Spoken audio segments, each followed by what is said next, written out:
Hey, Neuroside. Hello. Hello, hello, hello.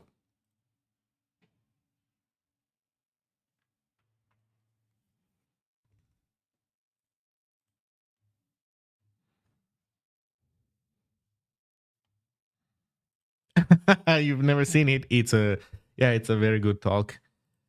Oh man. Uh well, not just that talk, but like getting that kind of understanding about that kind of research is also why I just cannot take seriously whenever um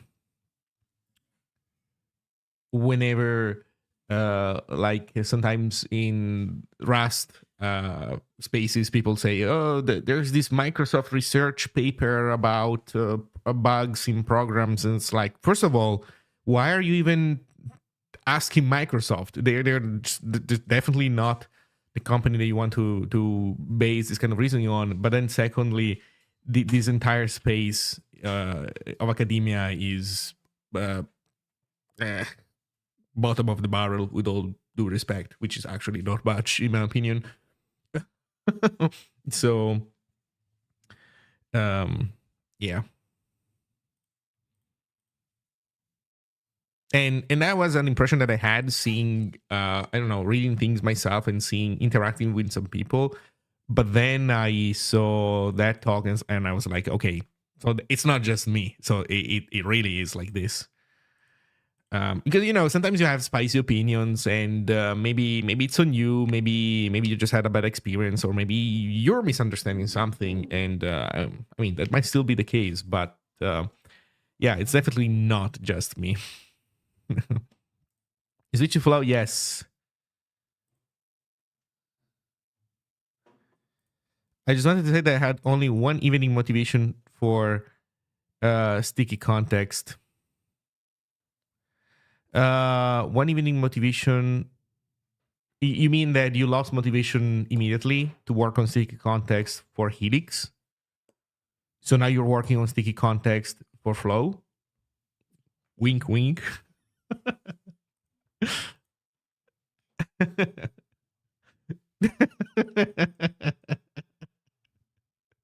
Well, to be clear, I don't even know if Neurosite wants to have sticky context in Flow, or if he wants to do something different. But I thought it was funny.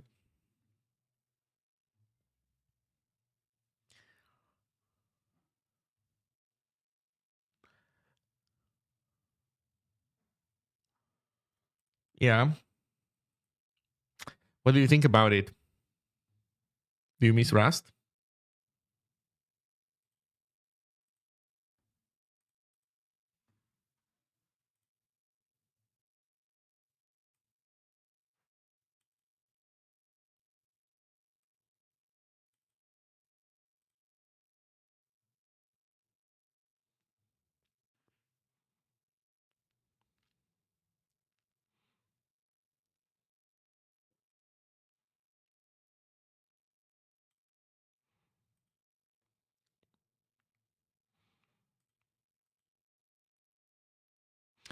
Okay.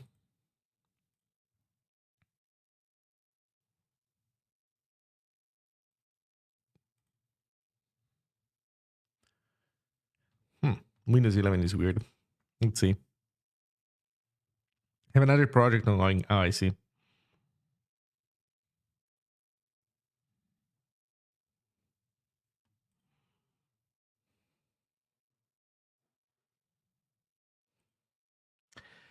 Okay, so what are we doing today? I am going to work a little bit about like a bit more on the D2 server stuff. I'm doing it a bit at a time. So now we got everything building working. I have a graceful shutdown procedure. You know what? This may be an opportunity to briefly showcase what the skeleton of a clean shutdown procedure looks like in with Zig Async, and it's actually very reasonable. Um, it's just slightly more complicated than the equivalent in Go, but not by much. So That's cool. In any case, I also want to rant about async IO comments, but maybe we can leave that for later in the day when I'm starting to get tired and more Americans are up, who I'm sure will appreciate the banter. That's all they like. Well, I mean, you know what? It's EU time, so we can say this stuff.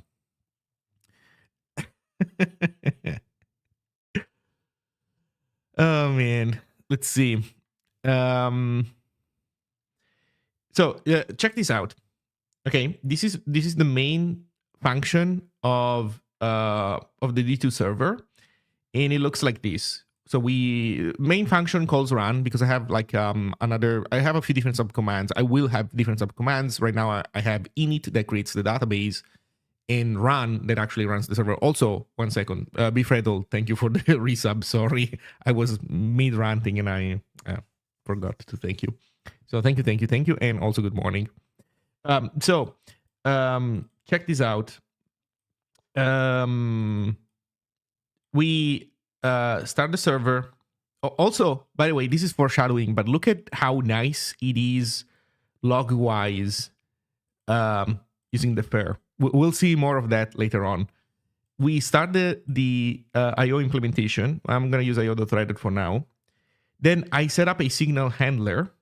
And the way it works is that I have a reset event that the signal handler triggers. As I was saying, this is the part where it gets worse than Go, because this part is more verbose. Also here, I'm forced to use something specific to this IO implementation. Well, I don't have to, because I could be using something different.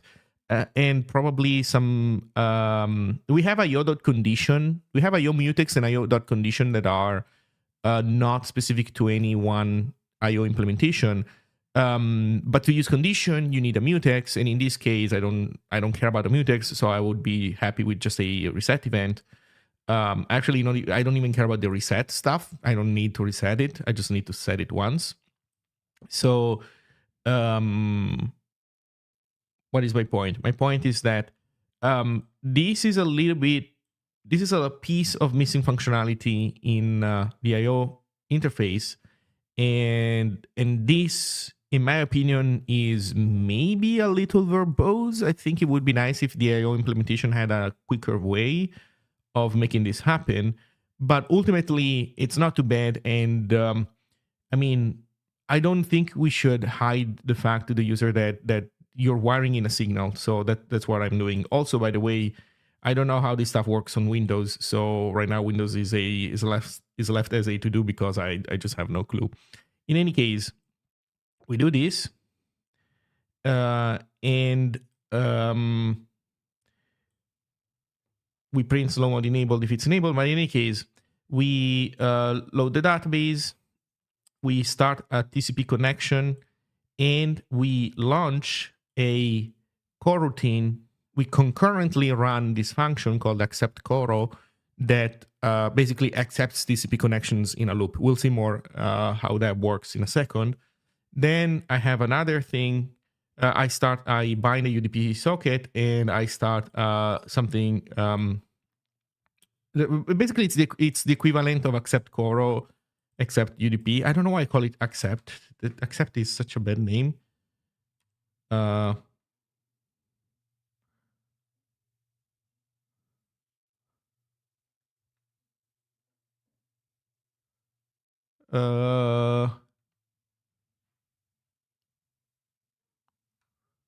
Just UDP coro.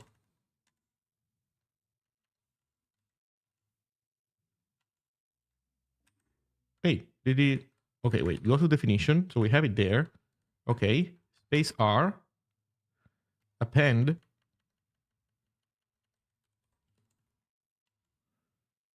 Okay. And that has renamed it. Okay. We succeeded. So UDP coro. Actually, this stuff is so small that could probably fit in one line.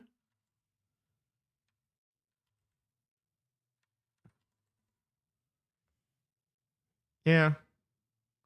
Let's put this stuff on a single line. Seems fine. Okay, so we spawn this thing, and then here we wait on the reset event. So whenever you send Control C, we block here. When you send Control C, we unblock because the event will be set.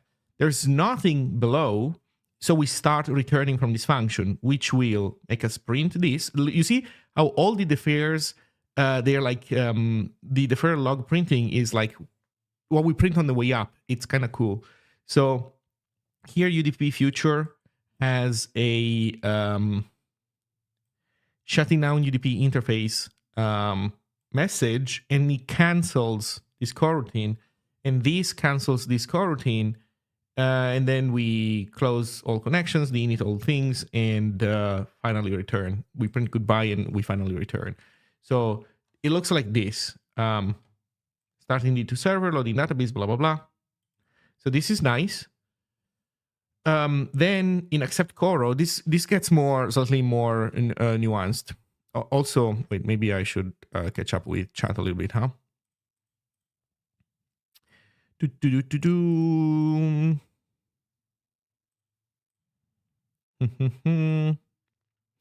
May I ask why the community prefers var threaded, IO threaded in a GPA on top of, because this second syntax, I'm not even sure. Well, no, the second syntax, sorry, this one will remain. I don't know, because I don't know. I think we like deco literals. It's just a cool way of doing it. It's convenient sometimes. I don't think there's a hard reason, though. You can do whatever you want.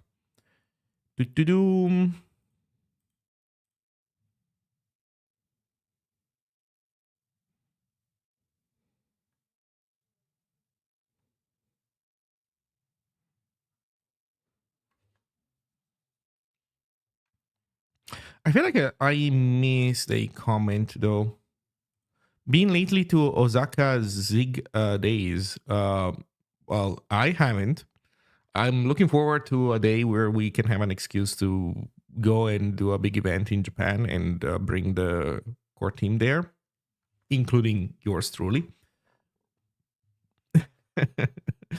But not yet. Okay, I think I got everything. Good morning.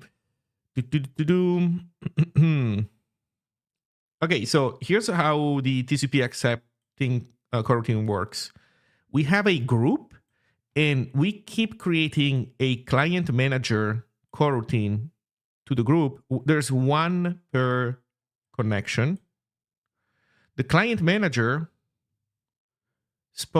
creates the client, and then spawns a coroutine to read from the TCP connection, and another one to write to the TCP connection. We need to have this thing be concurrent because this is a chat server. So there's, at the very least, the problem where sometimes the client will send a request and we will want to reply to the request. But in the meantime, there's also all the messages that are being broadcasted to all connected clients that will need also to be sent. So these two things need to operate independently to some degree. So the way it works is that this guy blocks reading on the connection, while this guy blocks pulling from a queue. So we have basically a queue of outgoing messages. Think of it like it's like an outbox.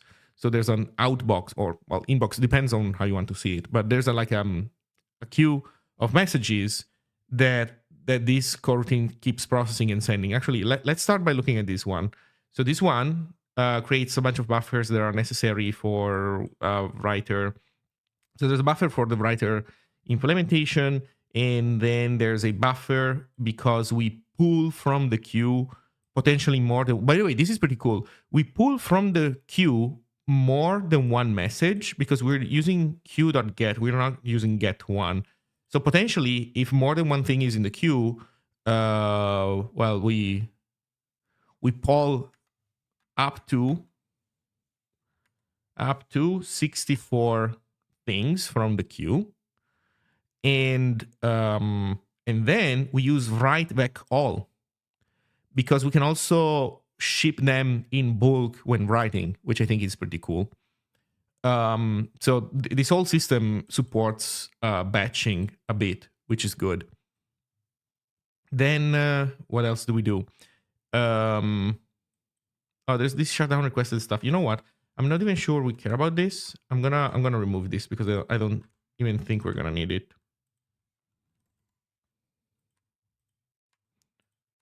So we keep blocking on this get. But here's the thing. You see this try? It's because get is cancelable.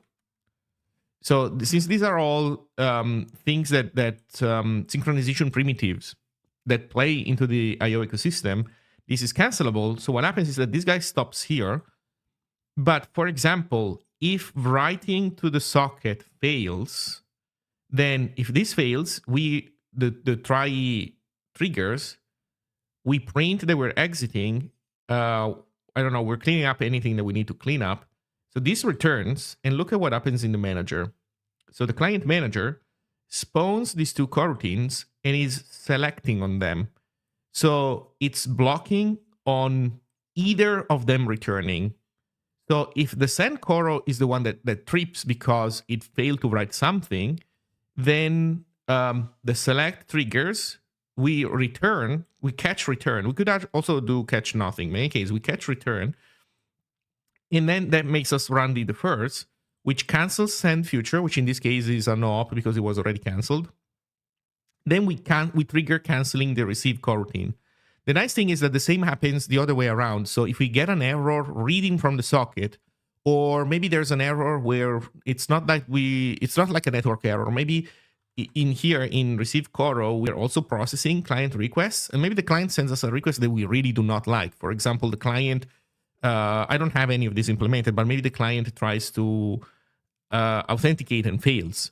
On a failed authentication, we nuke the connection. Actually, we don't have to, but I mean, it's a choice that you can make. But let's say that when that happens, we nuke the connection. So we will have a system of saying, yeah, no, authentication failed, kill this client connection, which will make this coroutine return, because this will maybe potentially return an error that right now we're kind of ignoring errors, but this is code that I need to change now. So this function will return when we see an error that we don't like. And this function returning, again, also unblocks the select here. And unblocking the select here will make the client manager return and cancel the other coroutine. So basically, these two coroutines, long story short, they can cancel one another, because an error happening in either will cancel the other one through the client manager coroutine, because this guy is selecting and canceling them.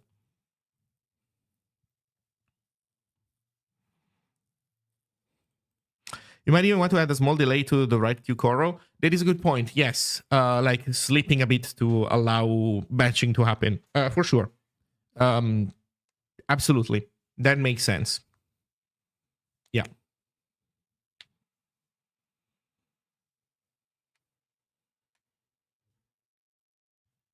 Yep. Okay. So, so this looks nice, and here's how we can test this stuff working. So right now, we can do this. We can build and run, and then we can netcat, and we can type stuff, and that is being read as a bunch of unknown requests, including the new line. I should probably escape this stuff before printing it, not just print it naked. How can we do this? I think I was doing it. SCD fmt zig dot something, fmt zig dot fmt something. Oh, you know what? Power of autocompletion, come to me. Was it space dot? No. What was autocompletion? Fuck, I forgot.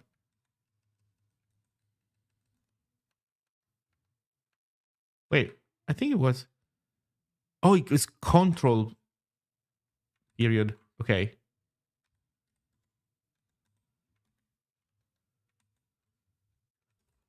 There we go.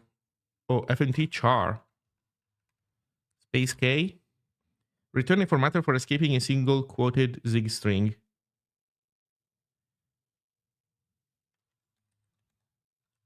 Okay, so that means that that becomes F. And we do it like this.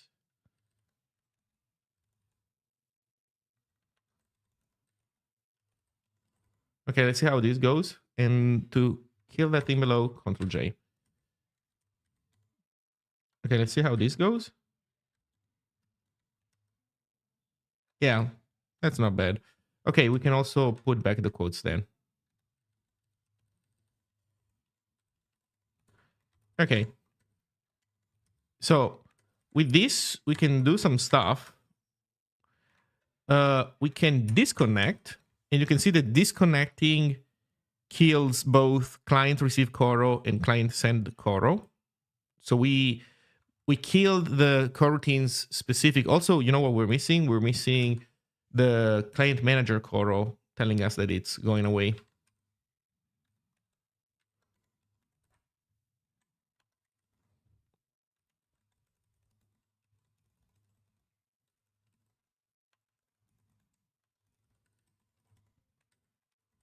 So we can also see that the client, that one exiting. Sometimes something doesn't trigger. I type the right stuff wrong, and I end up deleting stuff. Well.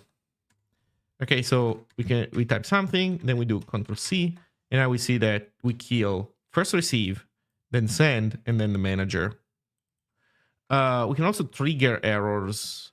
Well, we can trigger errors in receive coro. That's easier than triggering errors in send coro right now, because we don't have a code path that actually makes us send anything to the client. Although, in any case, we could do it like this. If we see a letter X, we return. That we can do. So we run it, we connect. Typing arst does nothing. I mean, produces a bunch of bad requests, but typing X, you see that that closed our netcat connection because X was the one that triggered a return, which is what we're using to simulate a failure, a hard failure. So this is, by the way, this is so freaking straightforward to make work. It's insane. This is not the full story, because I think that cleaning up the client from the full application runtime is going to be a little bit more involved. But so far so good. And the main coroutines are like, oh my god, like you couldn't get any more clear than this, in my opinion. This is, in my opinion, Go level clarity.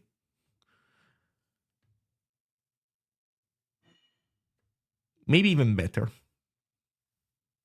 Maybe even better. I mean, by the way, we have this that Go added just recently. To be fair, we started working on it before they announced it, but we cannot claim that this was like out in the public before they did. But the idea that you create a group and you call async and concurrent on the group itself. I think the Go added group.go just recently.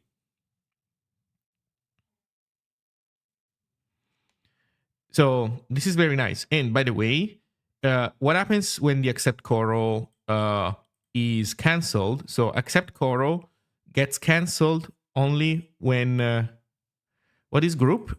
Group means that you forget about individual futures. So functions that you pass to a group have to have a void return value. They cannot return errors because you're not going to be able to collect their return value.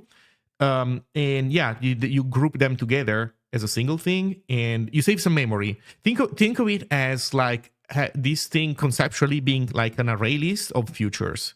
So you keep appending futures into this array list, and then you can either await or cancel them all at once.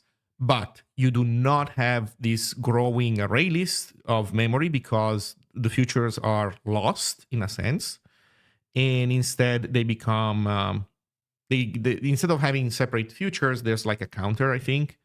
Um, and then yes, you can wait them all at the same time, await them all at the same time, or cancel them all at the same time. So here, when we're doing the graceful shutdown procedure, what's happening is that we cancel the accept, and canceling the accept cancels the group that runs all the client managers. So when we cancel this group, client manager gets canceled, and that makes the io.select return, not because any of these guys has returned, but because select itself. Normally, this function has to return void, so we cannot do try select, but select itself is cancelable. So we cancel this select, and that makes this thing return, which in turn will cancel both related coroutines. Group internally reduces the weight to a semaphore. Yeah, there's still like you still have some heap allocation that happens, and that creates a linked list. So when I said that the futures don't exist anymore, future is split into two parts, right? It's split into the part that belongs to the interface and the type erased part that is implementation specific. But the implementation specific type erased part is basically the thing that copies arguments that you pass to the function. So is the thing that I think you kind of have to have it. You cannot not have it because it's holding your arguments. It's holding the function pointer.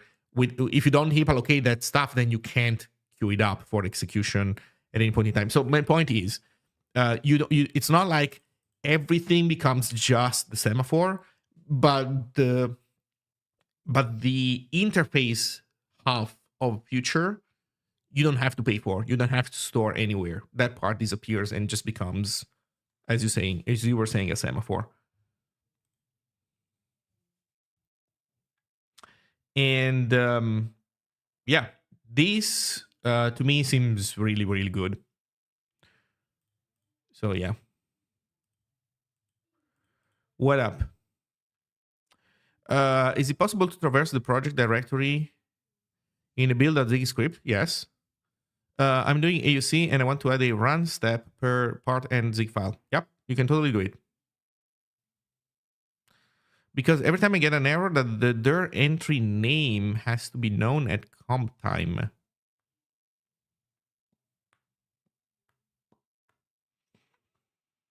I don't know which code you're using specifically.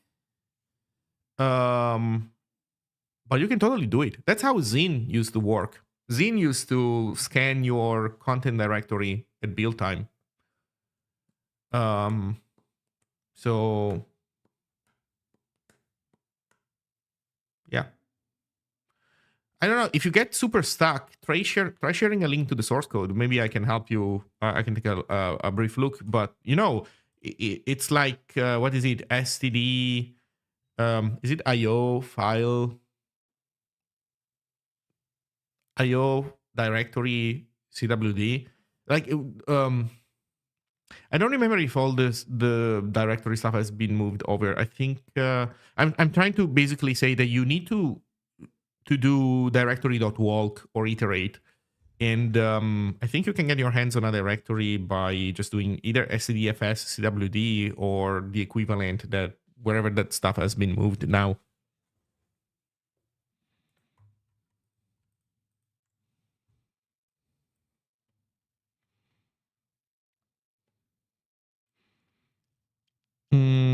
Build root handle opendir.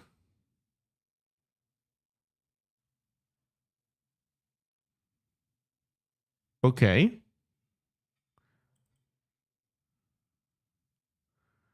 Says directory iterator. Catch error. And you're saying that this is returning you an error. Do you have the error that you get somewhere? But I can tell you that the error that you're getting is something silly that's going wrong in your code. Like this is something that you can definitely do for sure. Well, what were you saying before? I get an error that the directory entry name has to be known at comp time.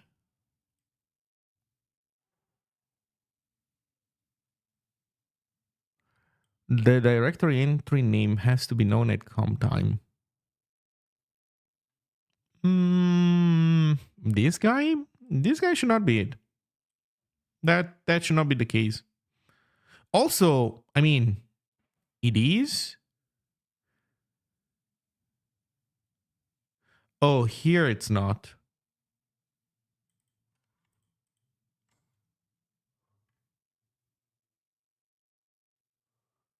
Types must be comp time known. What is this? Danik? What is this? What is this thing? Look at me in the eye. What is this thing? Well, I'll tell you why I was able to catch this very quickly. It's because actually this happened to somebody at a Zig Day one time, and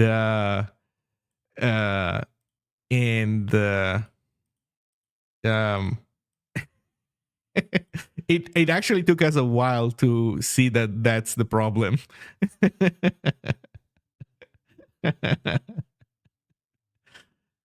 It happens. But like, no joke, if I hadn't had that experience, I might not have been this fast at finding the problem. Okay.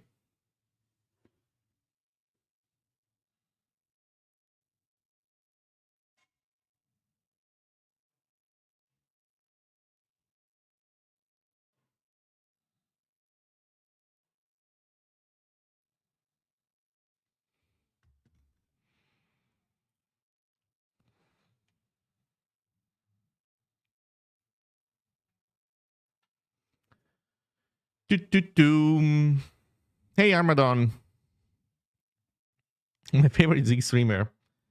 That means that you're not watching many Zig streamers more than anything else, I think. So, hey, thank you for the Prime sub. By the way, I have to ask, is your name because of Armadon from Heroes of New Earth? Oh, Jesus. Okay. Thank you. Thank you for the tier 1 subs.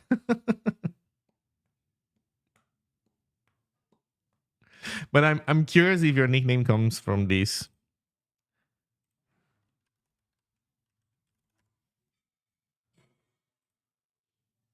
From this guy. From a game from 1994, 1996 called Primal Rage. I see. Well, for all we know, then maybe this guy here inherited the name. Anyway, Armadon used to be the Heroes of New Earth equivalent of Bristleback from the original Dota. Anyway, bad stuff. Kids in chat, if you are don't listen to us. These are bad games. They're it's like smoking. Don't do that.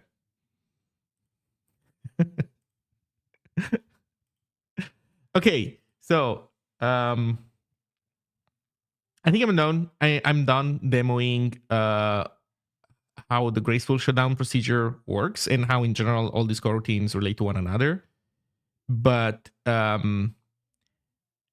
don't know. This is nice. This to me reads very nicely. It's very easy to understand, very straightforward. Also, I think this is a first. I think nobody has done this yet.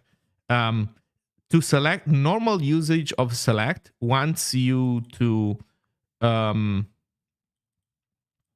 usage of select wants you to pass in a struct where you give names to each field, because then you stuff it into a switch normally, and then you give names also to the branch. Well, the name of each field that you provided to the select struct literal then becomes the name of the branch whenever that one future is the one that triggers.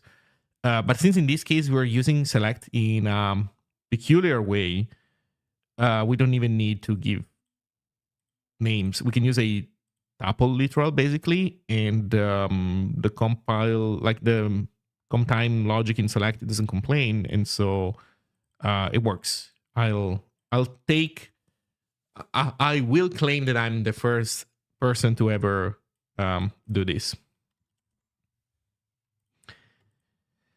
So, what are we doing next at this point?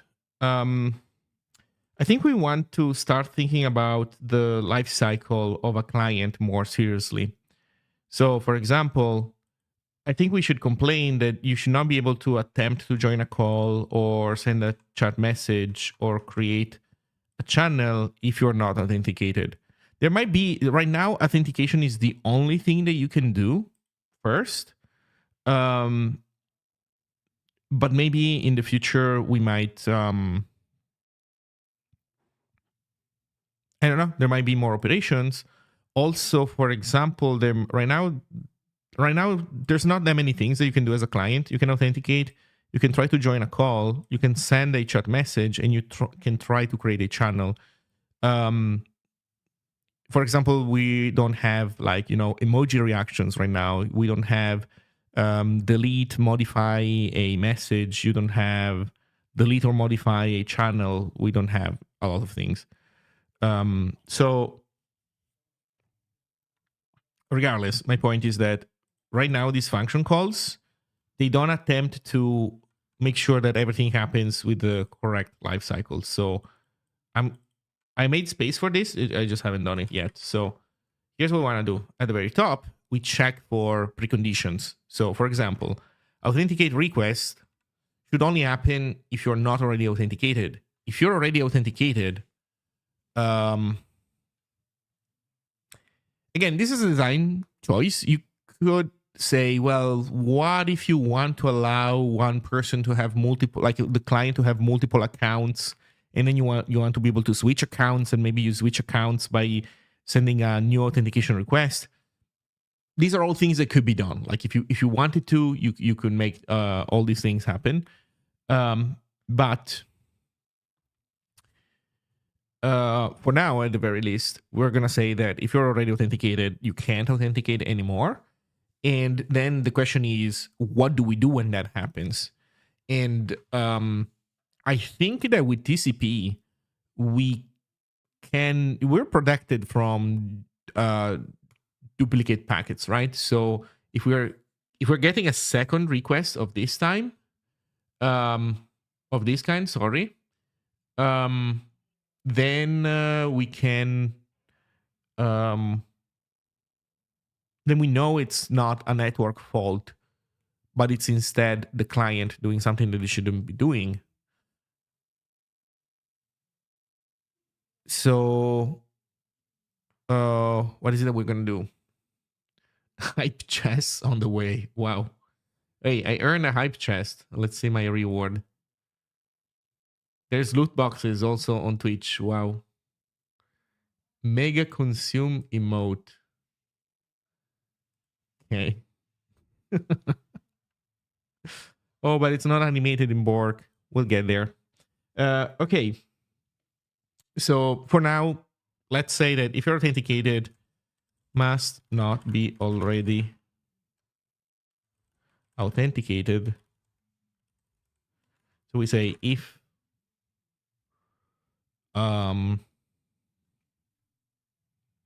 client.authenticated, right? Yeah, if client.authenticated is different than null, actually we can just grab it. We can log the error.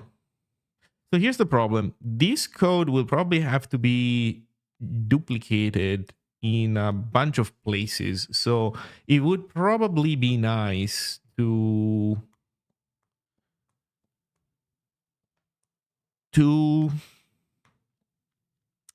it would probably be nice to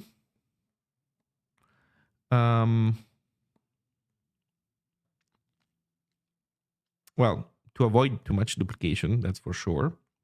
But how does that look like? Maybe we have a function for check authenticated / check not authenticated. But the problem is that so this one is weird because this is, you know what? This is the only one that does not want authentication. So let's do it. Let's do it explicitly. Then we'll worry about not repeating ourselves in the other ones. So we're gonna do log debug.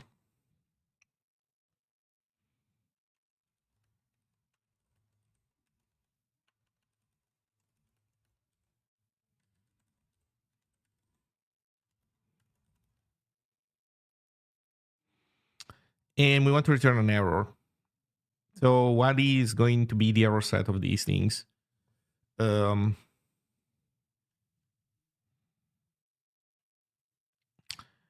of like invalid state transition. I often write small functions to convert optionals to errors with log messages. Yeah, that makes sense. It's just that in this case, it's like it's kind of the inverse. This is the only one case where we, like in all other cases, error.unauthenticated would make total sense. But in this case, it's the opposite. It's like error.authenticated.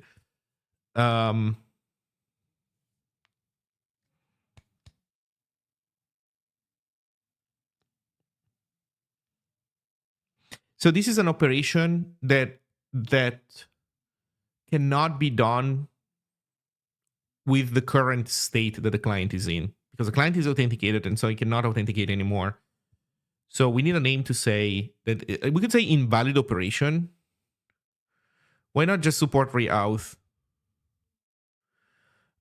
Uh,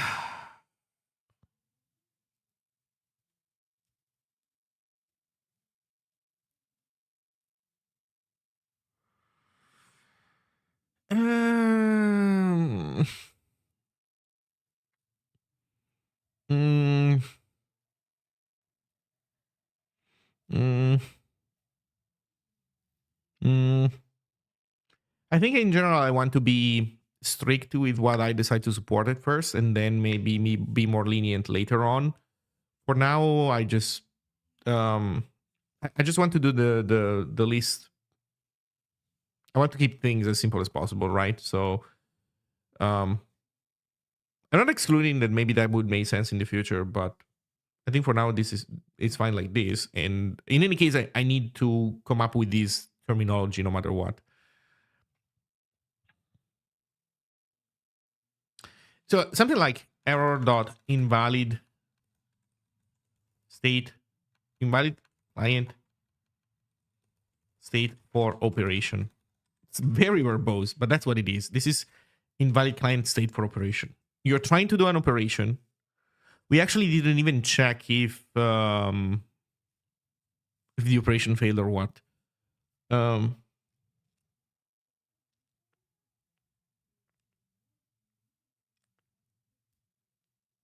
Here's another funny thing. So when you okay, this case we can say invalid client state for operation, and then just immediately nuke the connection. Well, let's assume that that's what we do. Okay. So here's another thing that we might want to think about. So let's see, must not already be authenticated. That is the precondition. We can even do a defer. We can even do a pause conditions.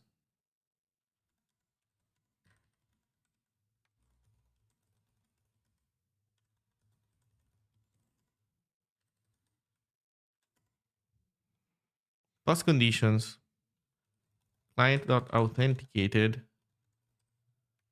is different than null. That's actually not a true pause condition because if we fail, then what do we do? Right now we're not really doing a real authentication either. Yeah, no, you know what? Never mind. So let's leave it as that for now. So here's the next problem. The next problem is this. Let's say that the user doesn't match. So let's try to simulate this. Let's do it super simple, like if std mem dot equal u8 cmd dot username. I don't know, Loris. Not. If it doesn't match, oh my god, what happened? If it does not match, oh really? I can only have all of it or none of it? God damn it.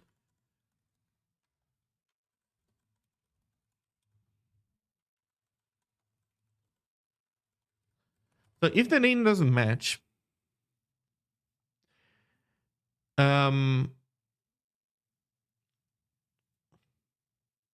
then we also want to return with an error. And we want to debug authentication failed.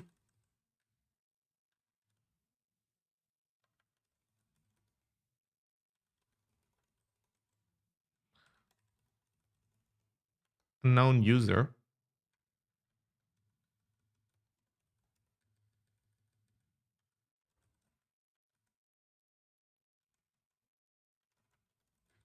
I think it's username, not just name.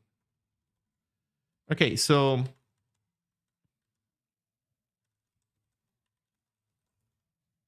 unknown user. Actually, I think we don't want this level of granularity. I think we want some of this, but like unknown user, I think we can just say that the operation failed. This operation failed. I don't know. So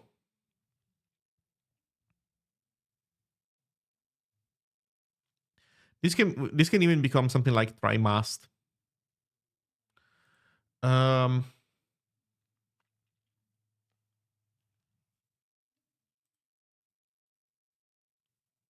Here's the problem though.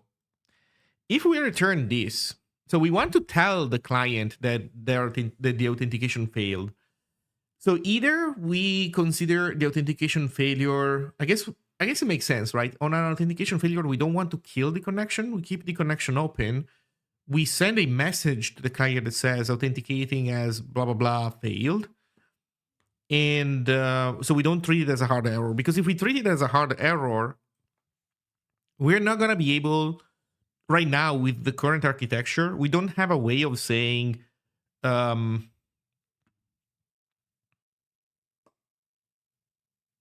we don't have a way of saying that of saying let's send a reply on the socket, and then when that is done, we kill the connection.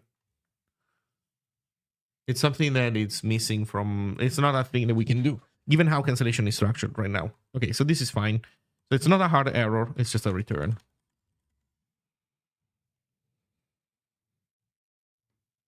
Okay.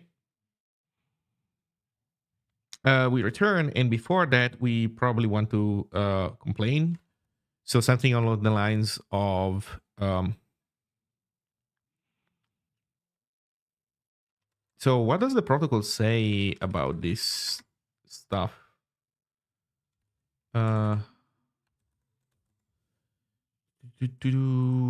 Protocol channels, host message, user. What? Okay, what is this? This is the right. These are definitions that are shared between client and server, and protocol instead is it's only this. Okay, interesting. Channels, no.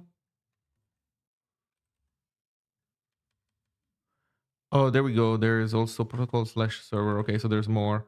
Oh, right. There we go. I forgot. There we go. So these are things sent from the client. These are things sent from the server. So in server, there's client request reply.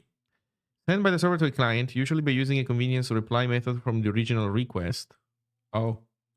Complex requests might have a dedicated reply type.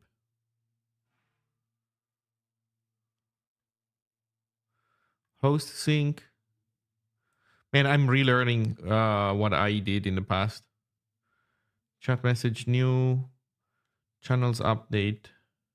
Okay, so these are complex things initiated by the server. So instead, we want to look at the client. because the client authenticate request will probably also have a reply in it. Let's see. Or not. Or never mind.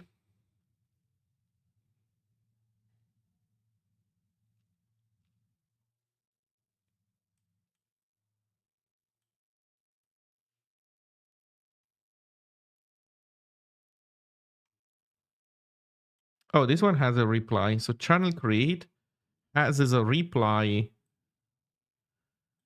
Okay, name taken fail. Okay, so we basically never designed a reply to authenticate. Interesting. Well, I mean, it makes sense because we were never really processing authentication requests before, so I guess this should be the next step.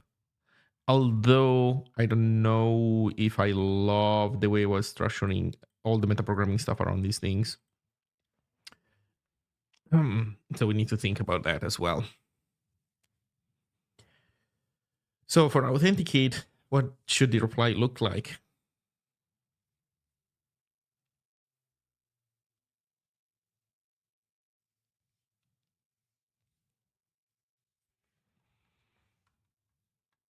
Let's use this guy as an example. There we go.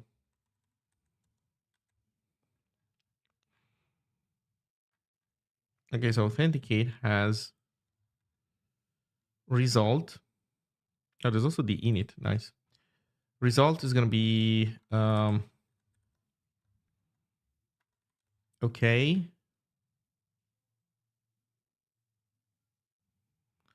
Fail. We don't say. We can say unknown user, but if we say unknown user, then we explain more in detail what's going on, and we don't necessarily want to do that. So okay, fail. Let's see. Health. Authenticate. We return a client request reply. Origin reply marker. Result extra. Wow.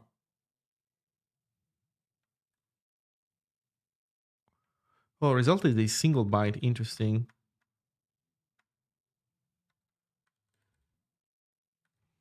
You have origin in. What was origin in this case? Origin ID. U64.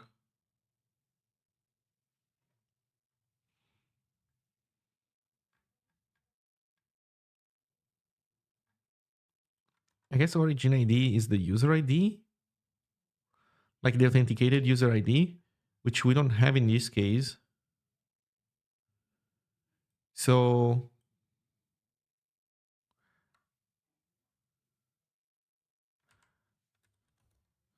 I guess it has to be like this. Result is a union enum. It's okay and fail. Okay is a U64, which is the user ID, which I guess we can say is user.id. Yeah, that's more clear.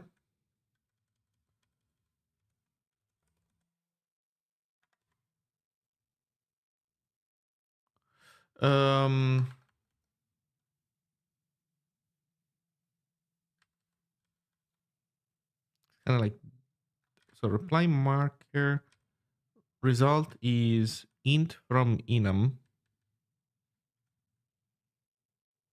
Okay. What's the architecture going to be? Client server or peer to peer? It's going to be client server, no peer to peer at all, because the problem with peer to peer, they're like a few, but a big one is that peer to peer exposes your IP, which you might not want to do. Also, peer to peer means that you have like asymmetric weird failures where maybe you have 3 people in a call and one person can hear everybody else, but another person can hear only one of the two because of weird peer-to-peer problems going on at the same time, and that is a kind of jankiness that is particularly annoying. Um, while instead with a centralized server, you can have one client that has connectivity issues, but then this guy will not have, there will not be asymmetry in the type of errors that you get where like you can hear one person but not the other one, but that one person can hear both you and the other one. So like you disagree on whether that person was speaking or not. It's more clear cut when you have a client server architecture. Plus, with peer to peer, you need a variety of machinery for not punching and stuff like that.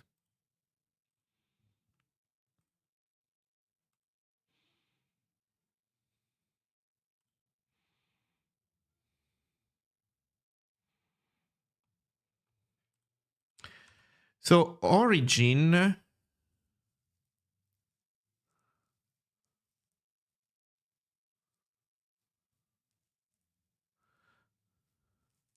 how does this differentiate itself from TeamSpeak then?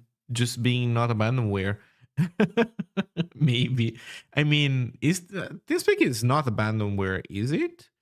But this is the idea is that I'm using Discord as a basis for designing it, but the general idea is that this is going to be designed for open source software development in a sense, kind of like the Zig team. So it's going to be a thing where you can hop on a call, you can screen share, you can share code. So it will have an emphasis on supporting these software development use cases. What that looks like precisely, I'm not sure yet.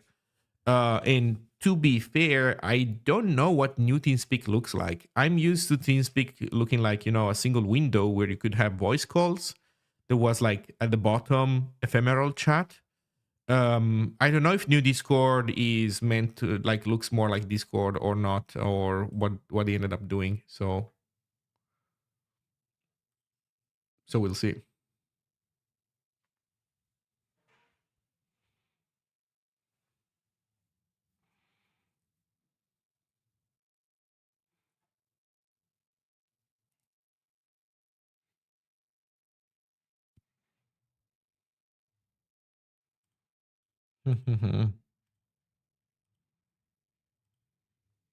Okay. Okay, so here we have a design question. On success, do we put this stuff? Do we put the user ID in origin? I think it's not a bad idea. So, do you know if these calls are client server or peer to peer? They are 100% client server. They're not peer to peer. Discord does not leak your IP for sure.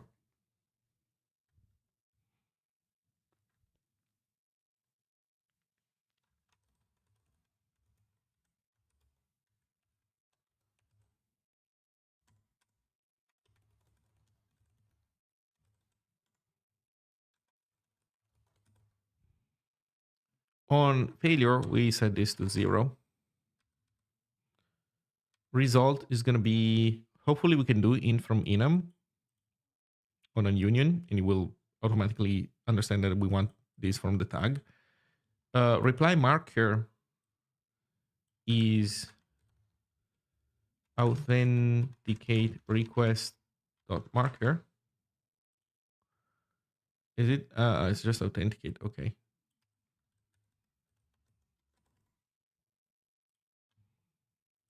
Authenticate dot marker, and there is no extra.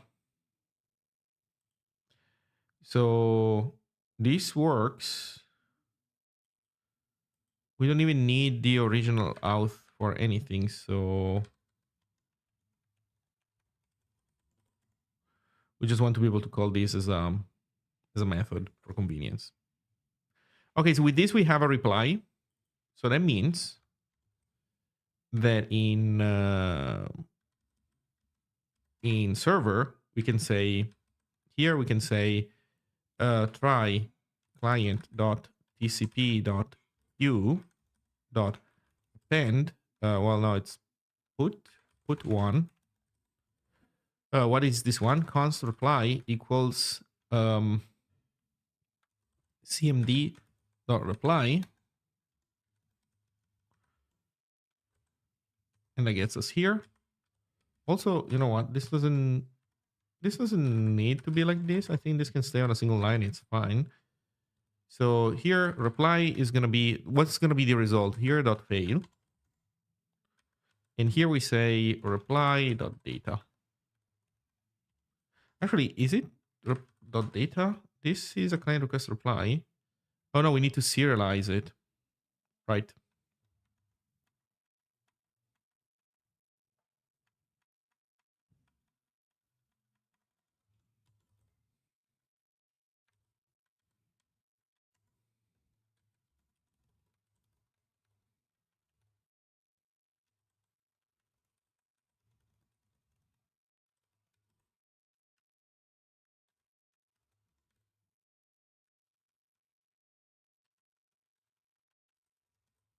This whole system right now is a little bit janky, but we're gonna be able to make it better in the future. Expect two arguments, IO. Okay, so in here we make a failure reply, we serialize it, and we put it in there. Okay. I was suggesting taking a look at IRO for peer-to-peer, but I guess it's not under consideration entirely then. Yeah. Do you know Delta Chat? No, never heard of it.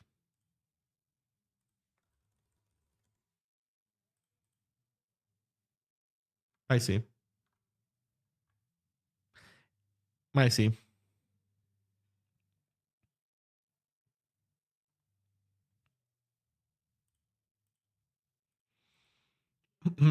Okay, so this is authentication failure.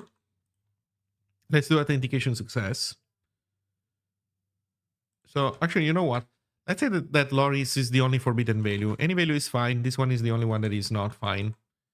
Again, we're just prototyping this stuff. So for authentication, we're gonna do it like this. So we set client authenticated to 0, and then we make a reply where we say, oh, this was our reply. We were giving the user ID as part of the host sync reply. The problem is that we can do that. The problem is that this is not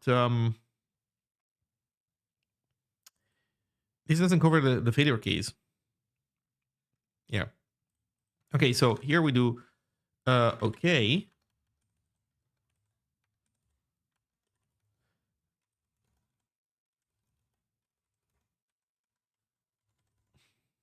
Okay. Then we say these are the bytes. We queue this up. We queue this up.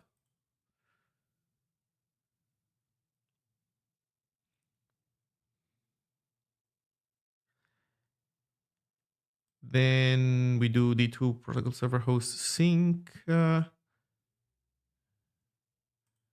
Okay. State clients, head client.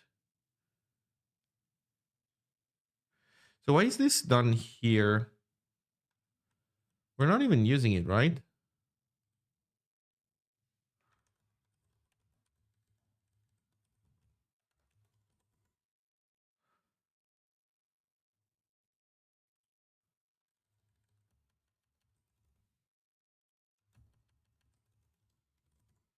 These are bad names, but it's fine for now. Oh, I already have bytes. Oh, man.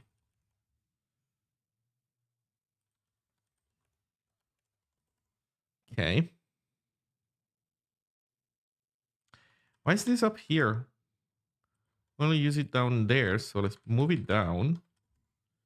And about state transitions, do we want to do all state transitions first?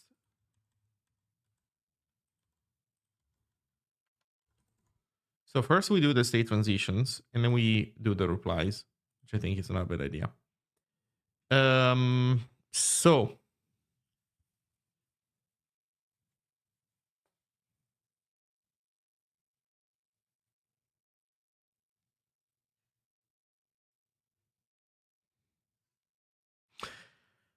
also, wait a second. Where's the synchronization on this stuff?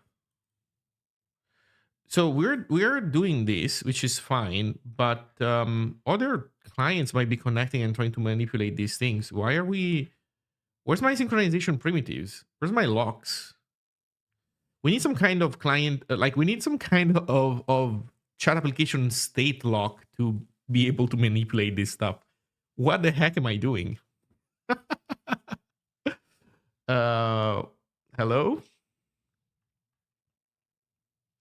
Hello, hello? I never introduced any form of locking. I guess is this because this was supposed to run single threaded? Oh, I think that originally my idea, actually, that's how it was running, I think, with libxcv. With libxcv, everything was running single threaded. So that's why I didn't need to do any locking. But, well, right now we do need this stuff. So we need to, you need to be given access to state only if you lock it first.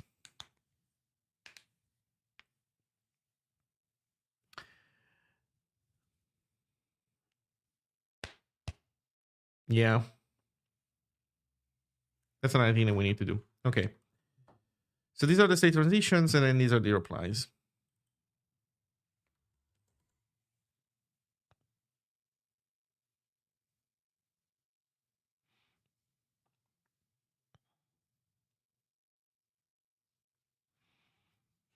And you know what? Let's do it explicitly like this.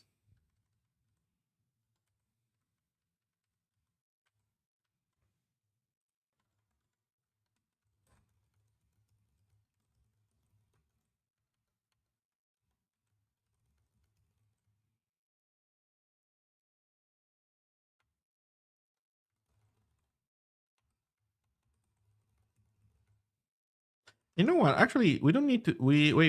Why am I doing put one twice? We can do put.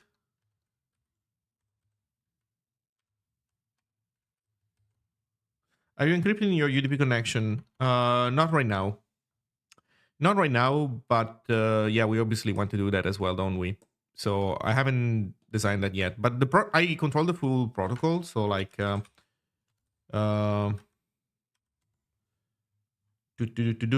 have my own packet structure. So yeah, eventually I'll start encrypting this stuff.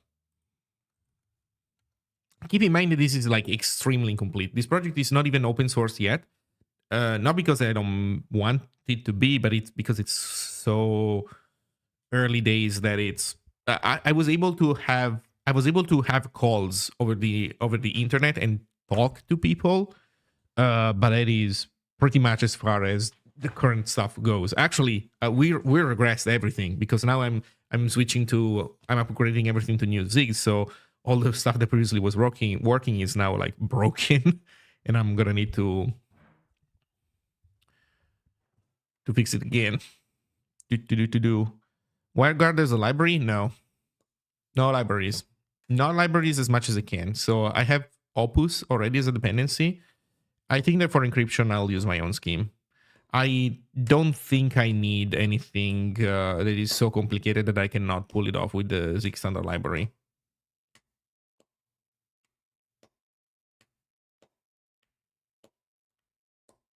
I don't know exactly yet how that should work, but I know that basically when you are about to open a media connection, first you have to negotiate that with the server, and the server already. So here's how it works already.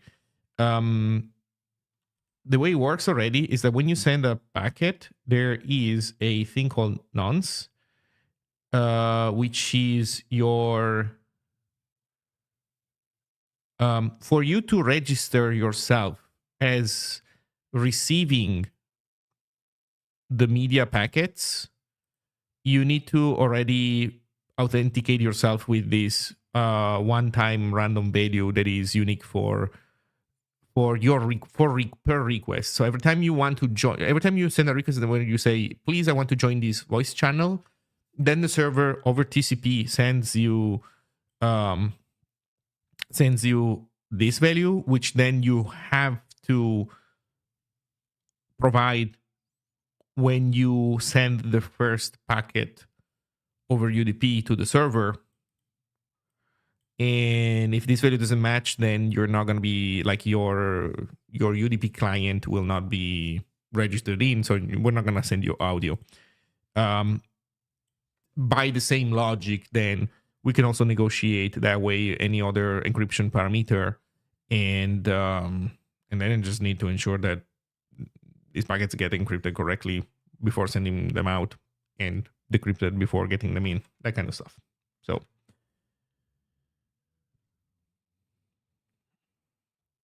is this a wraparound UDP? Uh, I don't know how to answer this question. It is a protocol that works over UDP because you have to decide how you stuff your data in UDP. So, or like, well, any protocol. So, yeah.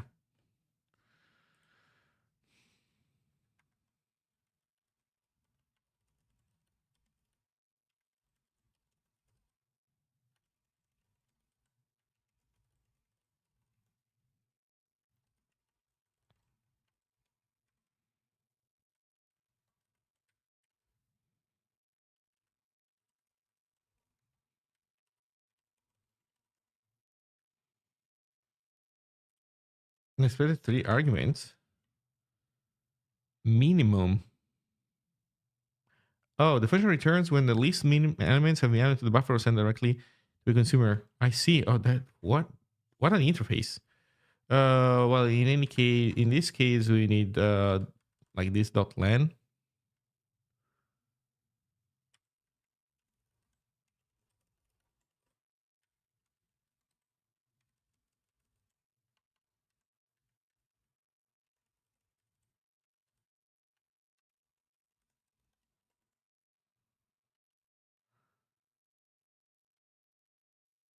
Wait, do we have put all? Oh fuck. Okay, we have put all. So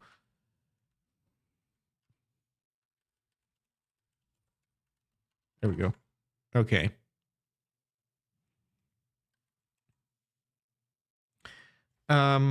So there we go. This is nice. All this batching stuff is so good, man. So good. So this works. I think we made authenticate request good now.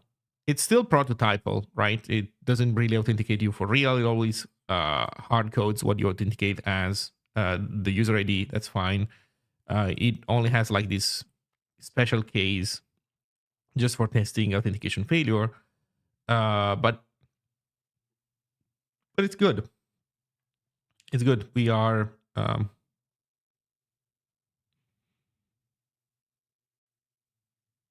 yeah, we're good.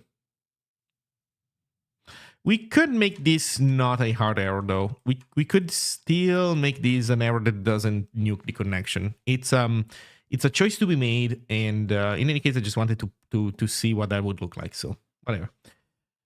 Okay, now we need to kind of do the same for all the other ones. Although I think the other ones are already fine as they are. Mostly, they just need to check for preconditions, like you need to be authenticated before you can do them. But that's the only thing. Um, I think I'll add this check, and then what do? We need to start upgrading the client. I think that the DVUI has been updated to latest Zig, so it's time to do the same treatment to the client.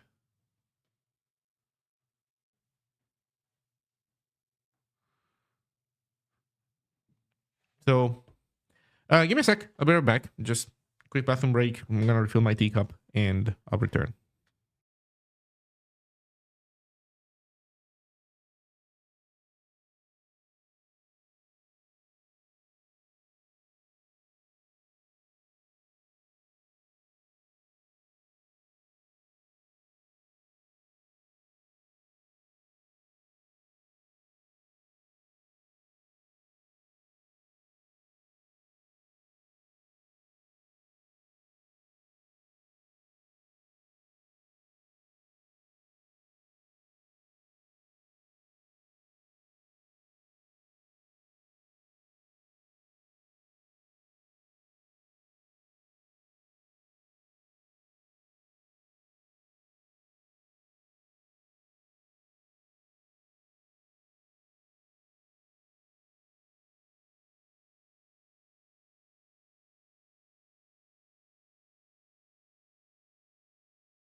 Okay, I'm back.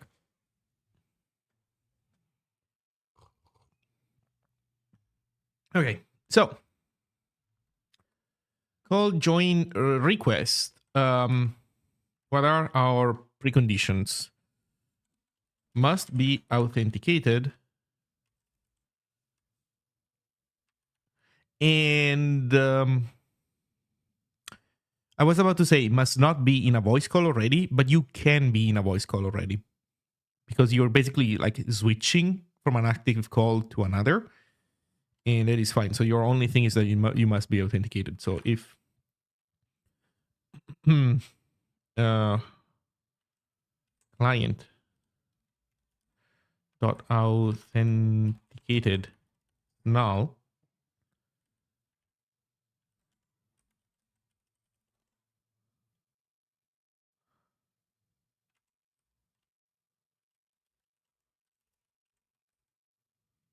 call join request failed. User must client must be authenticated. Client not authenticated. I think I'll find a better way of like streamlining these error messages.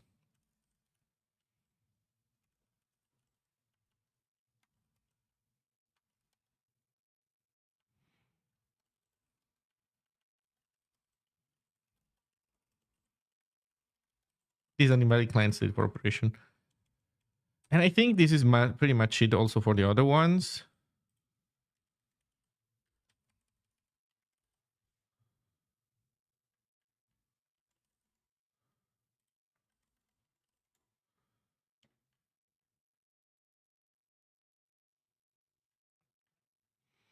Okay, well, let's move channel create. Let's leave authenticate requests at the very top. Make channel create down here. Okay. So far so good. And we need to copy this and put it in channel create.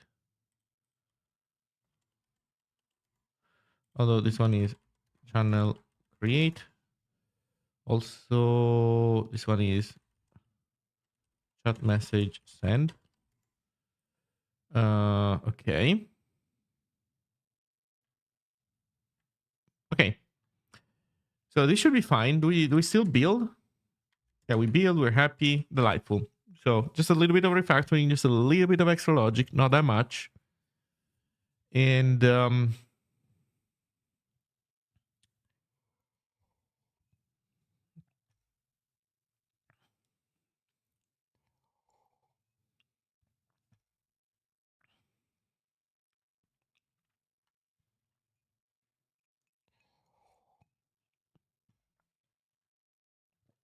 honestly, I don't know. This is fine. I feel like the server is fine. I mean, there's obviously way more work to do, but I think that we can leave it as this and not touch it anymore. Oh, the UDP stuff is broken, and I haven't like re-implemented it whatsoever. That part sucks. Let's see what it was doing originally before I nuked it, and see if we can repropose it quickly. And then I'm gonna switch to the client. The client is gonna be a bloodbath, like a complete bloodbath. Source, server, yeah. So where is the UDP stuff?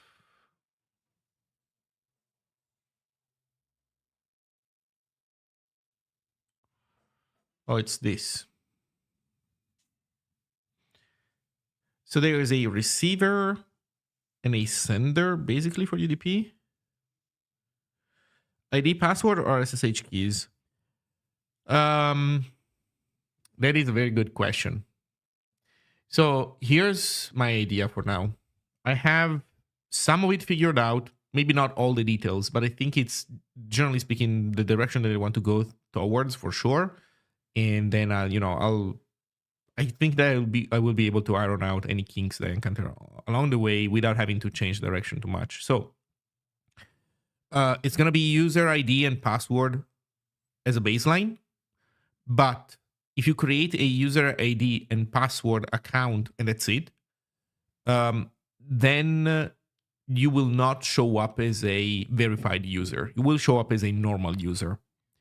Then, if you after that, so you will have to have a user ID and a password. Then, on top of that, if you provide a let's say an SSH key, a public key, and so you send your public key to the server and you give your private key to the client, uh, the client will start signing all the messages that you send, and then you will show up with a, let's imagine, a blue check mark. The idea is that without you having an SSH key, a server, the server owner could potentially have a modified version of the server application that uh, sends out fake messages in your name. So there's going to be this concept where, unless you're signing your messages from your client, it will be made clear that those messages are not fully 100% known to be coming from you. It's optional, so in contexts where you don't worry too much about that because it's not too important to, I don't know, like it's a chat server with 5 friends in it. Who cares? But if you're in a context where this might be more important, then you will have the opportunity of doing client side signing of your messages, basically. But I don't want to make that mandatory because I hated the Matrix experience where, in Matrix, there's like all these certificates managing system. I don't know.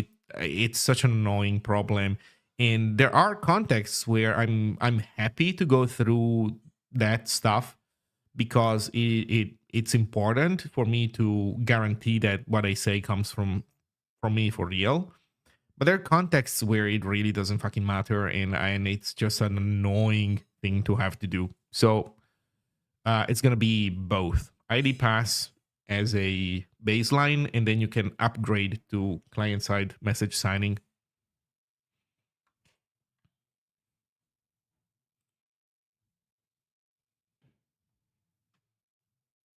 Also, what the heck? Why do I see your messages in Borg, but then all your messages show up as retracted on YouTube? Hey, it's funny. I think Google doesn't like your account too much, Mr. or Miss Y1QALUROH3LO756Z. I have no idea why Google would not like your account, but it doesn't.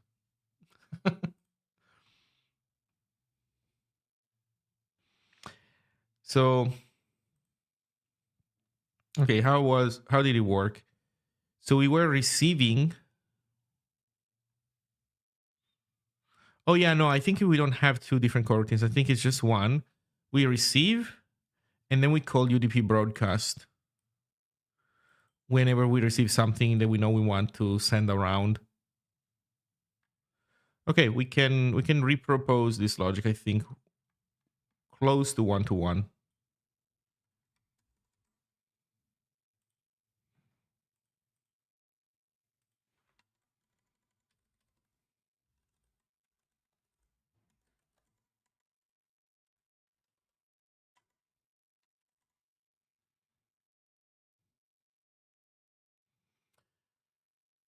Okay. Oh, you do? Okay.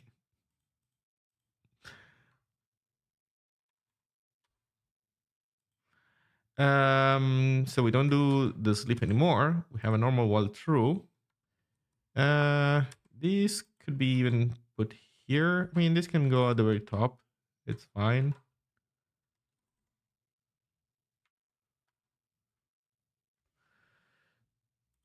So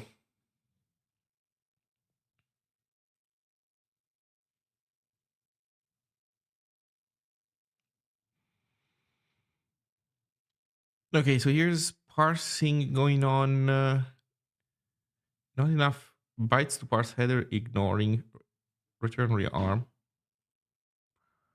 Okay. So this becomes a continue.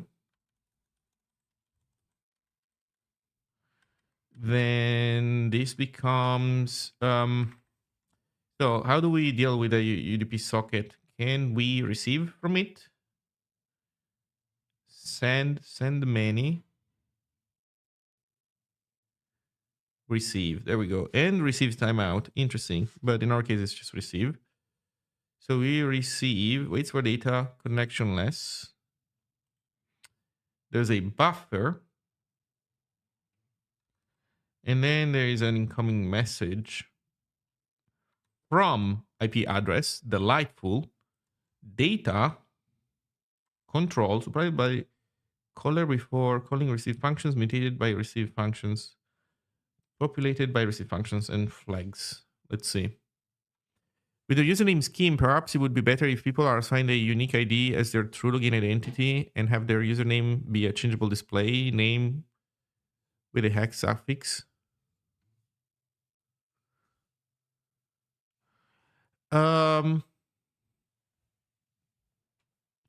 That is a good question. That is a good question. I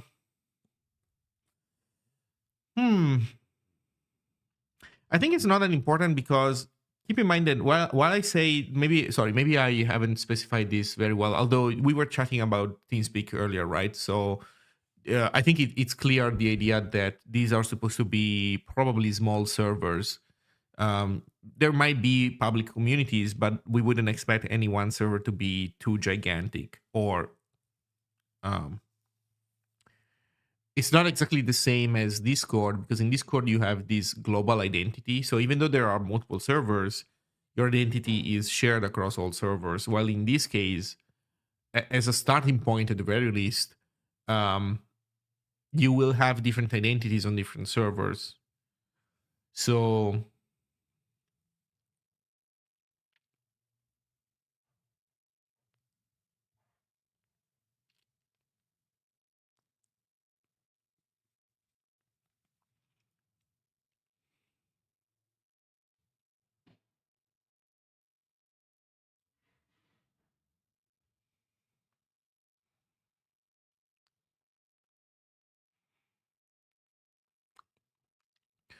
so um so the fact that you have different identities on different servers, I think makes this less important to do.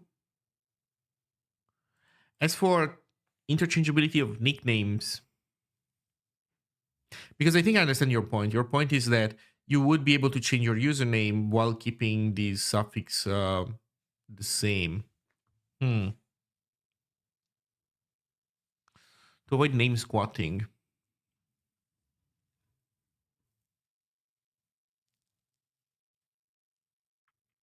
I think this is a good point. I did not envision it originally this way, but I didn't really think hard about it. And I think it's not a bad idea. Yeah, because that way you can have the same nickname on every server, any server that you want, because you will be forced to have separate signups as you add them. Yeah, no, I get that the suffix is randomized, but my point is that I don't remember exactly how all Discord worked. Oh, if you do change your nickname, you get a new random one, right? You're not guaranteed to keep your old suffix, numeric suffix, necessarily, obviously. I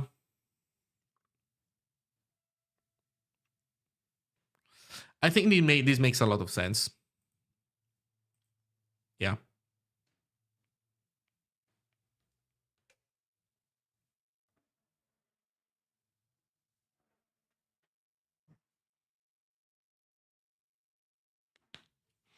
This makes a lot of sense. Thank you for suggesting this. I think it would be a good thing to add.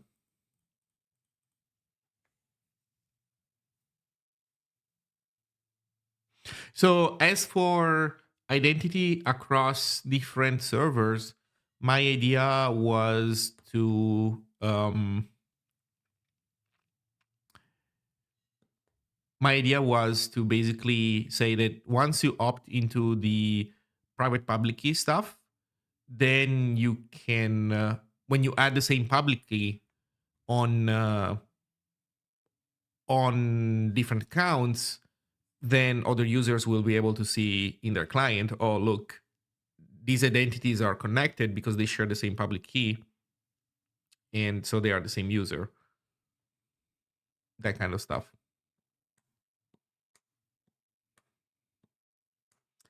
So it's nice for characters for 16 bits. Yeah. That is cool. That makes total sense. Yeah. Thank you. Thank you for sharing this. Hopefully I won't forget once I get to that point.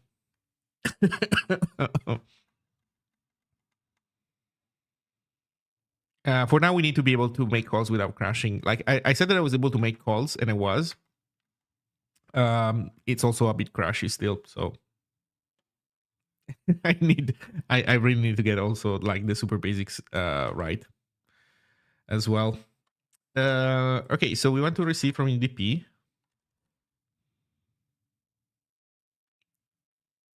Sender message is b dot slice. The heck is b? Oh, this is the error.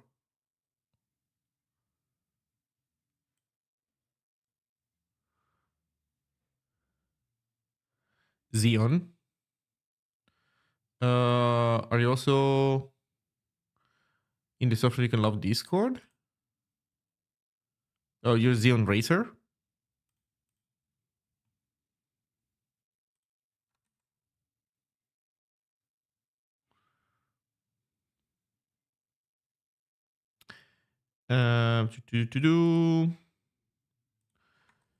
We don't need this line. We need to just receive. We need a buffer though. Okay, we need a buffer that is big enough for all our UDP packets. Oh, this is going to be interesting. So what is our biggest UDP packet? What is our biggest UDP packet? I think we said that. What do we consider the maximum size? God damn it, I forgot. What's the standard size of a UDP packet? I know that it can change depending on the network. Yeah, but there's a value that almost everybody uses, right? And I'm not talking about I think this is way too big because I'm not talking about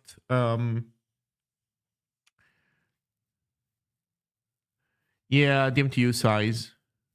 508 is safe. Jesus, that might not be big enough. Man, I forgot. I used to know this when I was working on this stuff. 1280. Okay. Yeah. So 1500 minus header. Is this 1280 with the header?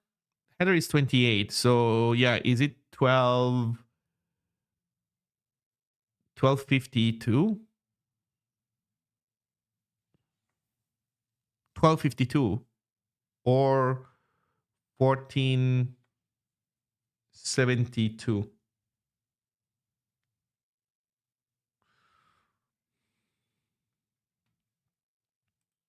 Well, I think it makes sense to be conservative with the IP6 stuff if what Neurosite says is correct.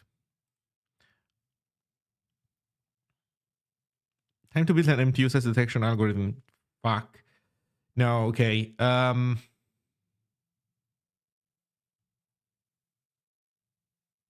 Minimum mandatory supported size. I see. Okay.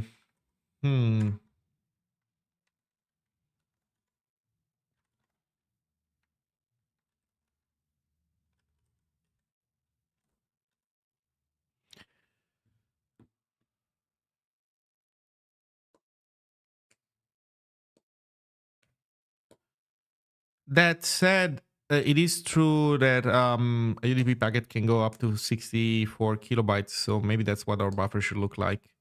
I think we'll have to do that. So I think the story is that we want to size our packets and try to make them MTU sized so that they don't get split on the network. Um, but then here on the receiver side, we don't necessarily want to do that, and well, we don't want to be as strict here with this receive buffer.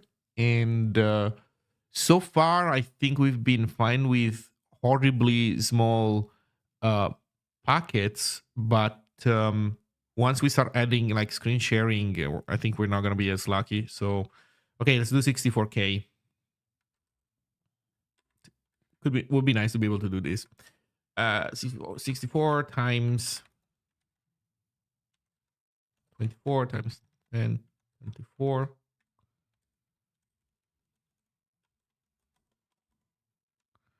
Oh, come on. Okay.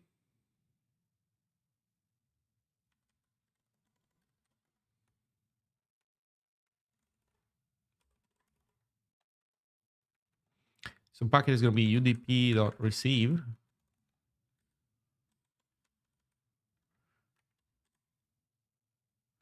Space K. UDP. So once a socket IO and a buffer, and we can get a receive error. Let's take a look at the receive errors. What those can look like. System resources, insufficient memory or other resource internal to the operating system. Fuck. Per process limit. Number of open file descriptors has been reached. On receive, if you're already bound, that seems sus. I don't think that applies to us. Process, system, socket unconnected. Local line has been shut down on a connection oriented socket. Doesn't apply to us. The socket type requires that message be sent atomically, and the size of the message to be sent made this impossible. The message was not transmitted or was partially transmitted.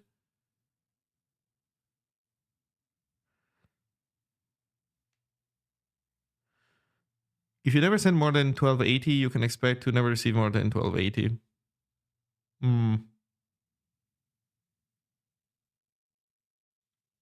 Okay.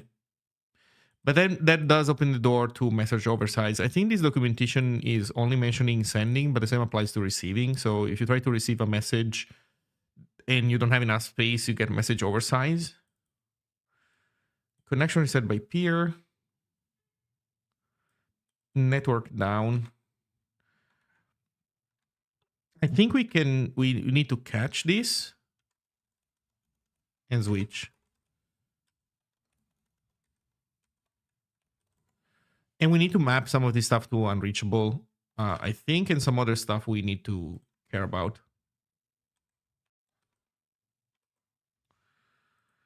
Okay, let's do the cheating stuff. It's alt click.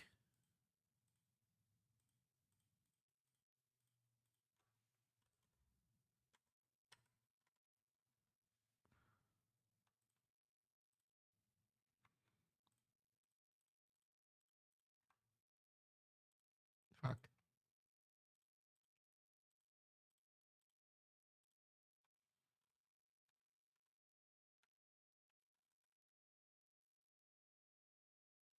Actually, maybe not that. There we go. So system resources, I'm assuming that these are unreachable. Maybe we can map them to returning. Like this can all be a return.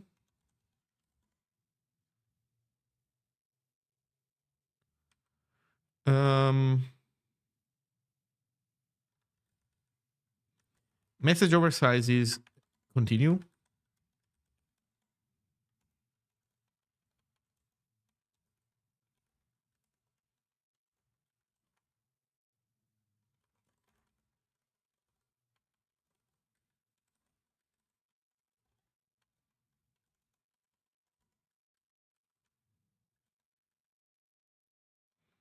let's say dropped. Maybe we can. Oh, we're not gonna know what the size of the thing was. Well, that sucks. Okay, it's okay. Connection reset by peer. I think it's also kind of impossible, but we can put it down up there. Network down is a problem, but I don't know. Can happen, I guess. Oh no, what happened here?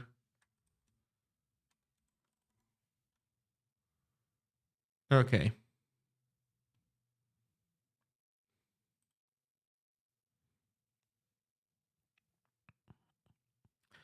If you put your public key on your personal website, well-known directory, then servers can verify your ownership of the subdomain with a challenge, and it will become your handle. Yeah, there's also the domain-based approaches in there. But while I do think that this should be for developers first and foremost, then basically this would be tied to you owning a website. So if you don't own a website, then you can't do it. I guess it could be like yet another thing that we support, but eh.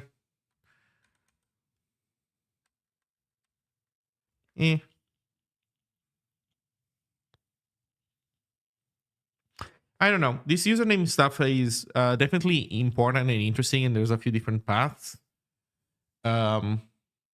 I actually do look forward to getting to at some point, like spending some time designing it more seriously. I think the number suffix and this website stuff is interesting, but I don't know. Maybe asking people to own a domain is not that bad at the end of the day. We'll see.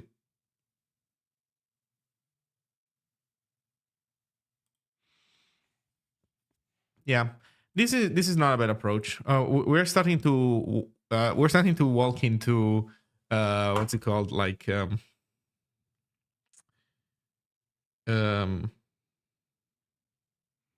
into blue sky territory, I think.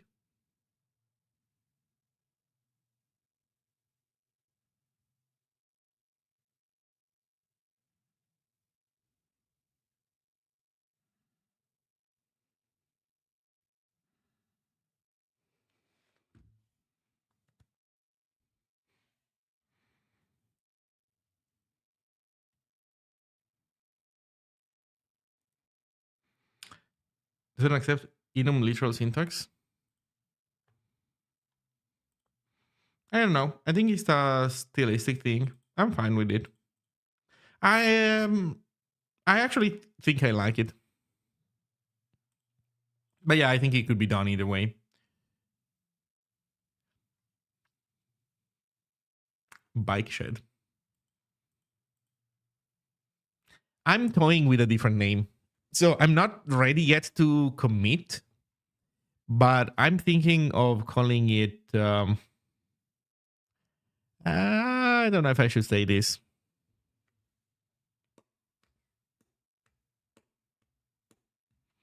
Hmm.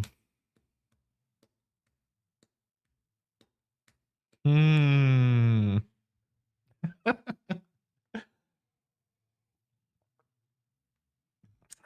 I'm thinking of calling it a Weibo. Okay, so if you're on YouTube, you're not gonna be able to hear this. Actually, you know what? Maybe we can make you hear this briefly. Let me do my magic. Let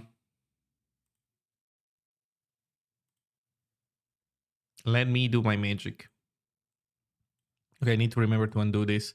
Okay, so YouTube, you should be able to hear this now.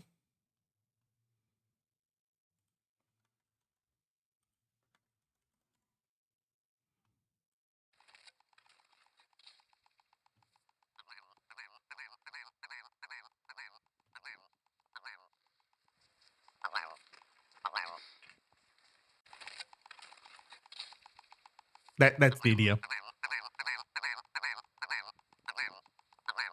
I think this bird is called a rock ptarmigan, and it's such a fucking absurd bird if you think about it. It's white. Well, in winter it's white, but it keeps these red eyebrows, which are so stupid. And then it says a Weibo. it's it's kind of like in some ways it's even more absurd than the Birds of Paradise. It's so weird. In any case,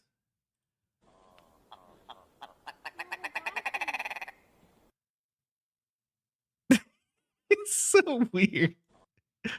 Let's hear some. Okay, one last Weibo and then this is it. Pois sieltä! Pois meidän hyppyrin noukalta. Osa kännikätät siinä. Sikä päälle. Pois! In any case, this was it. So, removing sound from YouTube, and we can return back to the music. Actually, can people on YouTube confirm if this worked? Yeah, I know the Weibo is the thing. Could you guys hear on YouTube?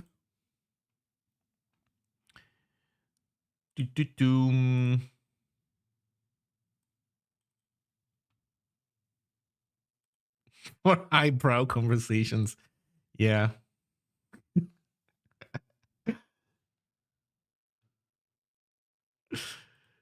So I'm not ready yet to commit, but it does seem a good name.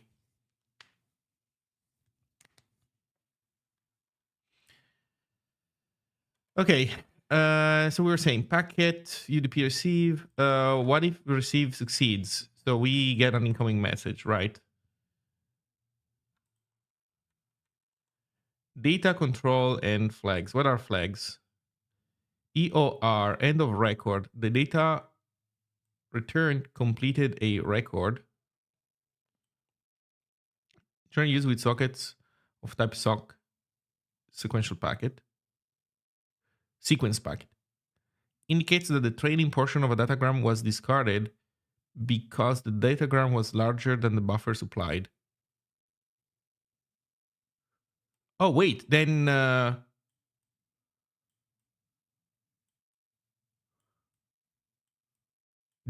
it's not an error. So never mind. Oh, we don't receive an oversized. There's no oversized message error. We just see truncated. C truncated indicates that some control data was discarded due to the lack of space in the buffer for ancillary data. Indicates expedited or out of bound data was received. Indicates that no data was received, but an extended error from the socket. Wait, indicates that no data was received, but an extended error from the socket error queue. What? But an extended error from the socket error queue. What? Okay, so things are different than we originally understood. So message oversize.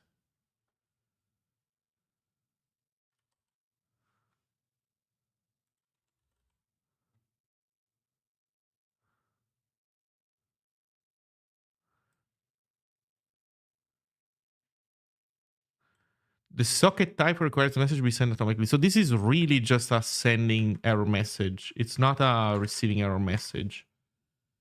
I don't know. Are those like, how many of these things are actually unreachable then? Then never mind. Then we don't switch on shit and we just catch return.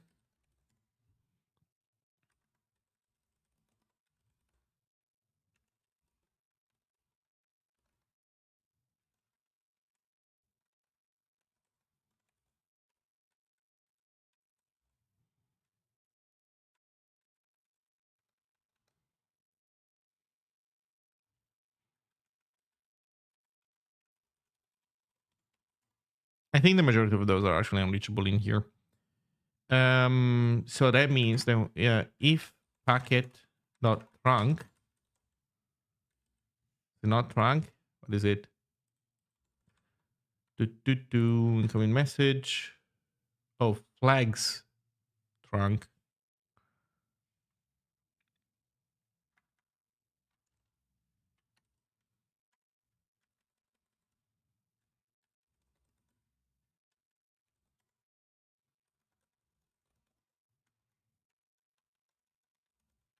Dropping.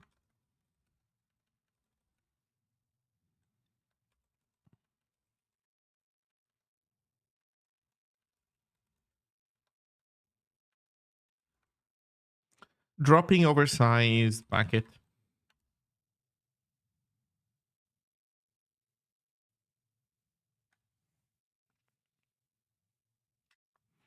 Dropping oversized packet. Sorry,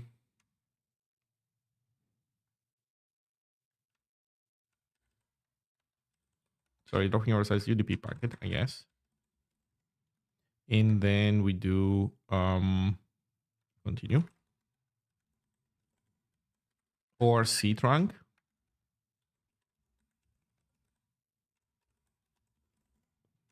Any truncating we don't like. Indicates that no data was received, but an extended error from the socket error queue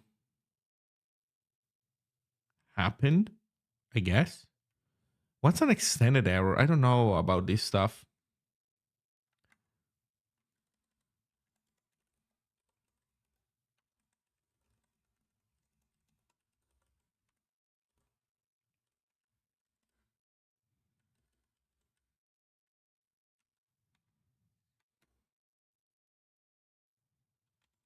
You know what? Let's do it this way.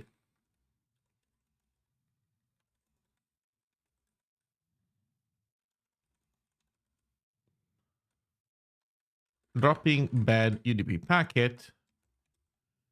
We do any, and here we do packet. No flags. There we go. We print the flags. Whatever happened there, we can play. Will be visible, and we're gonna be good. Okay, so with this now, we can see from, we can see data, and we can see control. Supply by color before calling receive functions, which we did not. I guess we're good. What functions can you provide? I guess, do you modify the socket? No. Send many. Oh, we have send many. Nice. Receive timeout, receive many timeout. Oh, receive many timeout?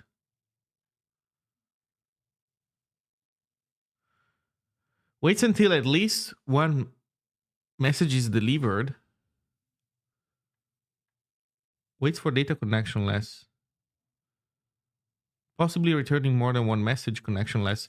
Returns number of messages received or error.timeout if no message arrives early enough. I mean, that is fine, but also...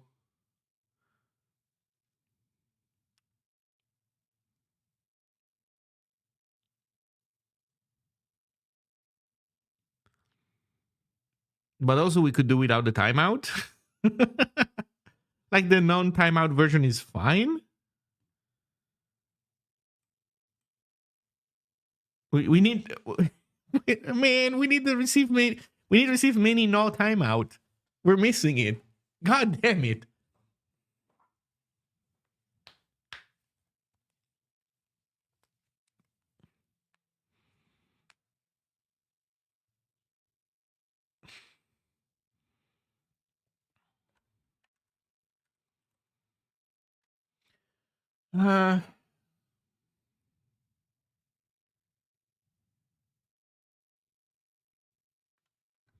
Let's do like this. If at has decal IO net socket receive many compile log, please upgrade me.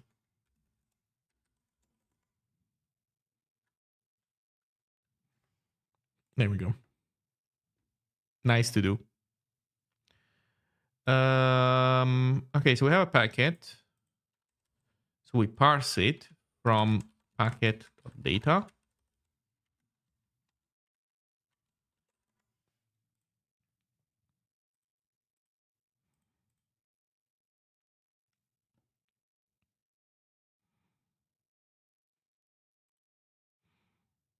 Not enough bytes to parse open stream, ignoring continue. New UDP client. Right. Address is gonna be packet.from other address. Oh, come on. Just from. Okay.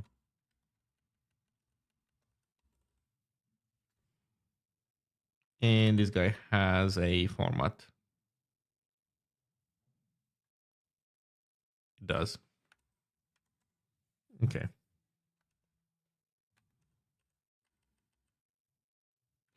OS open stream. I mean, I guess.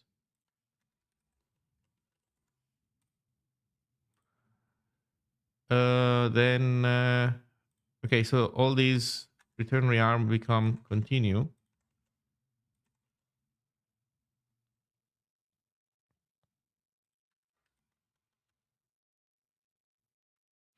Client said UDP packet dot from.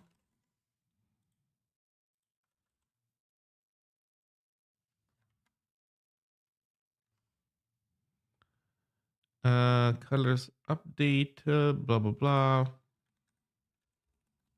Dot data. Media. Okay, we basically parsed the header and it turned out to be a media packet. So sender is state client CDP next get. Do you have TLS in this program? No, I don't have anything related to encryption right now. It's so sorry, it's too early. It's like I'm not even there yet.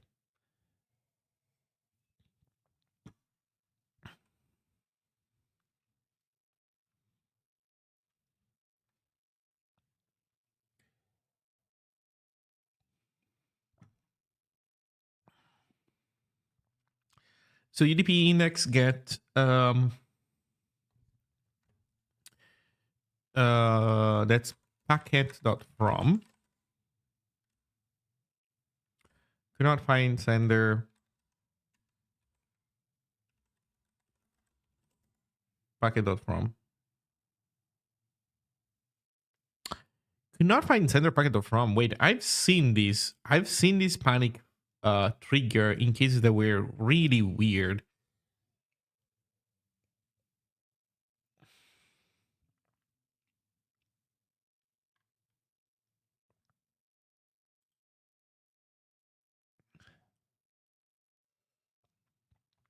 Mm. So this happens when there's a client that doesn't know that it lost, that the server like died and then it got logged out basically because of that. And it's still sending UDP packets to us. And that's causing it's causing the server to crash. So yeah, this is bad. This is not be like this. This should be not a panic. This should be just a log debug.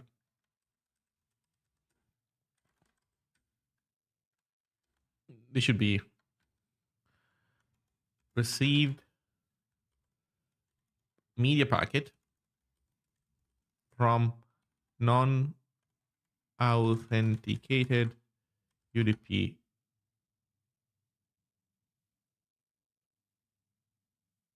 Well, non-authenticated. Authenticated is not the right word. What do we call it here?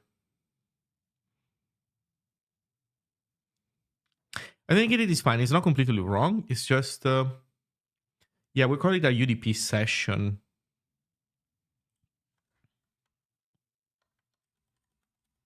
Let's say from unknown source.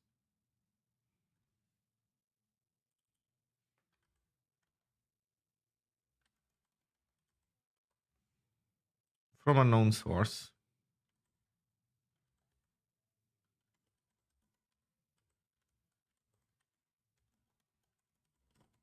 There we go.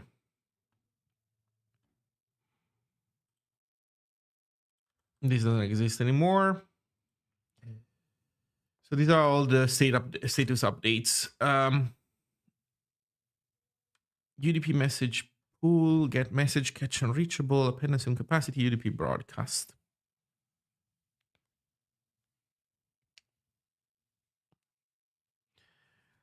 Hmm.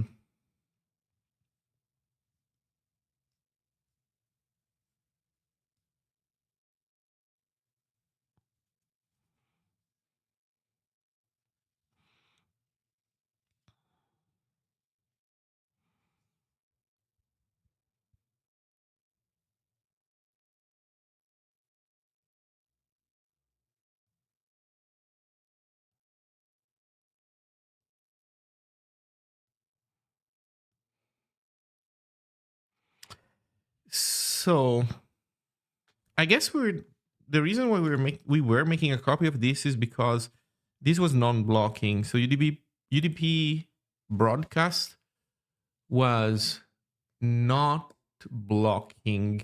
eh,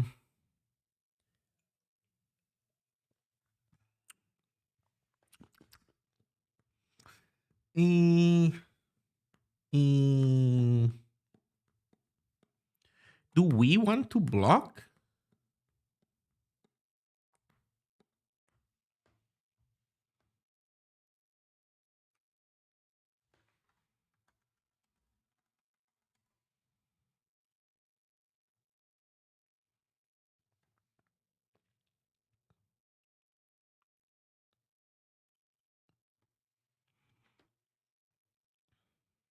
Let's take a look at the implementation. So what we're doing here is just UDP. Oh, there's also the echo option that we're doing. So UDP broadcast looks up a room, and then for each client in the room was doing UDP send, which is now commented out because we deleted this stuff. So I bet you the UDP send was scheduling async tasks, which I don't think is what we want to do anymore.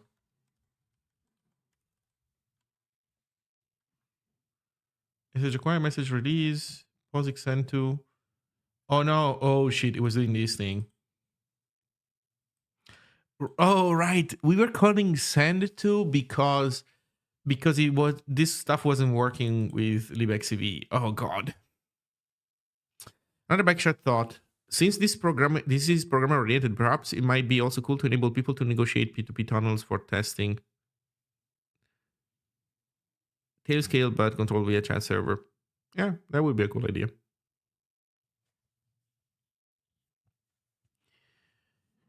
So, huh.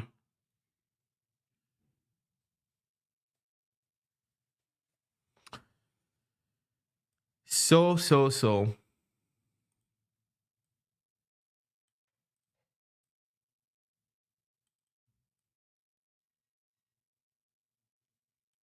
You know what this would be certainly cool for file transfer.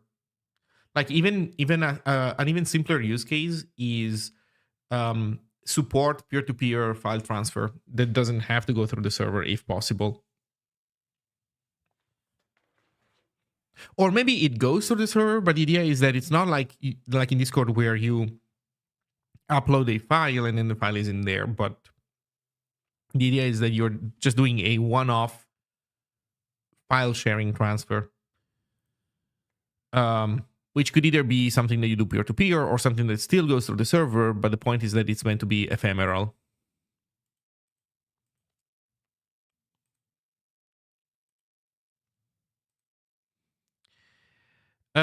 So what is this going to look like now for us?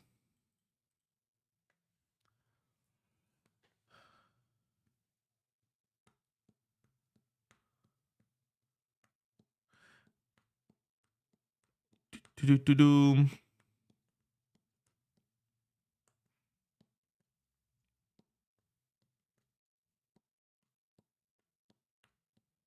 Patch queue a chat server. Yeah. Yeah, these are all definitely all things that you would want to do.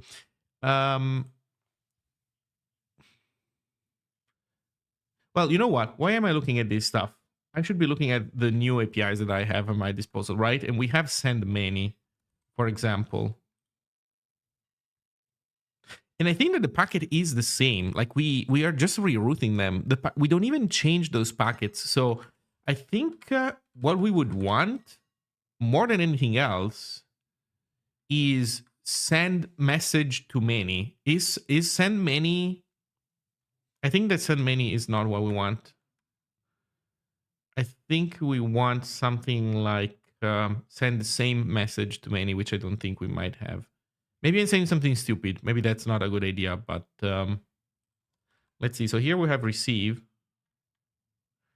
Send many. Yeah, we have many messages.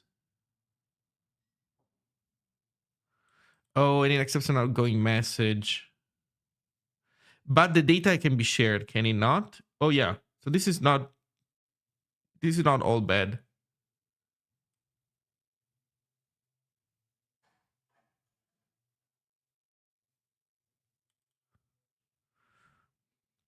So we can batch, right? So we can make batches where we make like we send the same packet at, I don't know, 64 clients at a time with one syscall. This shit is so cool. Holy cow. I love batching. So here's what I'm gonna do. I'm gonna take a quick 15-minute lunch break.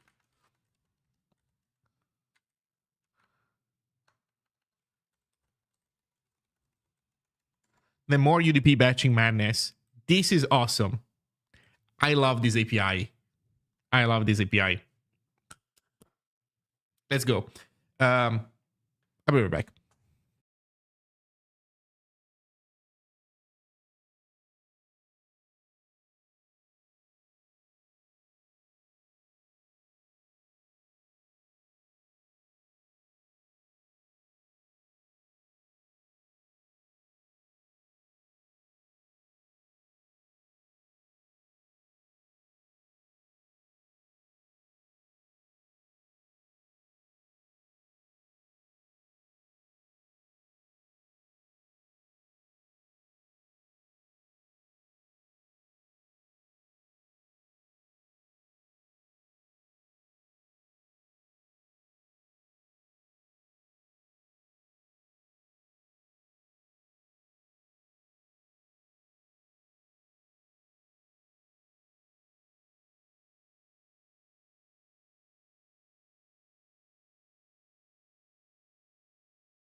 Okay, I'm back. Do.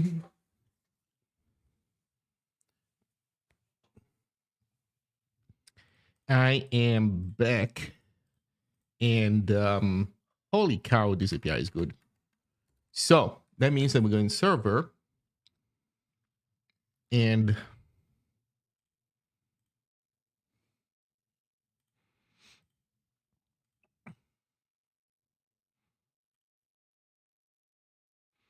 mhm.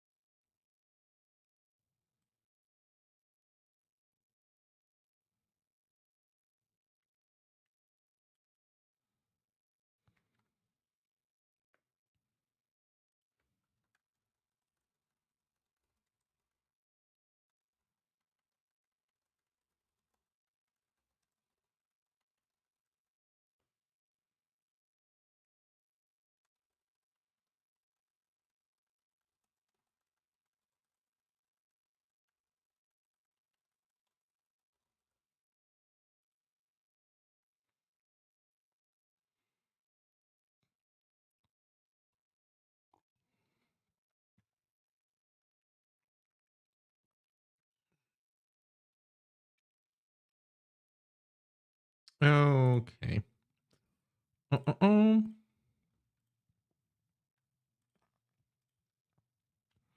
So what are we doing here? In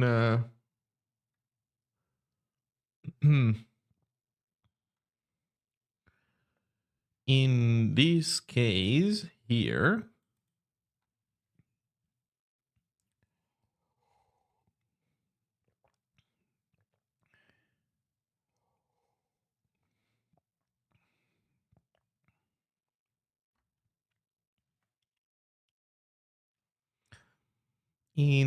here, we're not doing UDP broadcast. We're doing everything right away. Okay, so state clients UDP index get packet from sender. Okay, actually, what were we passing down? Sender voice ID.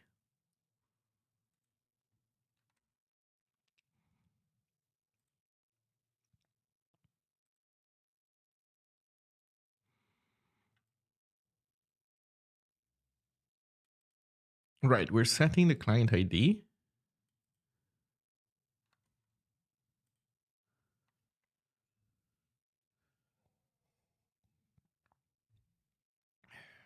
Don't do this. We don't do this. Holy shit, we don't do any of that. Oh my god, this is so good.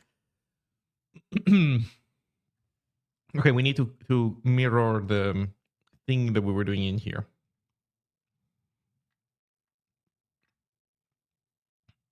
No, actually, it's not UDP send that we need to mirror. We need to decommission UDP broadcast.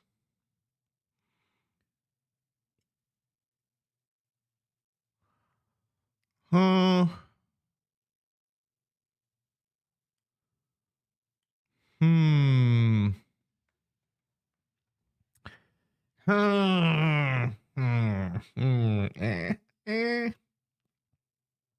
eh,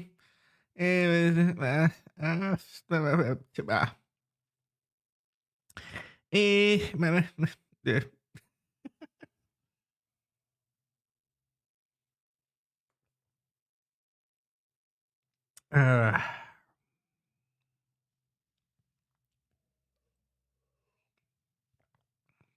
can put it on Codeberg instead of GitHub? That is a good question. I don't know yet what I plan to do with my transfer to Codeberg with my stuff. I think that I will probably not try right away to move somewhere else, but eventually I will. So I'm not in a rush.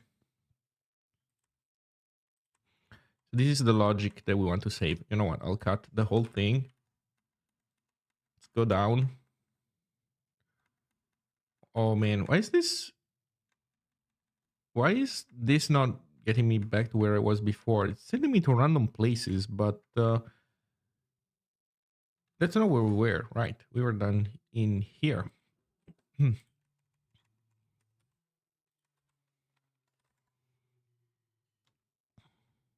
Okay.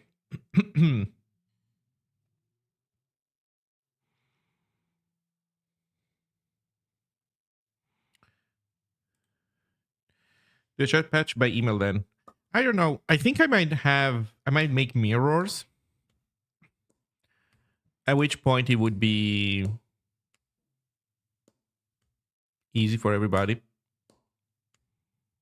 Did you start your HTML project on this channel? I was curious I could watch if I could watch from the start. If you mean my static site generator, I did, but it was a while ago. So there's a plenty of streams of me working on it. But there's not like a well-defined series of videos that you can watch. There's copies of these streams, of many of these streams on YouTube, but there's no like categorization. And I would sometimes switch to another project in like do a little bit of that and then switch to something else. So you will find traces of this stuff. It's just not well organized. It's not meant to be a story that you watch from start to finish. Also, not everything was done on stream. There's also that.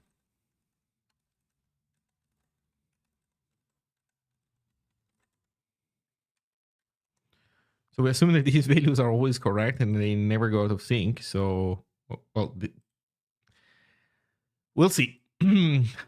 We'll see how long this stuff can stay like this.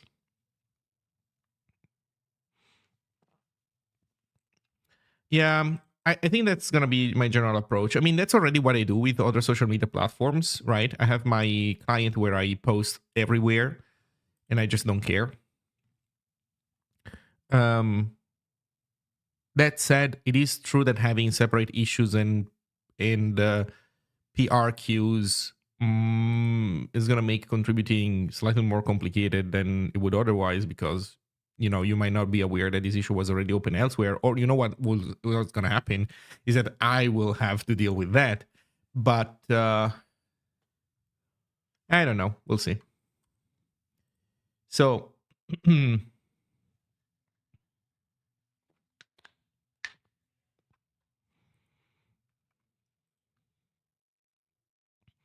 room.keys client.udp, or else local constant UDP shadows parameter from outer.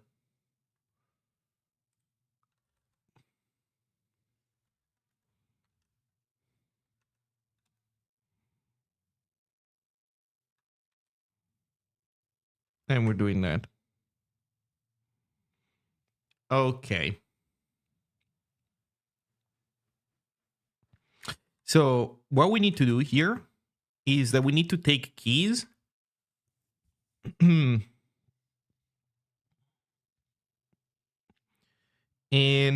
we need to have an array of I don't know what's called, like outgoing messages. What does outgoing message. This is IONET outgoing message. So var outbox, or like batch.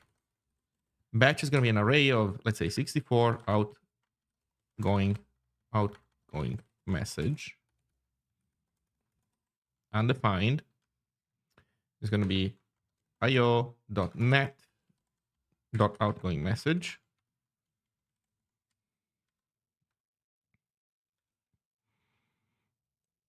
Then we want to do var batch idx starts at 0 for room keys client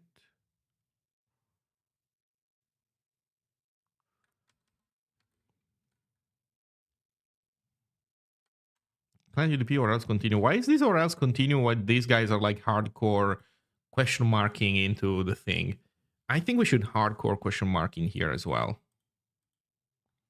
The problem is when somebody leaves a call. I guess we'll worry about that once we give people the ability to do so.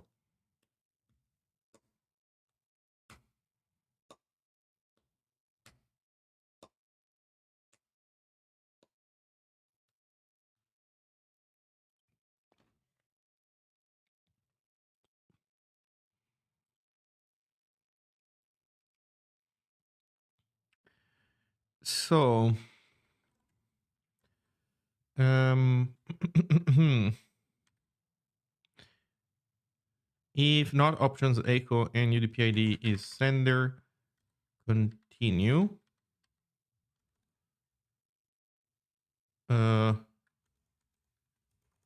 Let's call it receiver UDP, I guess. Okay. So what we do is that we do batch at batch ID x dot star equals address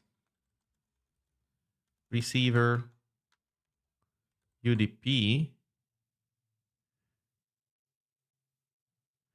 and that's a local variable. We can't.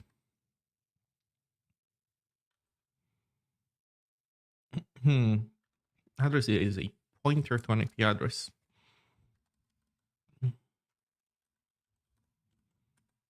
Hi, UDP question mark. Do we have in there? Other.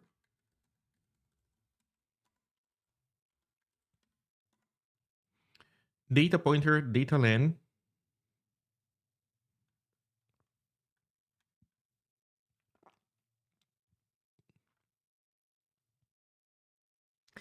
After sending succeeds, replace with how many bytes were actually sent. Huh.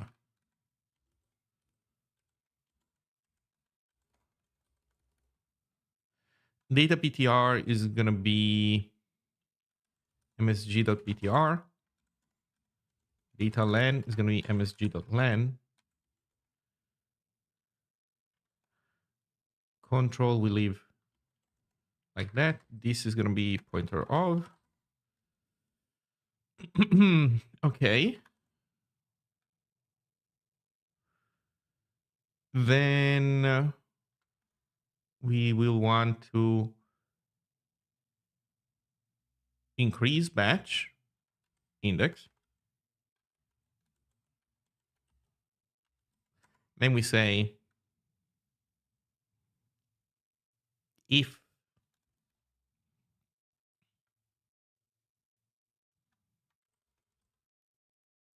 batch idx equals 64, or batch.len,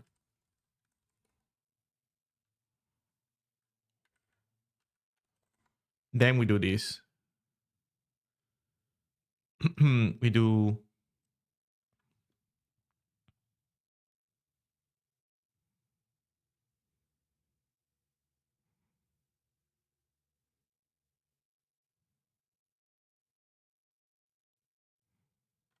I think we want a or maybe.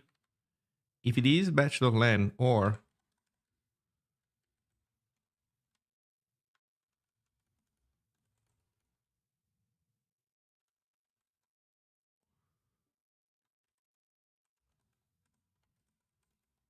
I think we need to replace this thing. Um,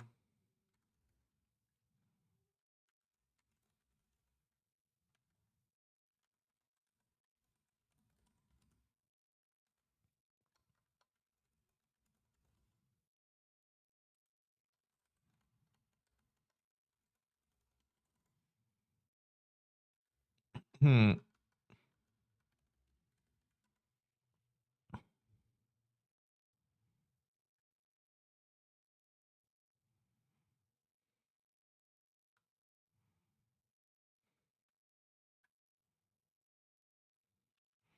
So if this is the case, then we send. So we do try udp dot send many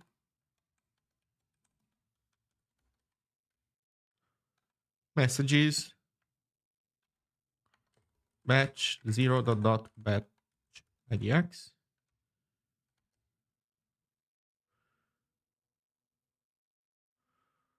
flags.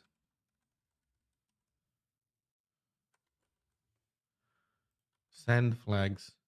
Confirm. Don't root. EOR. OOB. Fast open. I don't think any of these really apply to us.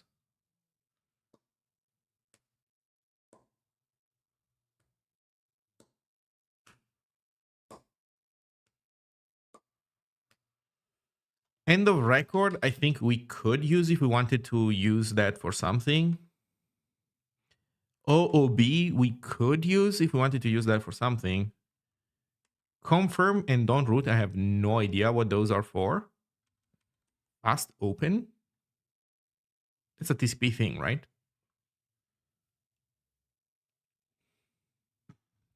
So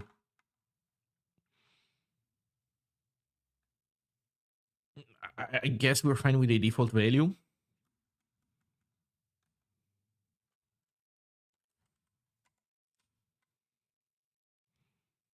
Also, how can it fail? Oh, there we go. Message oversize. The socket type requires the message to be sent atomically. Oh, we could enforce that? System resources, network unreachable, host unreachable.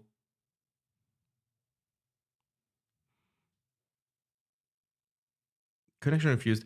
But this doesn't explain what was the outcome of these things. So does send error mean that one of these things happened for one packet? The destination address is not listening. I guess we ignore most errors, if not all of them. You know what? I guess for now we just ignore all of them and then we'll see.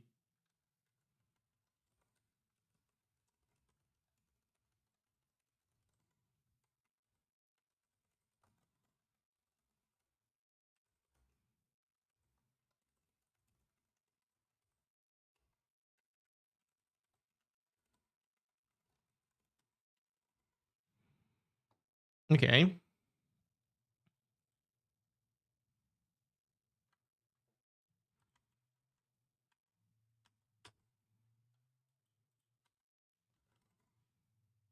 So this is it.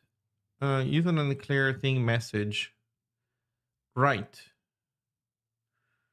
What is the message? Oh, actually, we had the answer down below. No, we didn't. We don't know what the message is anymore. We'll need to figure that out. But it's I guess it's data.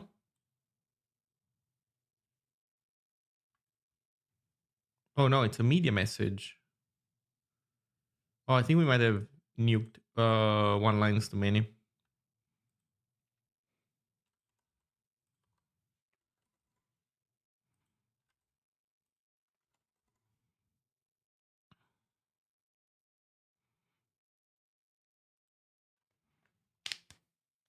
Okay. Okay, what was the message thing?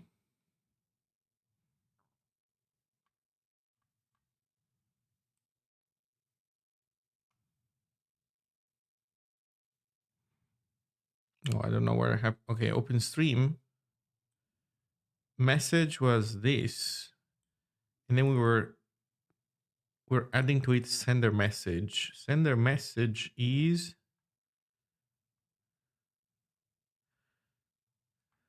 up here. Sender message is the original data. Okay. So this is packet. Yeah. So this is packet dot data. Dot data len. Okay. This looks good to me.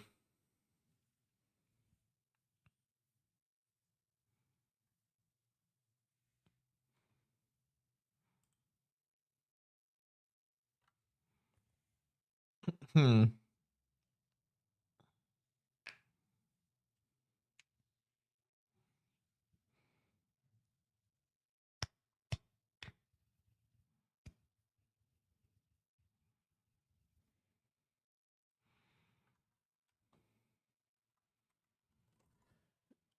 State clients TCP index get OS dot TCP client. What?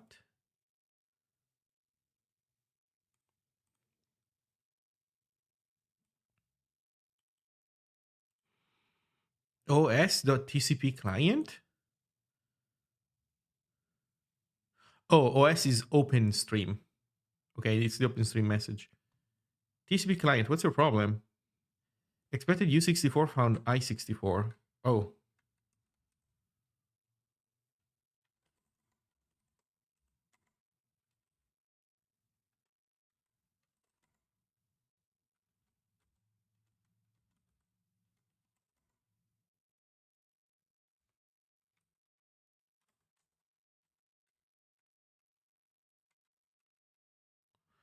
Clients remove UDP. Once a GPA allocator. Okay.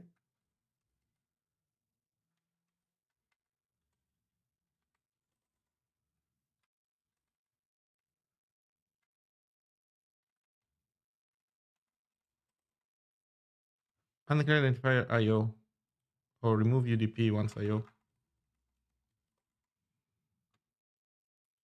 Hmm.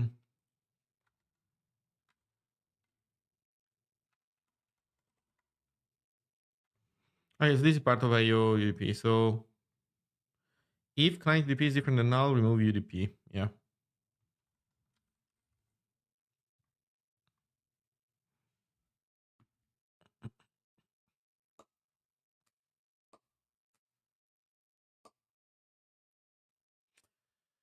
To be honest, it would be cool if we could turn this into a single threaded thing with non-blocking IO. It would make this design so much nicer. Having this forcefully multi-threaded is boring, really boring, but oh well. So remove UDP, TCP broadcast message.data.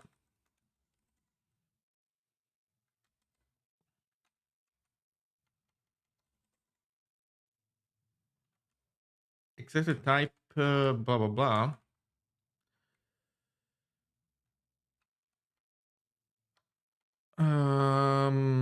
STD net address. I think this is IO actually.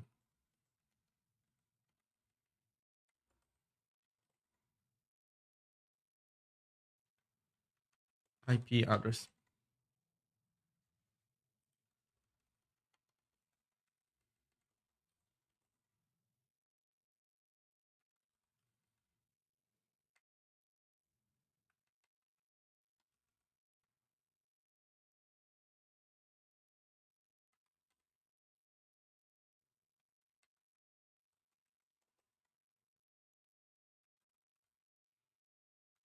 Okay, now we are on the milli timestamp stuff. I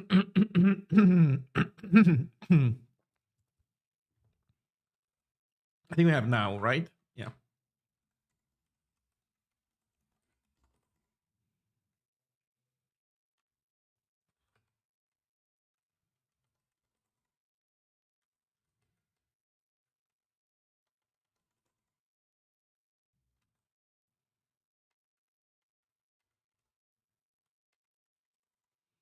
Okay, what is this? Set UDP.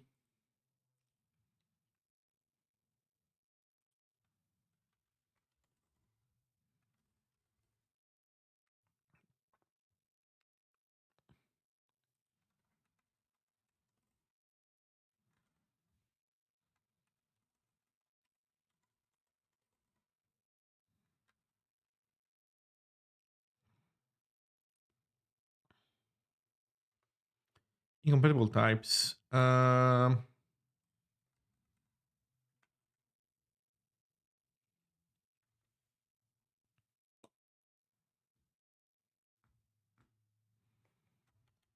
Oh, because previously this was it. That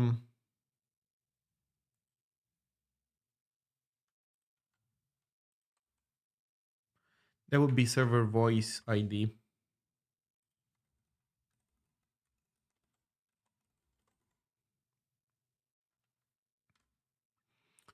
Cannot dereference a non-pointer type. Hmm. Oh, yeah. Expected 3 arguments. IO.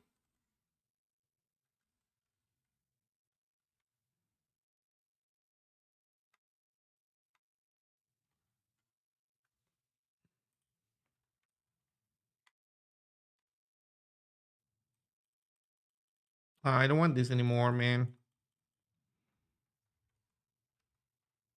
Oh, there we go. Accepted type T void found struct. What?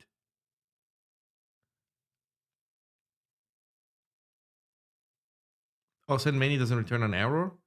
It does return an error. And then it's void. Wait, what am I missing?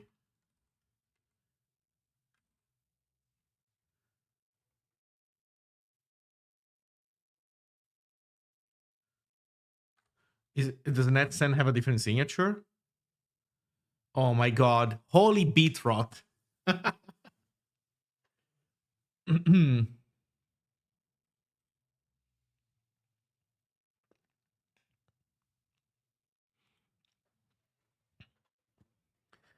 Holy beat rot. That is unfortunate. That is truly unfortunate.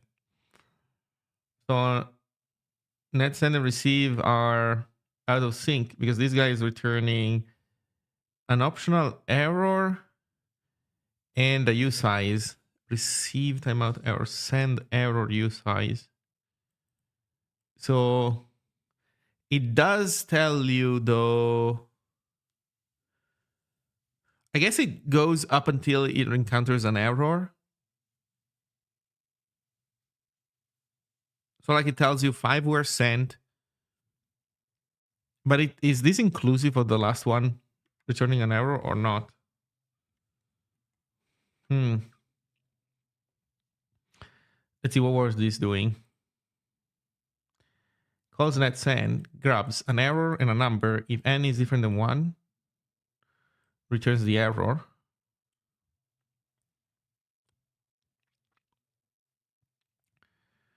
Uh, while send many.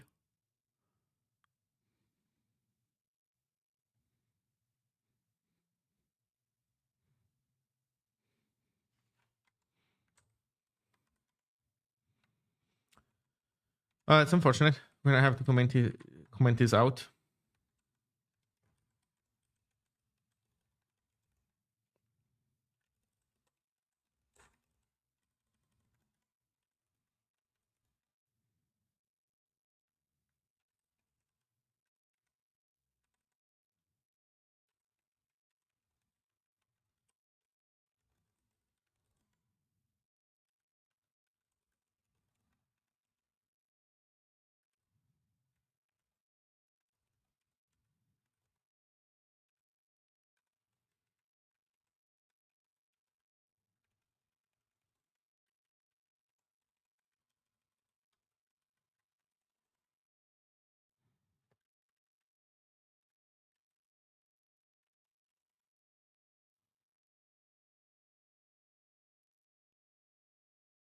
Oh, if an interface that just wants destination and data. Oh, it doesn't allow you to specify flags even. Okay.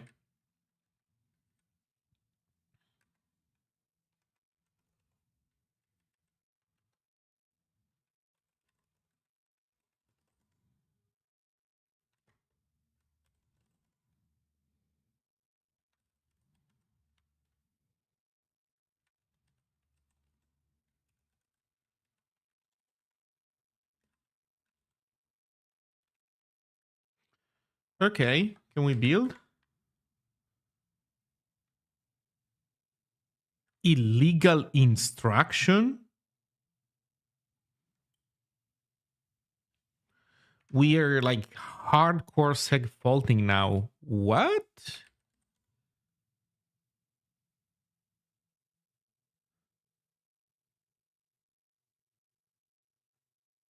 Illegal instruction. Yubi-san.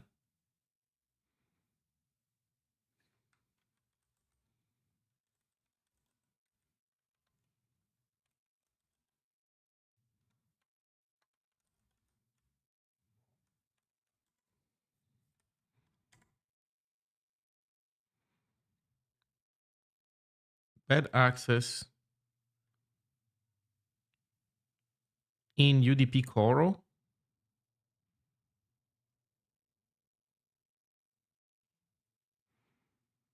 Is it bad because I'm copying this guy? Are you not supposed to copy sockets?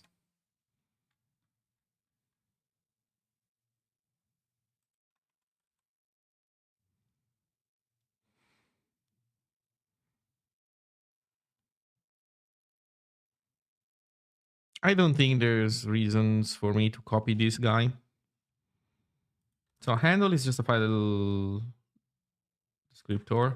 IP address is gonna be one of these guys.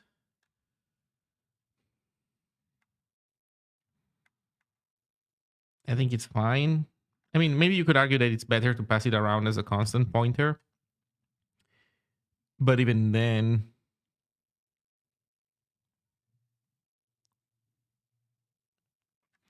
even then,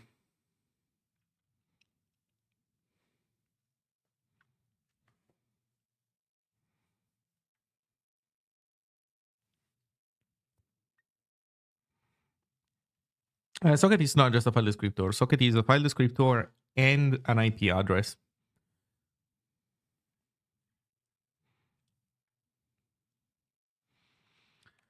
So what is it that we're doing illegally?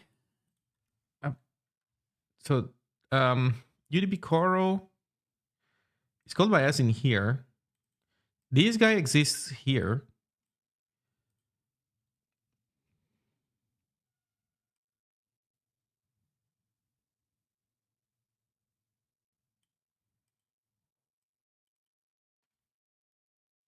This was fine before. The problem is that we're touching it. I think that this is pointing not at the right place, potentially. So this part that we're looking at does make sense, yeah. So, but what does this line mean? Bad access here right away.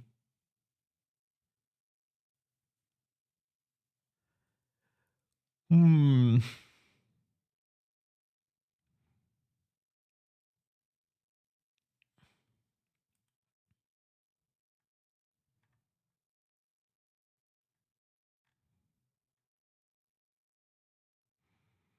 The only difference that I can think of is that now we're actually polling um from that socket. Like I would expect basically UDP.receive to fail. Like if we do this,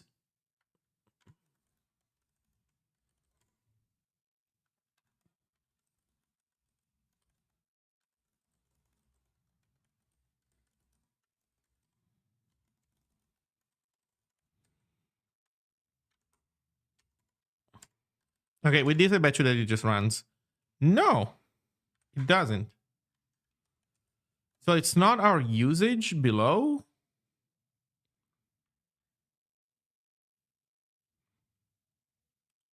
What if we do it okay, what if we do it here?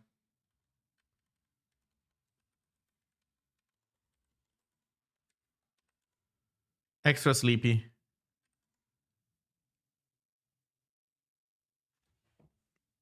What is going on? Illegal extraction.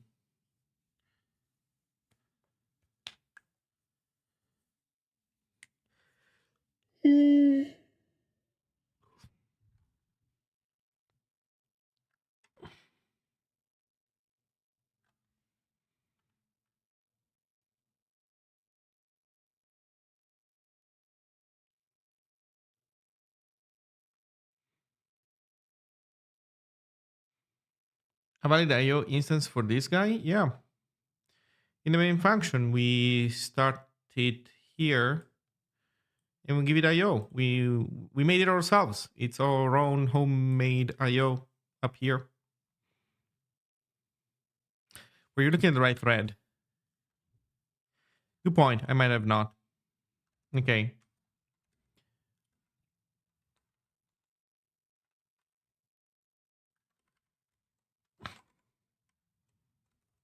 Comment out some sleep.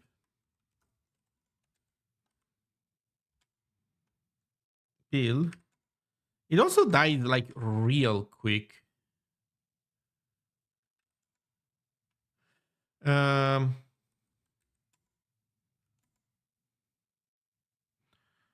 Okay, what is it? Threads. T. Thread select. But I would like thread list. Like, how do you list? No.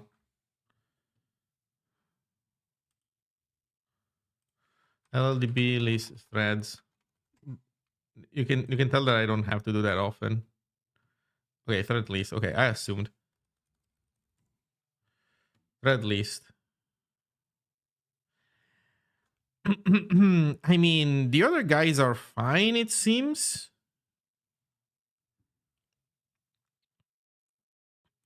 I think this is the main thread and it's waiting on the reset event.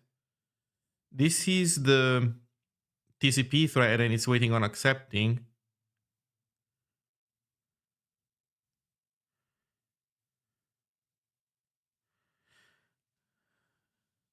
Actually, there is one thread that is missing from this list, I think. But in any case,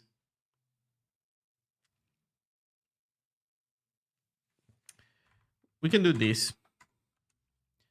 We can, in main, we can avoid starting the TCP stuff. So we can say here, where is it? We never start TCP.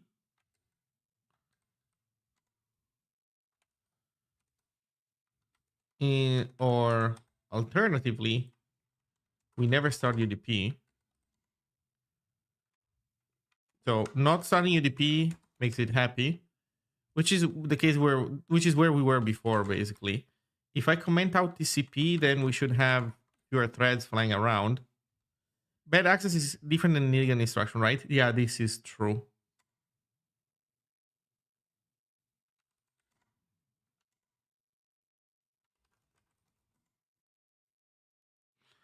Okay, now we have only main and only the UDP one.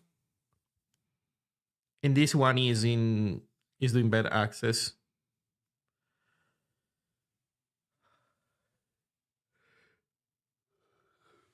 But it doesn't even say what is the bad access that we're doing.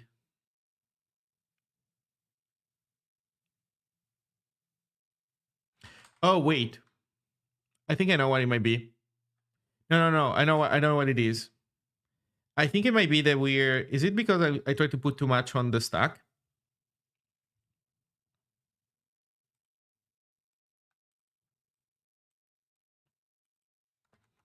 What were we saying that the maximum MTU is? 1280.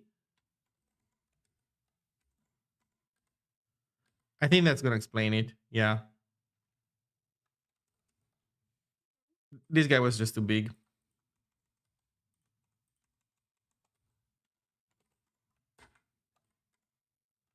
There we go.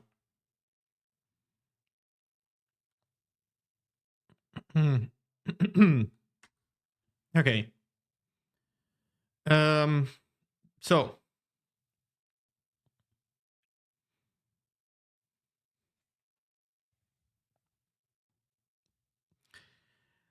Um, yeah, so we're working, or rather, we're kind of fine. Too bad that this function has bit rot.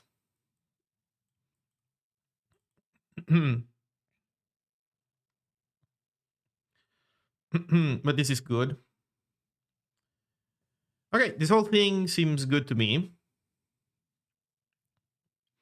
I think it's time to switch to the client. I think it's time to make the client, to get the client back in working condition as well. That is gonna be pain, man. That is gonna be true, unadulterated, burning pain.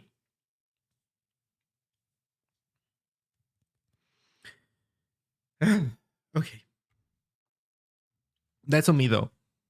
I should have used Rust.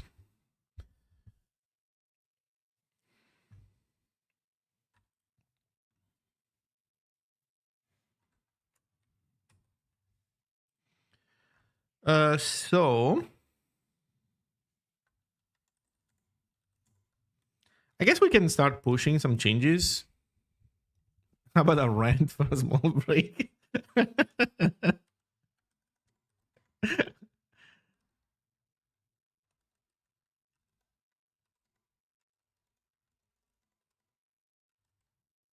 Server TCP does it? Oh, there it is.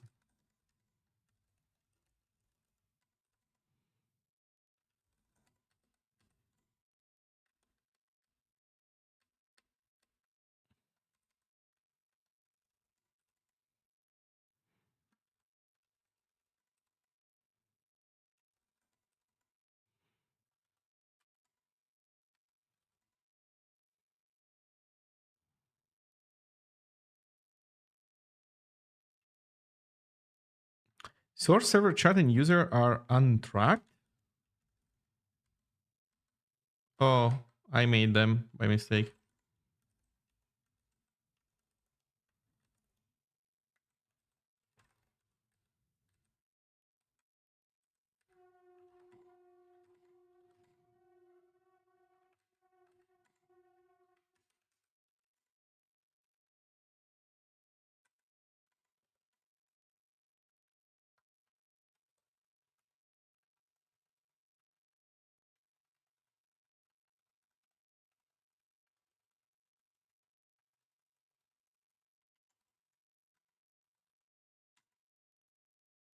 Okay. Have they everything and regrets? Um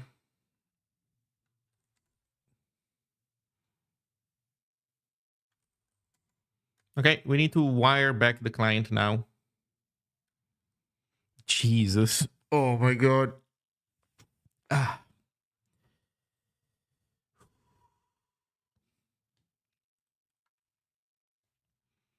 So CI creates a thing called audio test. Tries to build it for Windows, I guess.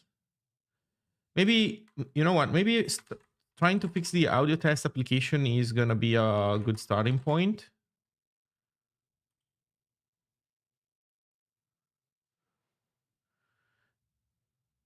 CI depends on B get installed step. Should it?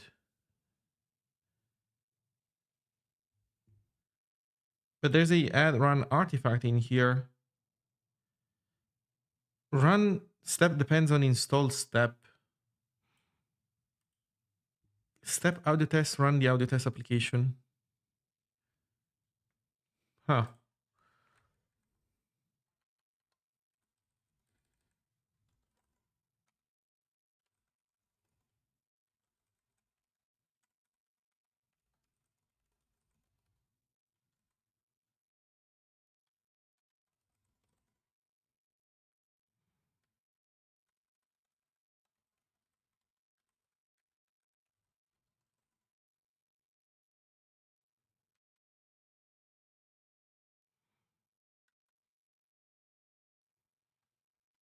Okay.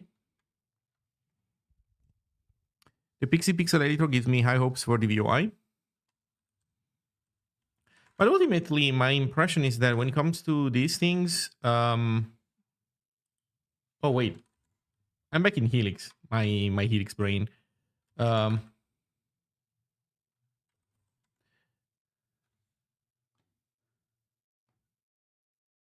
in lazy dependency, find package hash or fatal. Juice. You. Okay. So these are definitely configure audio backend. Okay, this lazy dependency. Okay, so this has to do with my dependencies now. Okay, so at least we have isolated audio dependencies, so hopefully we can deal with them first and then decide what else to do later. In any case, for the visual field, I think that all these like I don't want to oversimplify and trivialize the work that David is doing with it, but my impression is that uh it's on you to then style everything to your liking, right? So ultimately the framework doesn't help you with that necessarily, but it doesn't fight you much, I would say.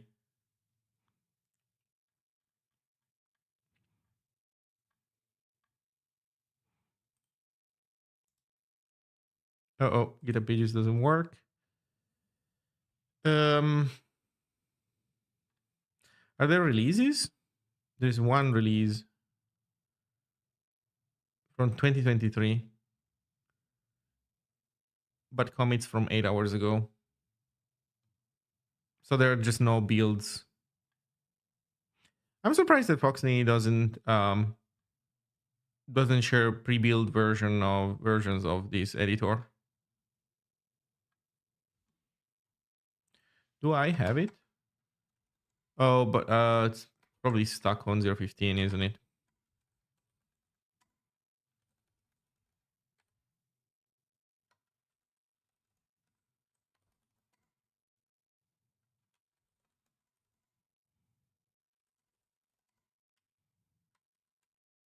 Zero fifteen one. Yeah.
Hmm.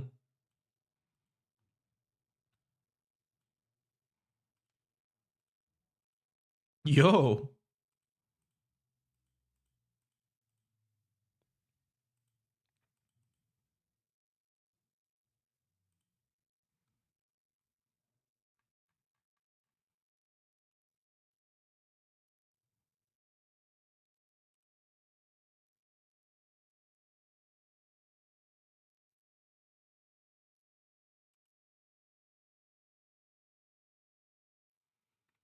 How do I open like how do I make a new file?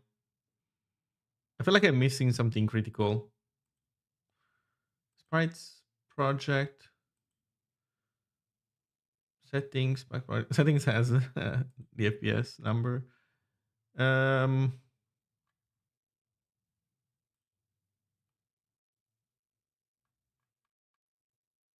Okay.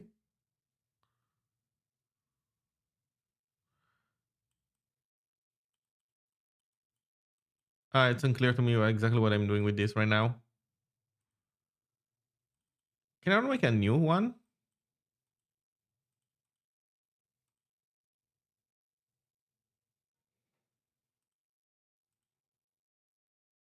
I feel like I'm missing one key piece of functionality. You can open files, but how do you make a new one? Oh, here maybe? In sprites? No. I feel like it has become in the meantime like more sophisticated. And right click new file. Oh, okay.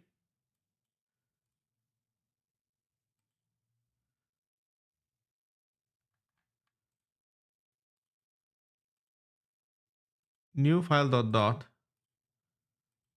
Hmm.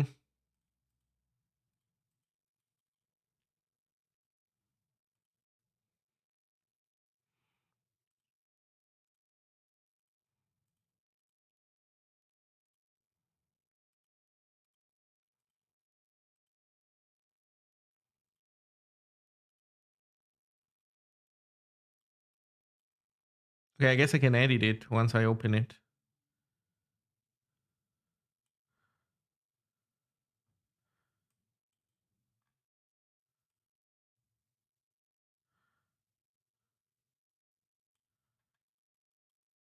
Huh. Okay. Please. Please, iTerm. We don't need you. Okay. Well, cool. Cool tiny adventure. Okay, let's get D2 working. So Zig build is gonna complain about my dependencies for sure. Now dependency name port audio.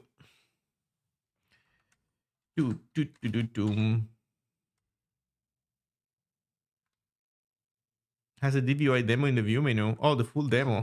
Okay, so with all the styling that is specific to Pixie, that's cool. So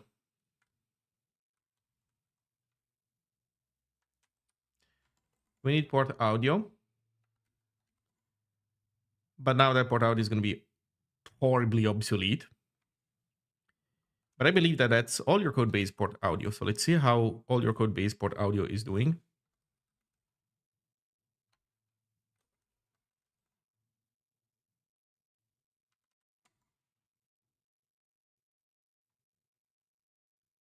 Okay, Stevie has been maintaining it. That is delightful. What do we have in here? Zig 015 support. Okay. Branch tags, nothing. Okay. Well, let's try to update and let's see what happens.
There we go. Import of file outside module path. Who's pulling this client stuff? Okay, let's take a look at how audio test works.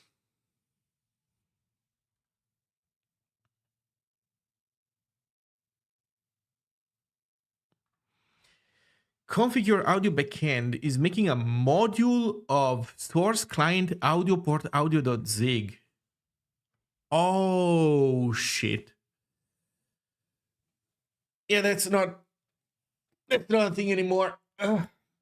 So what's happening is that, but also who's creating a wait a second, who's creating a client thing? This should actually be fine.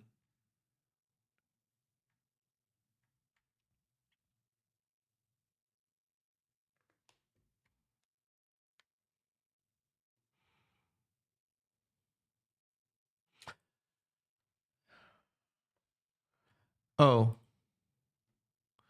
app module.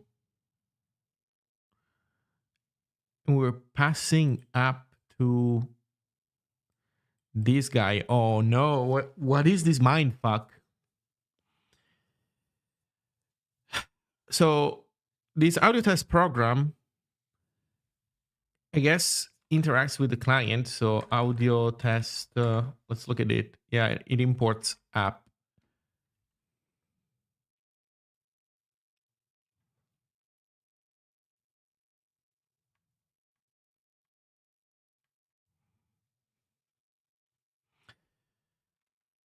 Okay, so we need to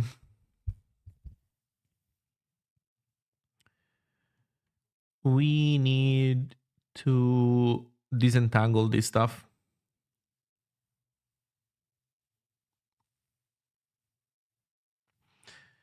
We need to disentangle this stuff. Also, it's client app. Why did they do that? Oh no, we have client.zig.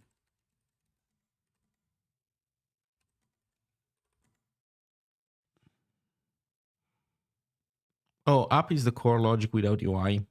I see. Oh, this is the core logic without UI. Okay, I get it. I think app should be renamed to core. Okay, the problem is that this guy is trying to import app and app.zig is trying to import stuff from the outside. He's trying to import client, but he can't anymore. Huh.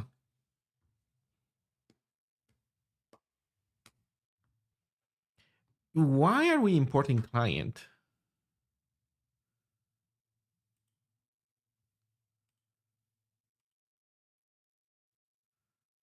Because despite everything, we are calling methods on the global DVUI Windows stuff. That's not nice.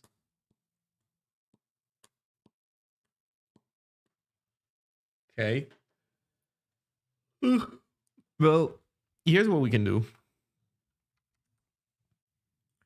We can comment that out. We can't comment that out. And then we can go up and comment client out. Let's see what Zig build has to say at that point.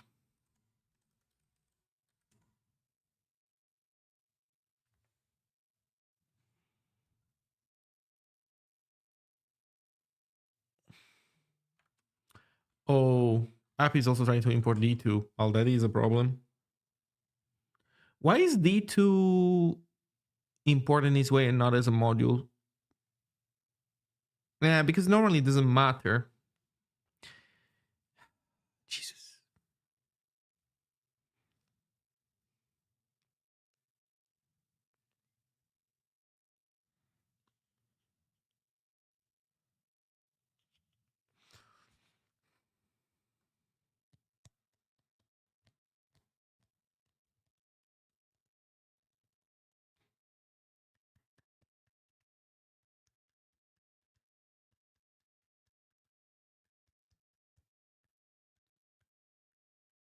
And we do use D2 a lot. I think we kind of would want D2 to be a module.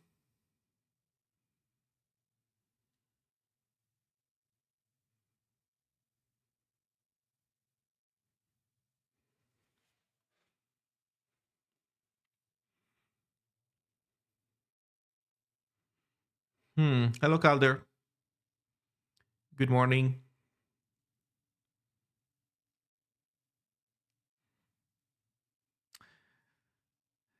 This is a surprisingly annoying, it's a tiny but surprisingly annoying problem. So how do we deal with this?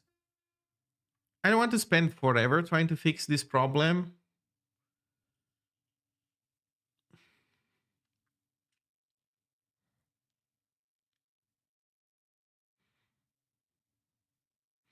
I think audio test has no reason to use this stuff as a module. I think audio test could be ported, could be moved inside of source as a top level entry point, and then we change its usage of app, and that's it. Let's try.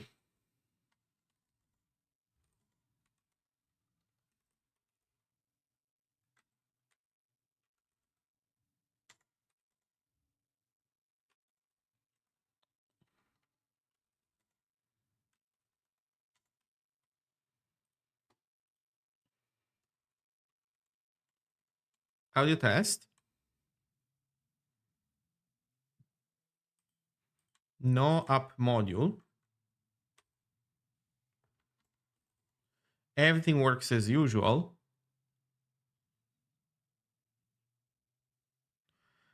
And then we do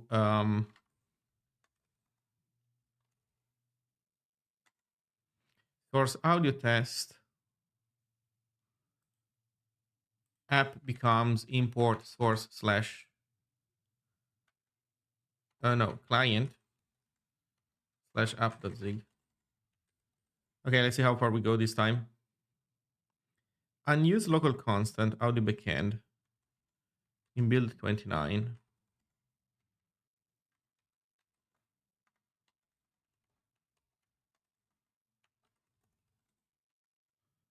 Oh, I thought we needed this, so we don't. Can Ziggin have... Oh, Mark always read. Root source file start std has no member named IO. Okay. I think we're doing fine then now. I think we're in a pretty good position at this point. And you know what? Here's what we can do. We can comment out check. Or rather, we can do this. Check dot depend on run step. So I'm running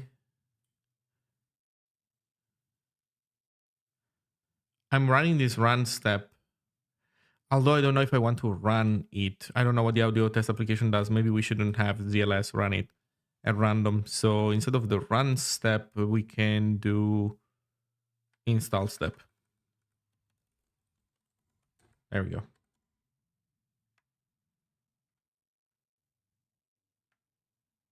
Okay.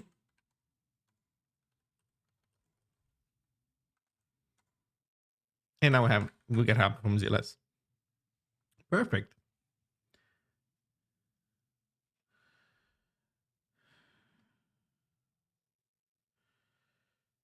Error writer write all usage process exit 0xff.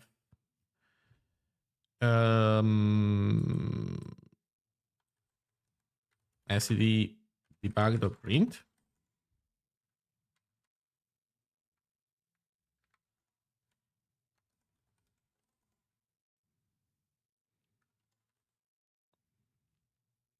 Oh, no module audio named audio backend. Okay, so we're missing audio backend. So we do want to do this. This returns the audio backend.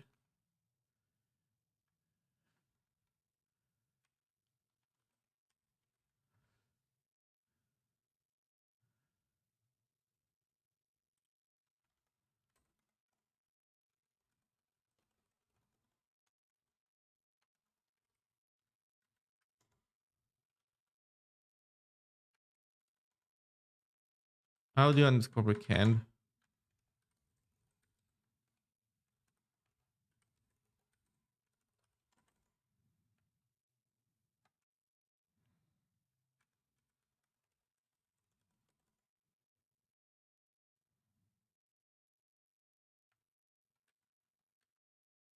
Okay.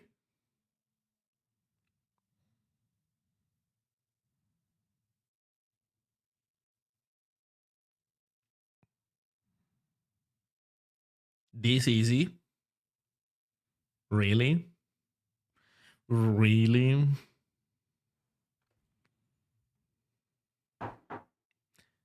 Ah, there we go. Okay, audio test has more stuff that needs to be fixed.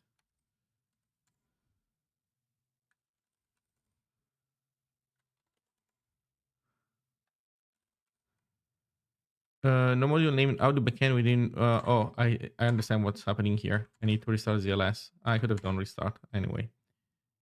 Initialize as ZLS. There we go. Now we're getting more errors. But why are we doing this?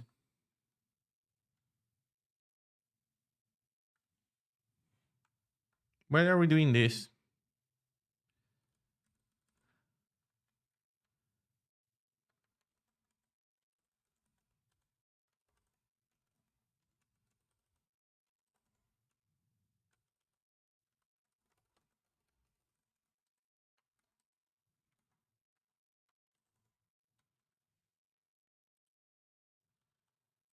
So there's not even write all anymore on file.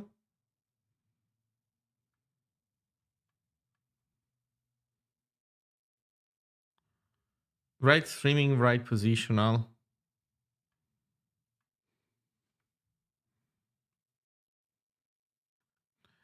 No more write all. Yeah, look, these are all going to become SED debug prints.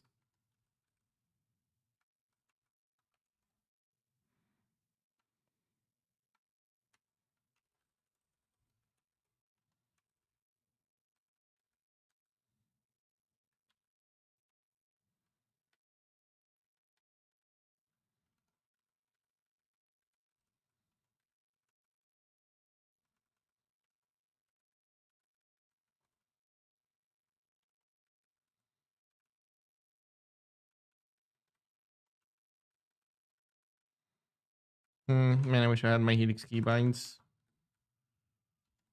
Okay.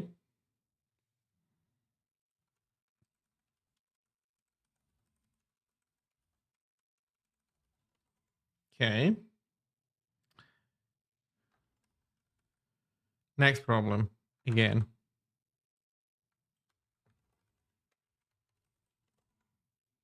Why did Johnny hate SED debug print? SDR. No more SDR.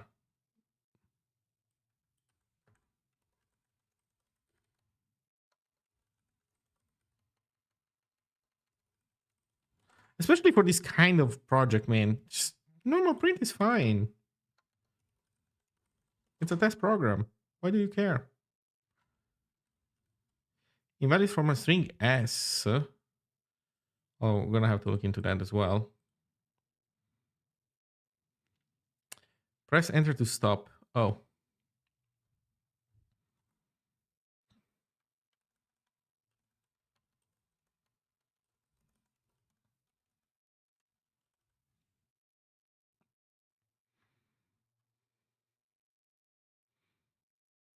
Read positional.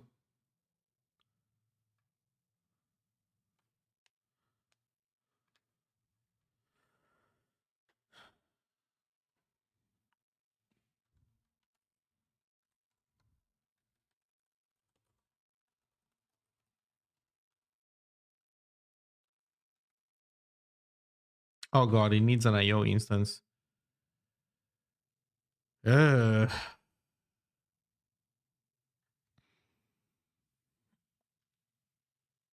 oh, this is pain.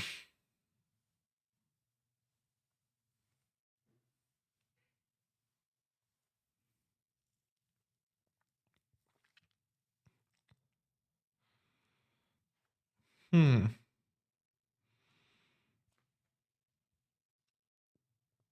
Hi, would it not have made more sense to move to a self-hosted Git server if you were moving off from GitHub?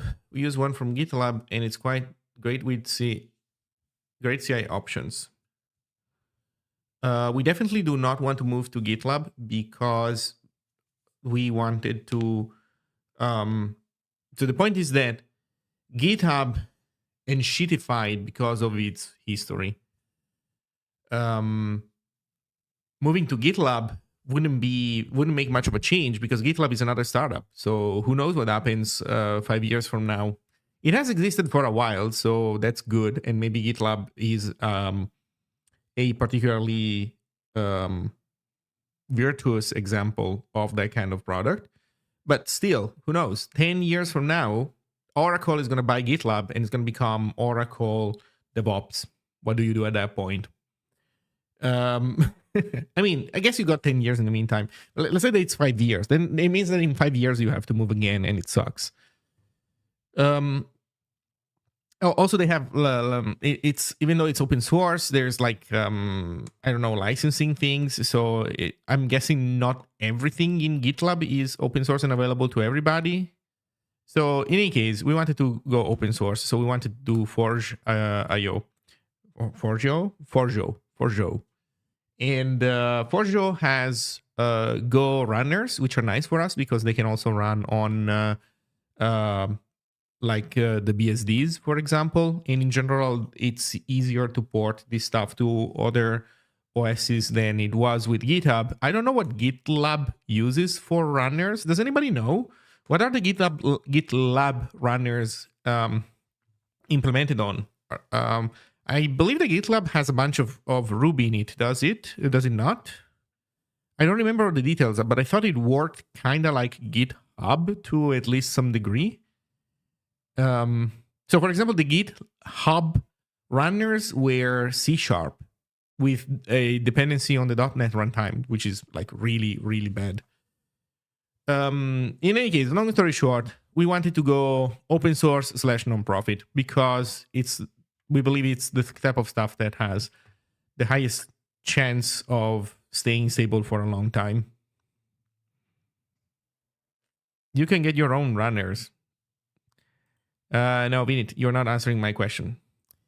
This is not a runner. This is the config file that defines your pipeline, and that is fine. The question is, we would definitely want to have our own runners. The question is, the client program that you have to install and run on your machine to have it run your jobs. What does that? What is that implemented with? Is that a Ruby program? Is that a Go program? Is it a C# program? Is it a bunch of very deeply evil bash scripts? Notice, are you still using Helix? Didn't know it has icons. It's not Helix, it's Flow. Sorry. Let me restart Bork because YouTube chat borked. Yeah, of course. Look, YouTube booted me out. Of course. Like, oh, now it succeeded? Like, what the fuck?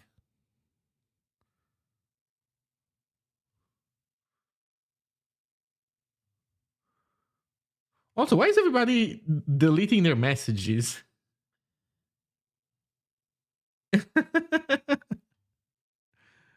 Anyway. GitLab runners, copy link. Let's see.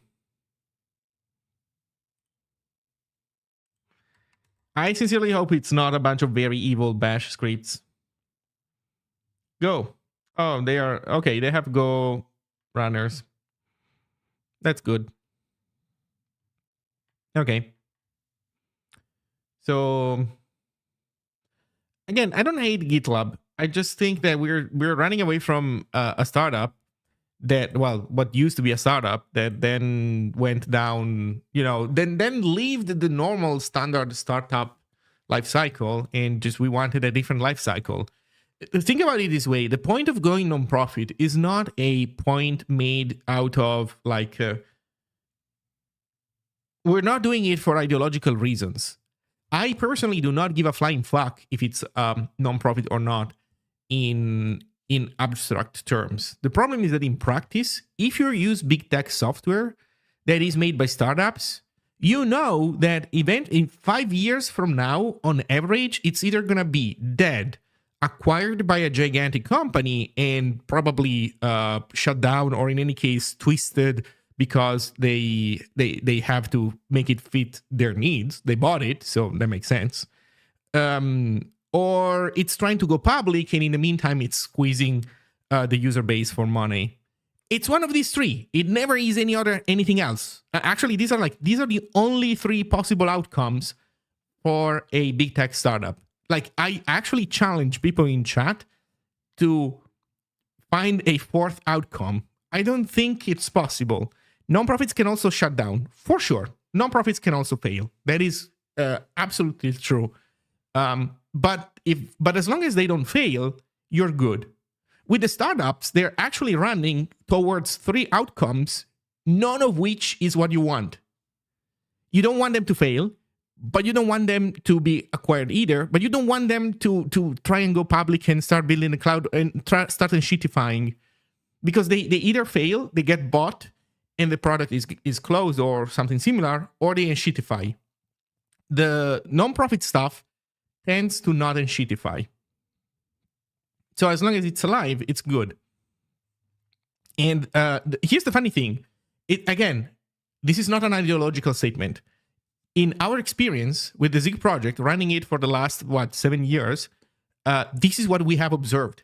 Every time we depend on something that is not nonprofit, we have already seen our own infrastructure that we depend on start disintegrating below us. We've seen it with GitHub. We've seen it with GitHub sponsors. Before then, we saw it with previous CI providers that we were using. I remember when I joined the ZSF and we had like a CI system that was based on BuildKite, I think. And then BuildKite got bought by its immediate by its competitor. And then we had some CI runners that I don't know what the heck was going on there. In any case, it was a mess. So, and so I moved our CI to GitHub Actions, and it was fine for a while. And then the shit that we've seen recently started happening. So, I think it's not that insane if you think about it, that basic infrastructure like CI and GitHub hosting should not be a startup. It's obvious if you think about it. Like, do you want the sewer system in your city to be run by a startup? No, you don't. Do you want your parks to be run by a startup? No, you don't. Do you want your, I don't know, like, right? It's because it's critical infrastructure. You want some stuff to be run by startups, but you don't want basic stuff to be run by startups, because none of the things that they could be aiming for is good for anybody else. So, yeah.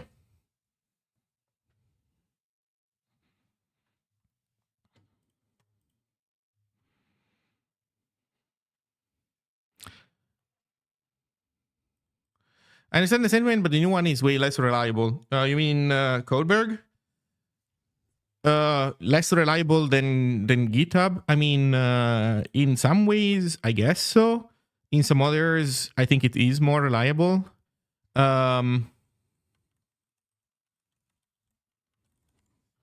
There's this to keep in mind.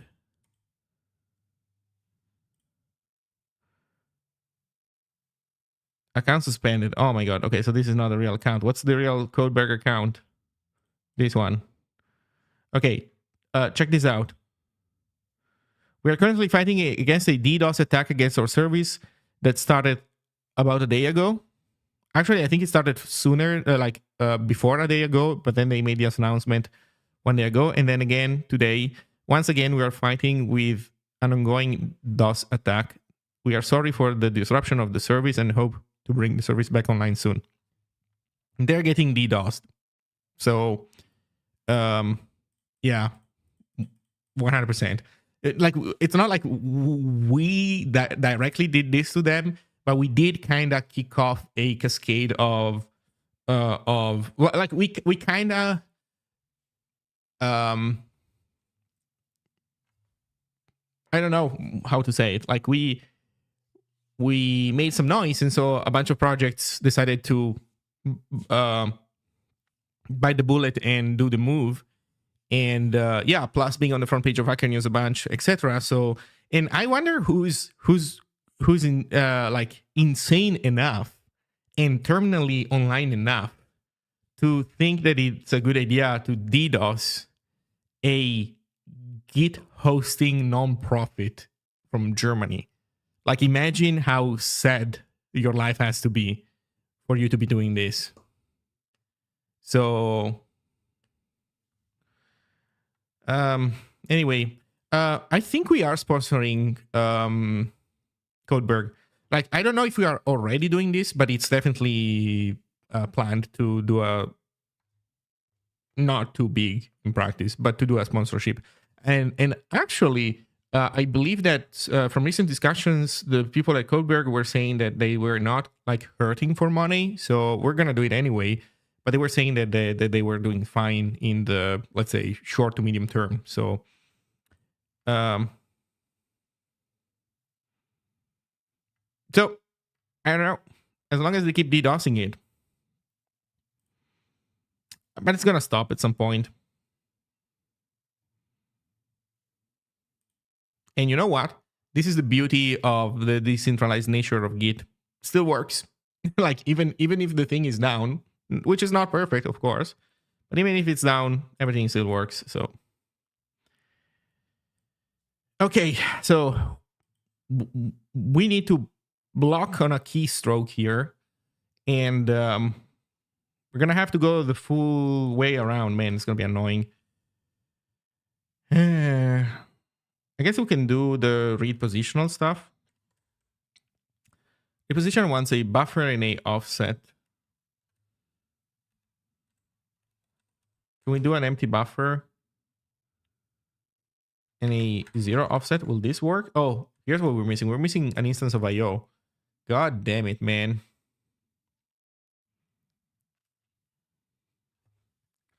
God damn it.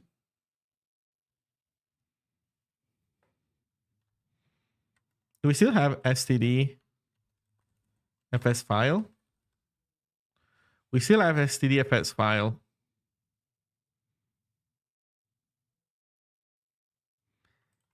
And this file here has probably read.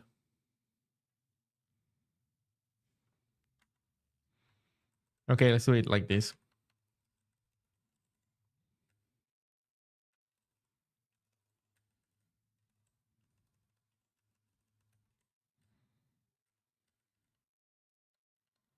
Read byte.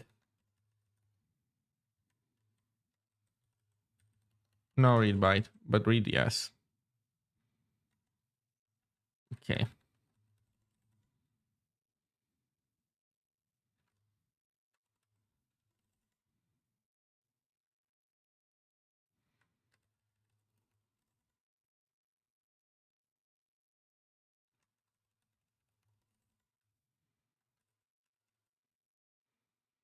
Expected optional mem alignment dot of?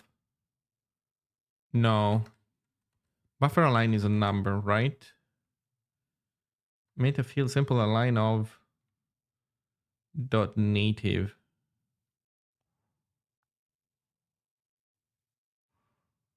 Okay. A line of F32.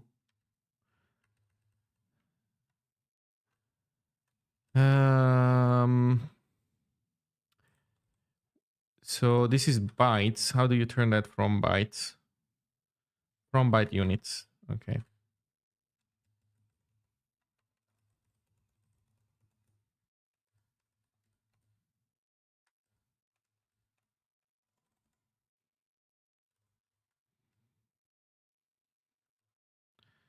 Invalid FMT error. Invalid format string. Okay, somewhere we're trying to format something that not in a good way. We need F or reference race. And let's see. So I think I should move. I have no important active projects. It's up to you. I think that you shouldn't feel rushed to do so. Personally, I think it's a good idea because I'll tell you what's going on. Okay, like serious talk. Come closer. It's just us. Here's what I think. It doesn't matter how, like, GitHub used to be cool, but you can only resist so long when you get acquired by Microsoft. Eventually, you become LinkedIn, like everything else. It's the LinkedIn transformation process. You know how they say that everything becomes a crab, right? Under the sea. Everything under the purview of Microsoft turns into LinkedIn or a LinkedIn adjacent thing. So GitHub is a social network, and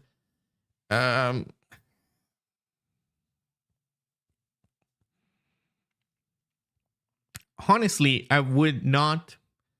Would anybody be terribly surprised if GitHub becomes eventually LinkedIn, the LinkedIn developer portal?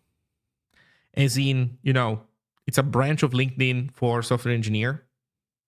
LinkedIn software. That's where it's headed. So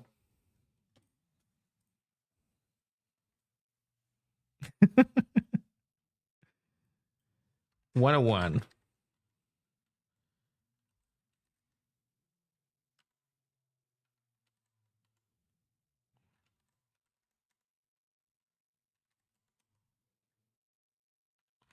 Fuck, wrong file.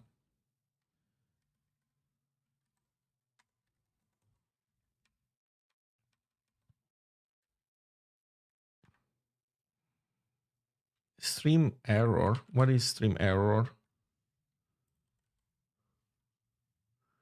It's a union and it has format. Oh, snap. These are gone. These are gone. What a surprise. A format function that was not using either of those parameters, huh? F.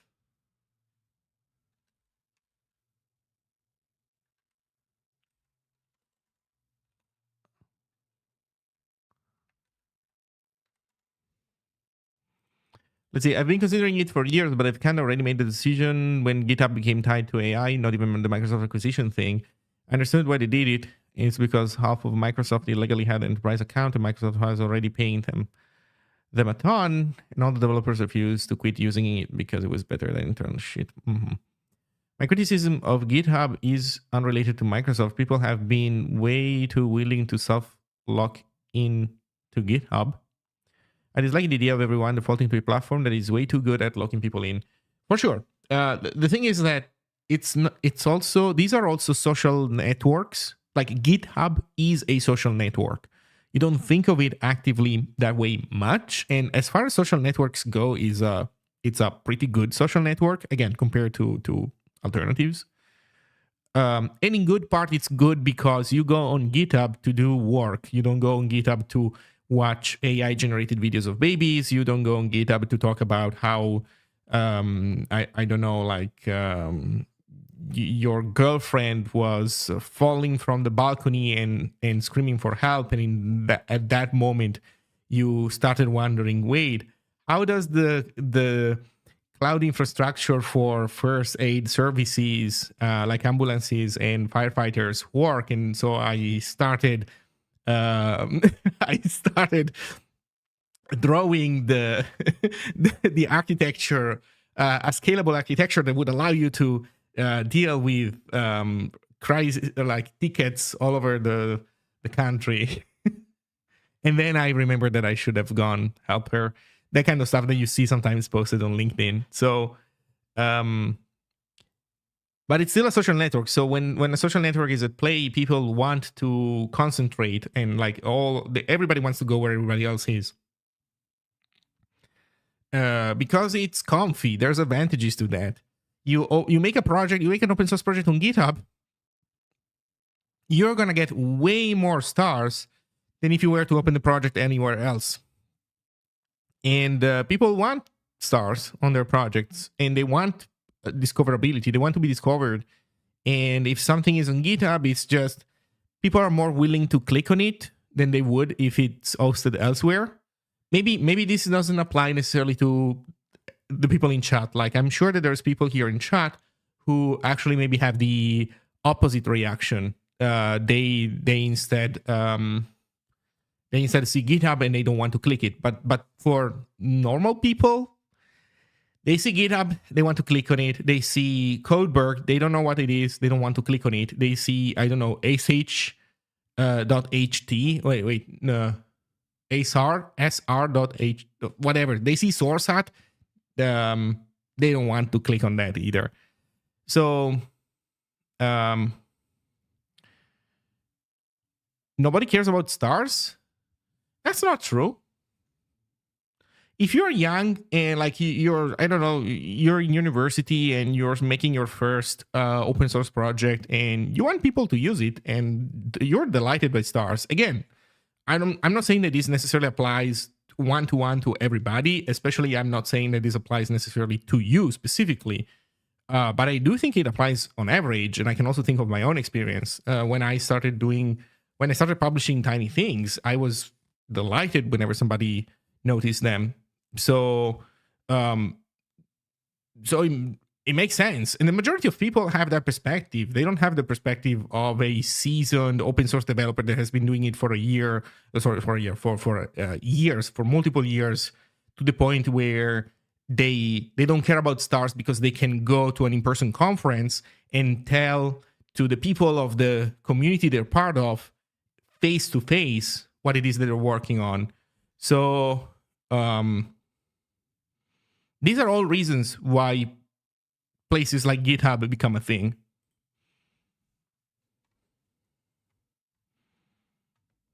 Top 1,000 on GitHub? That's cool.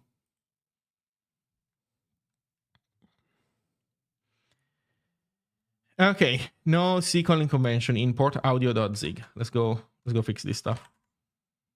Actually, where's my... Yeah, there we go. Ambiguous format string specify F for a call method any to skip it. Okay, so there's something else. We need more F reference trace. And until we fix these format bugs, it's going to be annoying to fix anything else. 148.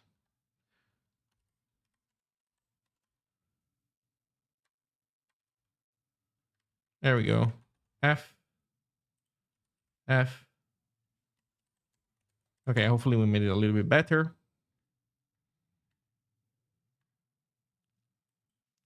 One to one.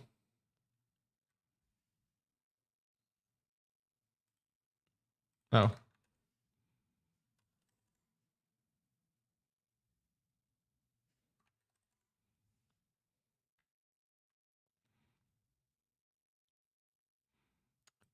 For client pool string.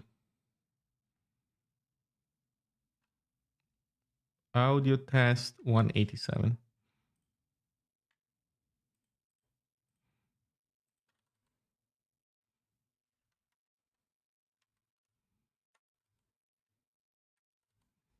Pool string.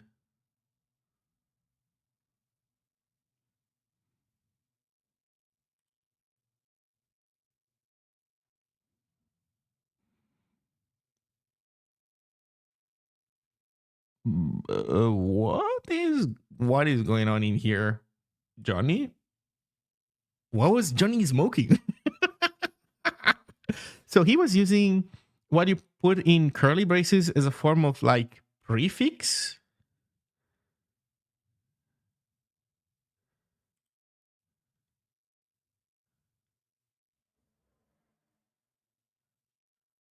No. Oh, I see what he was doing. He was doing like never mind. He was, oh my god, this is way too clever for me. He was doing formatting specifier dependency injection. Oh man. Oh man.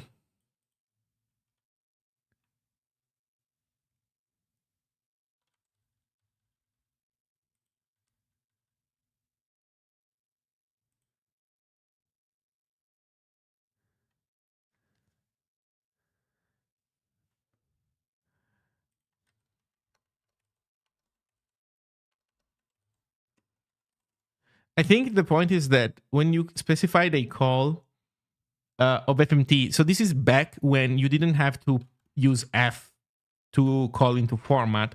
So you could have a bunch of specifiers in here, and he was passing them down.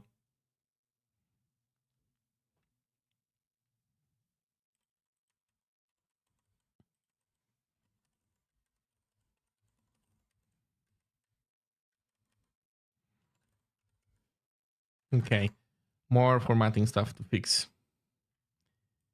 187.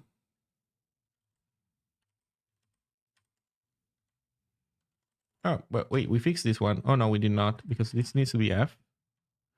This needs to be F. Okay, next. 161.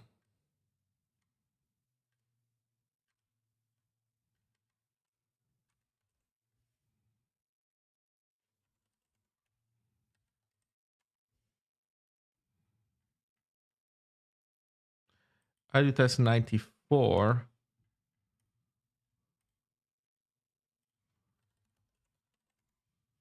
Device name again. Here, device name again.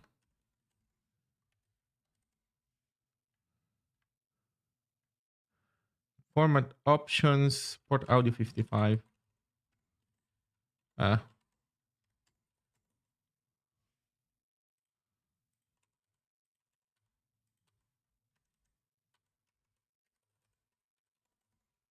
Okay. Ba-bum. I don't need an echo chamber to ride my dick. That is perfectly fine. And it's not a bad idea to look at things. But at the same time, the social networks are kind of inevitable. They work. They're a thing that exists in our brain. Like they're puzzle pieces that match mental structures that exist in our brains, and in a sense, they're inevitable. So I do agree, though, that by making it easier on purpose to not concentrate in one place, then you can facilitate uh, everybody. Like you can facilitate in a sense, like understanding, like learning that you don't have necessarily to live at the center. That you don't necessarily have to put your stuff on GitHub, for example. But that's not what these startups do. So, or those companies do. So, like, and it's impossible to ask them to do that. They won't.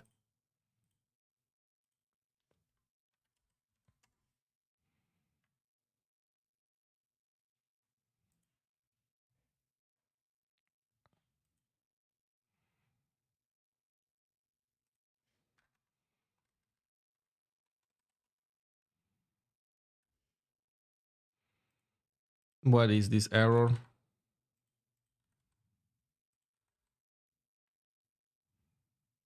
Oh, it has format. Okay.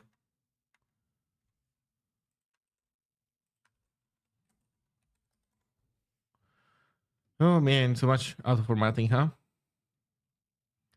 168.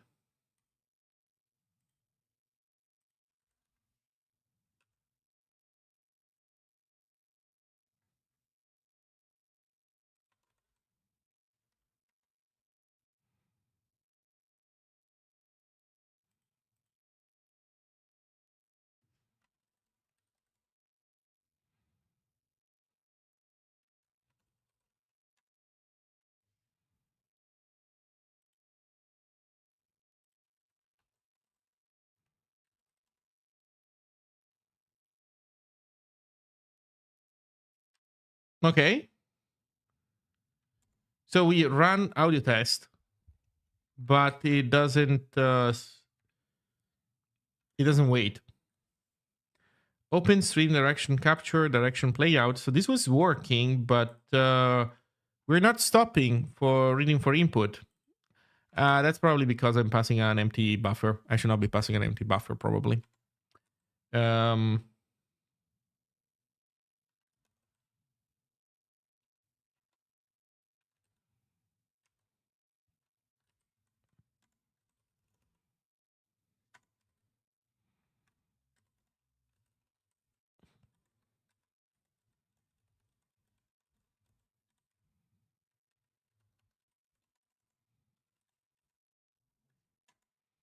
I probably could have done also discard. Now that I think about it, do we have a discard in here?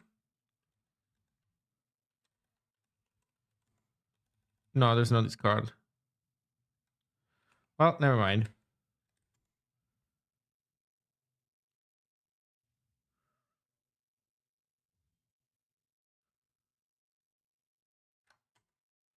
So this seems to be working. I don't know what it's supposed to do. Is this supposed to echo audio?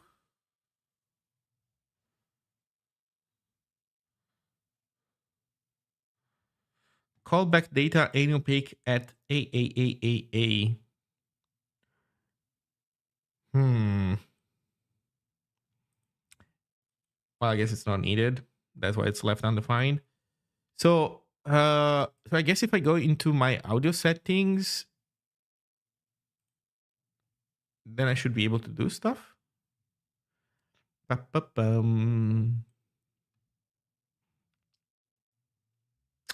Radical XYZ.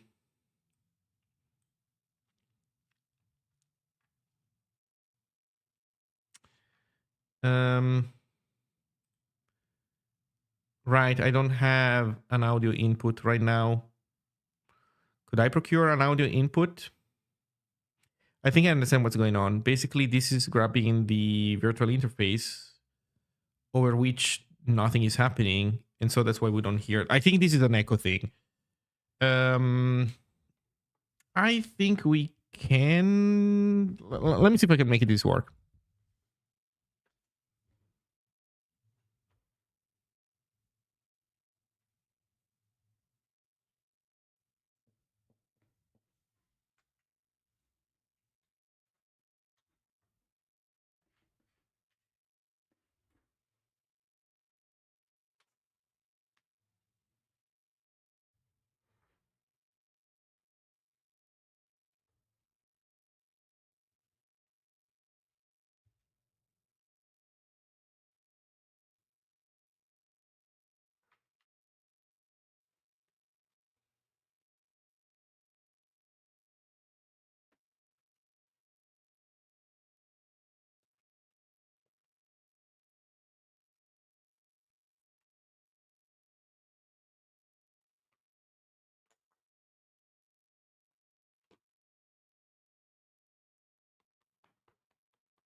Okay, be right back. I just need a cable. I'll be back in a second.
I'm back.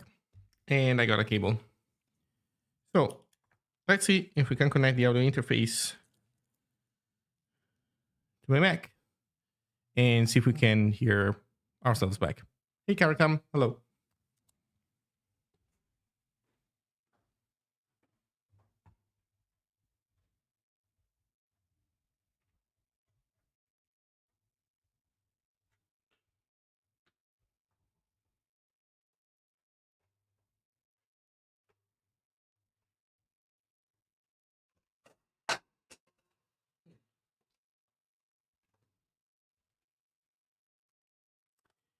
You would not believe the problem. I have an angled cable that is covering the second port of this audio interface. I can disconnect it. It should work. But I don't know. I'll be back in a second. Sound wise, we'll see.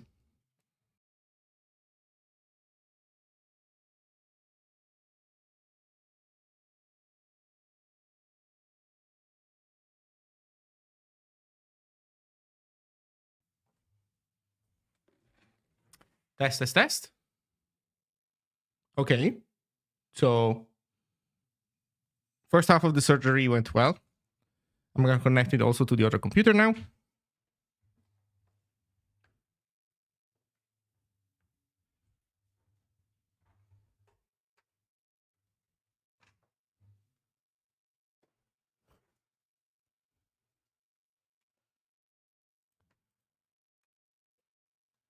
Okay. Test. So now you can see that my voice also goes on my Mac. Working as intended. So now, let's see if I echo. By the way, I'm going to pause music in case it works. People brace because this might not sound good. I have the Mac volume lowered, so it shouldn't be horrible. It shouldn't kill you, but... And also, people on YouTube, I'm sorry, you're not going to be able to hear this. Let's see how it goes. Test. Yes, I think I hear something. I'm going to bump up the volume because I think it's just too low. Test. Yeah. You hear the echo, right? This is the echo application working. Echo. And without the echo, you don't hear me twice anymore. Okay.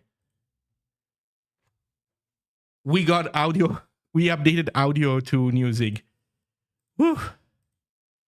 Part of it is done. Okay, so I can now resume the song. Okay. So we got one piece of the puzzle working. But it's going to be a pain. It's going to be a huge pain, man.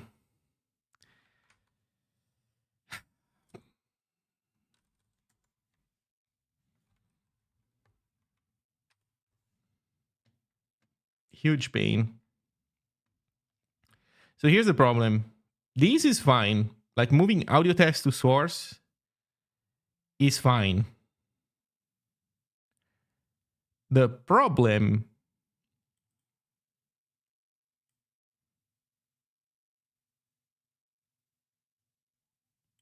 maybe I should not have done this. The problem is when we do the audio backend stuff, well, actually, I think it doesn't matter. The audio backend stuff is creating a module out of this file and another module out of this file and another module out of this file. And that is a problem because these guys, given where they're rooted, they will also be part necessarily of these. Actually, no, it's not guaranteed. It depends on how we do imports. You know what? Let's uncomment this and, I don't know, YOLO, see where we go.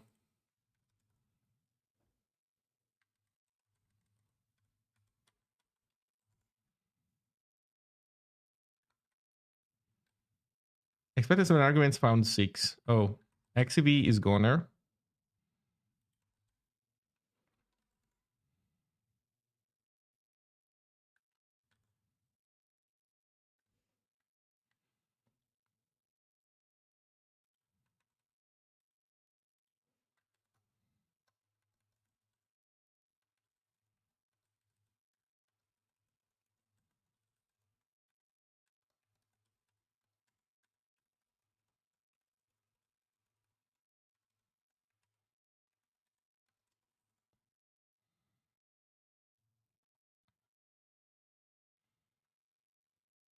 Package hash or fatal. Okay. We now are gonna need to update our new dependencies.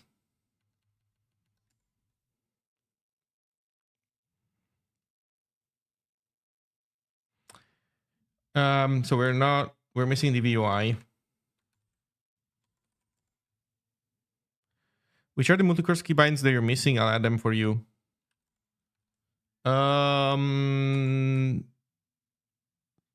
As I was telling you, okay, the way I know how to do it is select a region, press S to search within that region, and then every match.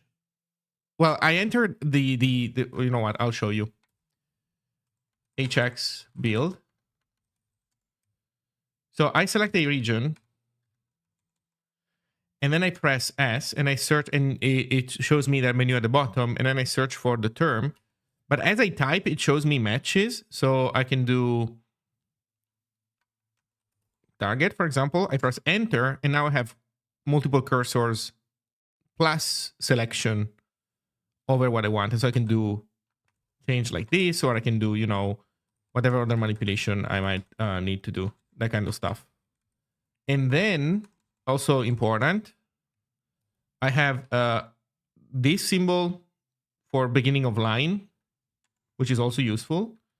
And then I have dot. If I press dot in normal mode, I will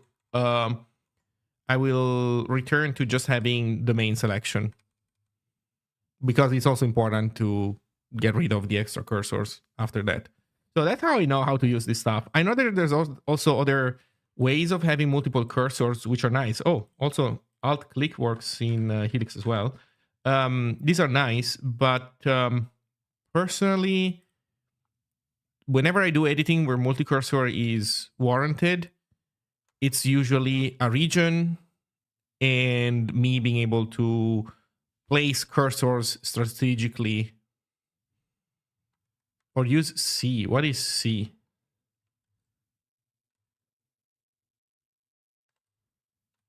Oh god, what the heck is C? It's like extend cursor down below, right?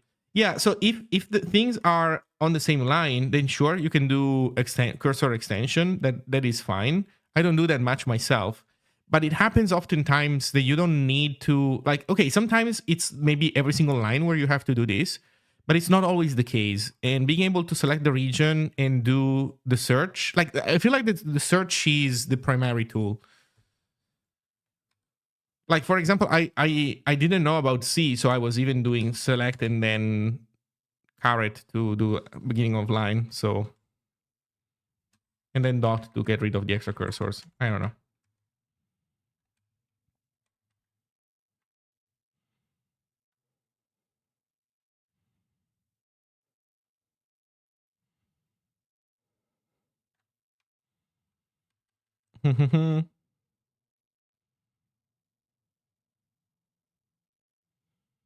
Yeah, then I guess I would need to learn how to do that. You know what? From that perspective, I would say that's just me who needs to learn how to do that. Oh, Neuroside, here's actually one that I think is critical that we don't have right now. Maybe it's just not bound. So here's one thing that I do in Helix. I select something, and then I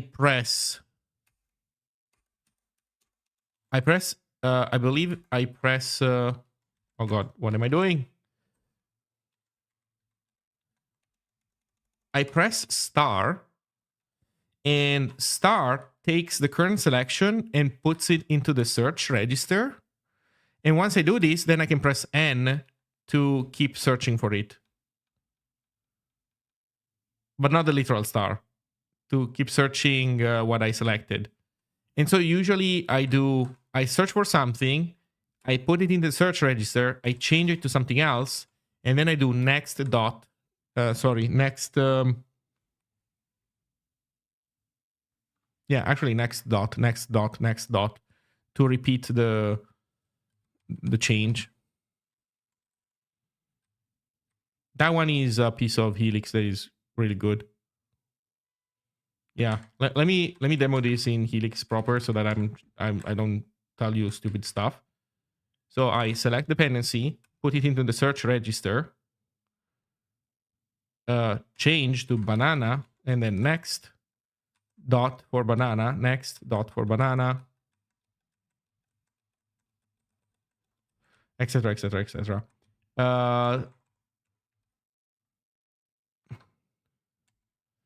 So from this, oh, it's not dot, right? It's not dot for returning to one cursor. It's comma. I was wrong. It's comma to discard the other multi-cursors. With V and then N.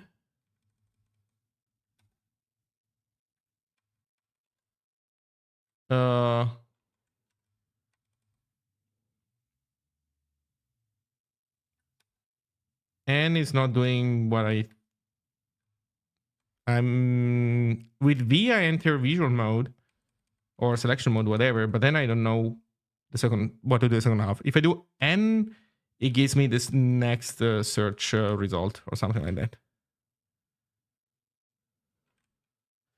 Yeah, it's flow control. I'm gonna share a link.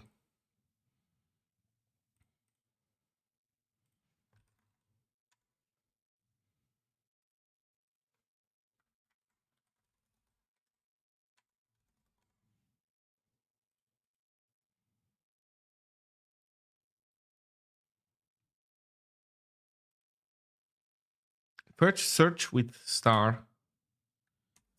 But star is unbound. What does search with star mean? Are you talking about normal find? And then star? No.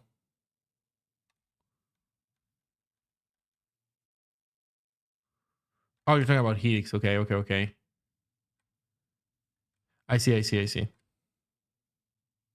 Yeah, I usually like to do it like one by one. I'm assuming that you mean that this way you can do everything in bulk. I usually avoid that on purpose, but which is probably why also I haven't learned how to do it.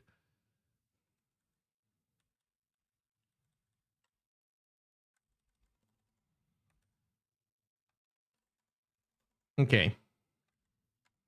So are we good? Yes. Okay, so no dependency DVUI is on file. We need to update DVUI.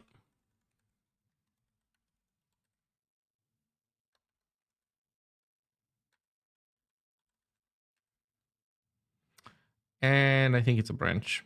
Let's see.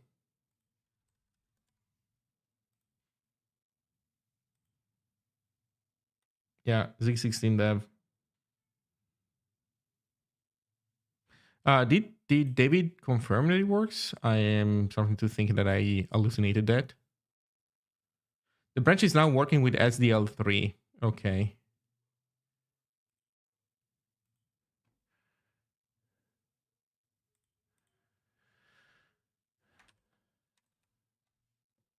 I already forgot the branch name. Zig16 dev.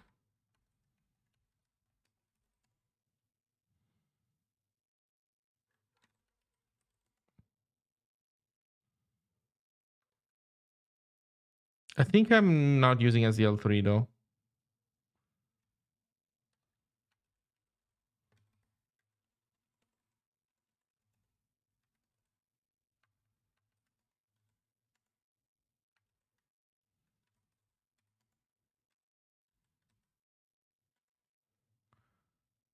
SDL backend.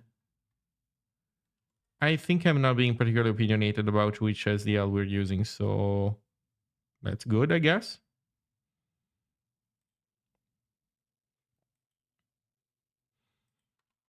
Okay.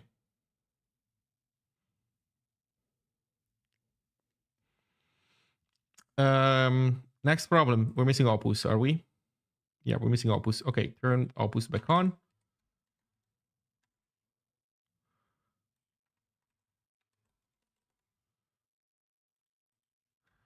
Five, 7.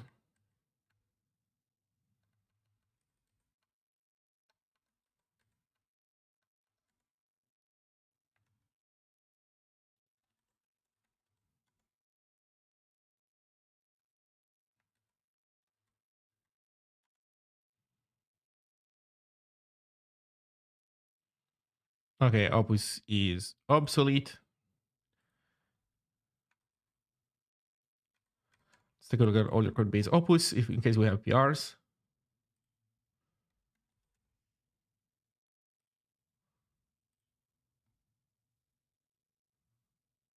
No issues, no PRs. Okay. Well, that's then it's just on me to update this guy. Let's go.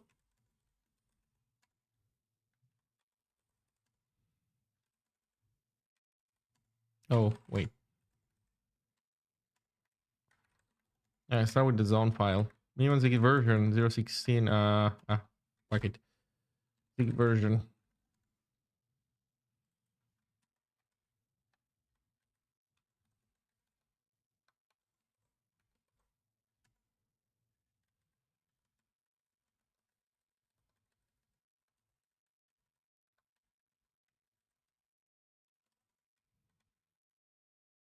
Depends on the official Opus.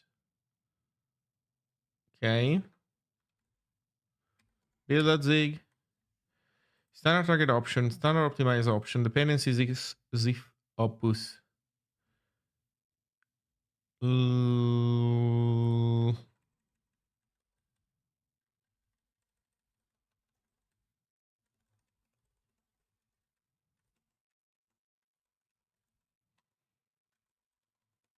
add module Opus. Add static library.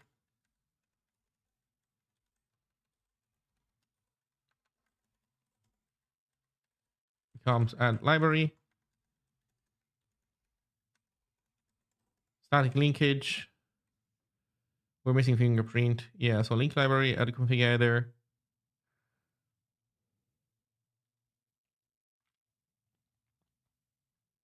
Well, okay, we'll see how this goes. No.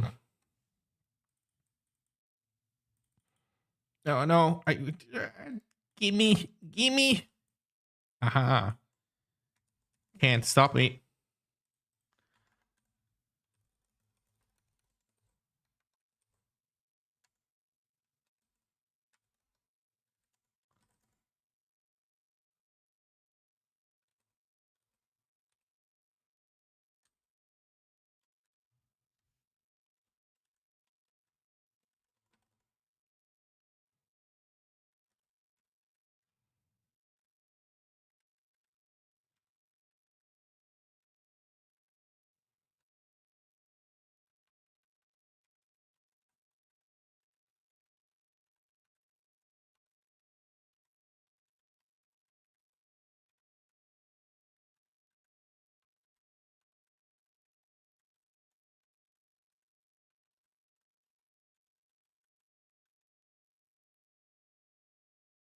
Oh no.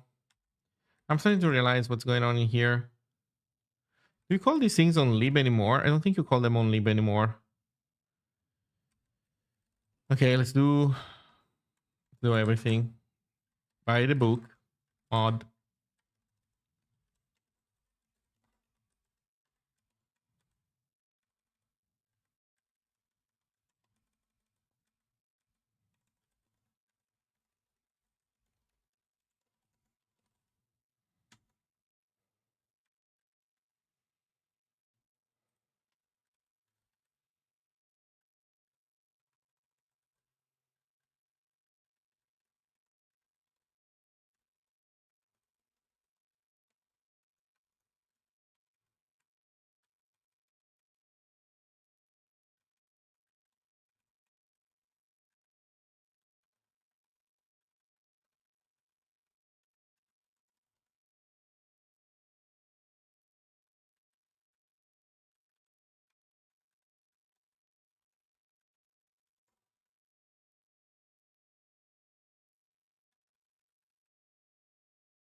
Okay, we're building. Zig build test.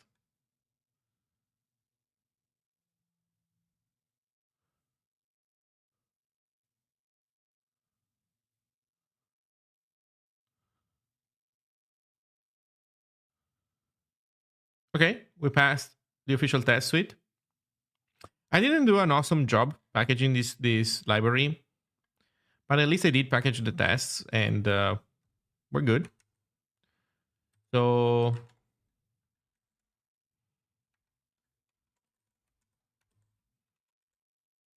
oh, this thing doesn't have CI.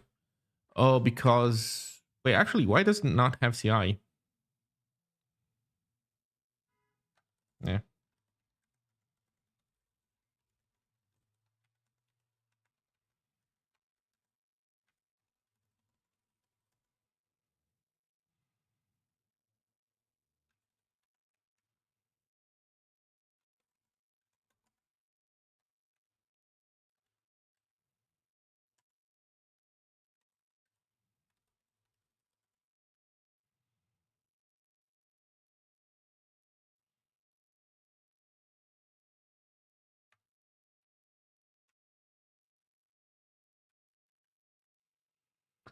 Okay, next is Opus Tools, which we already modernized the other day.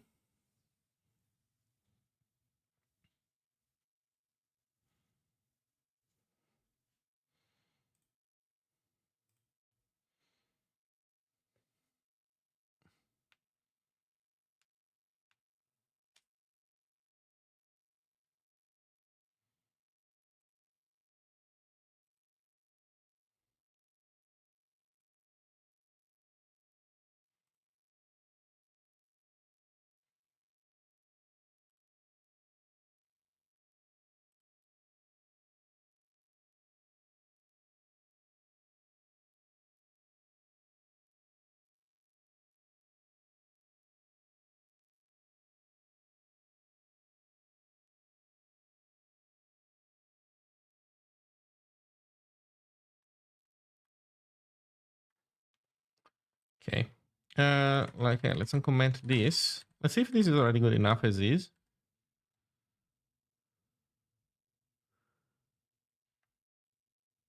Oh, don't tell me. Opus Tools depends on Opus in turn.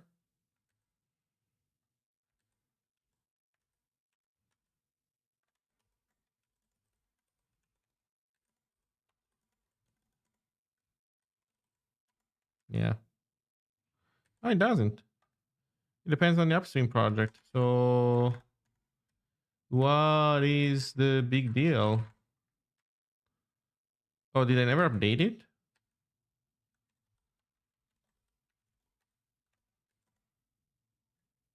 It's up to date. So, what is the problem? Add static library. Is there a bunch of add static library stuff that I'm missing from Opus?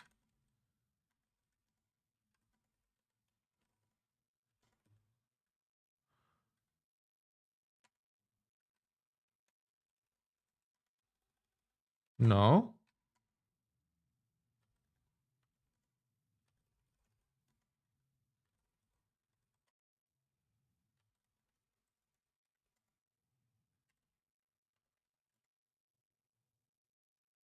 Okay. So,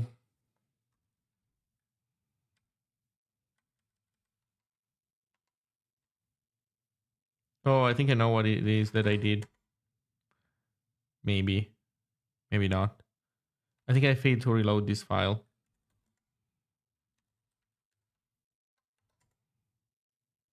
Yeah.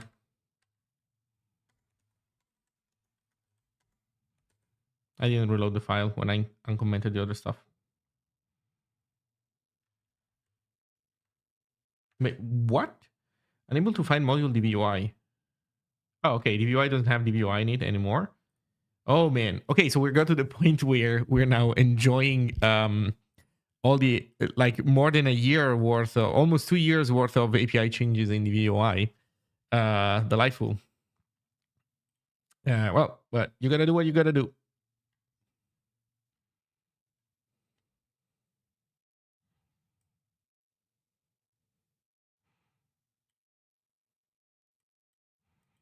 Oh, DVUI SDL3. Okay, let's copy this stuff. Do-do-do.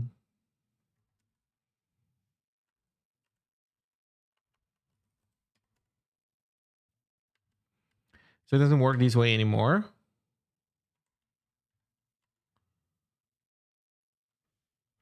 And I guess so we do it up here. Ba-ba-ba-da-ba-bum. Set up server. Set up client. There we go.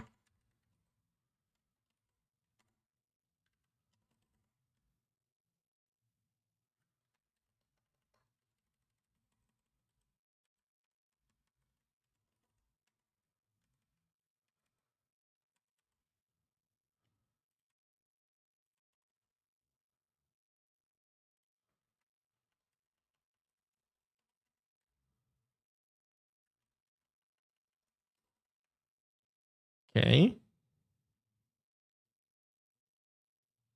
LSP is not updating because we're doing stuff.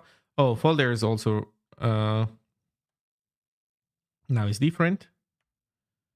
I need to find module folders.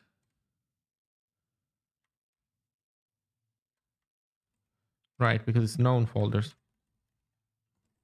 With a dash even.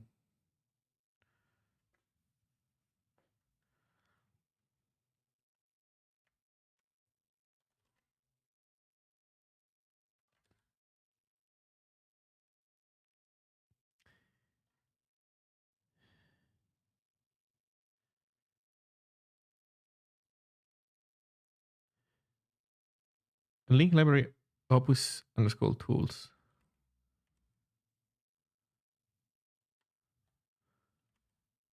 Uh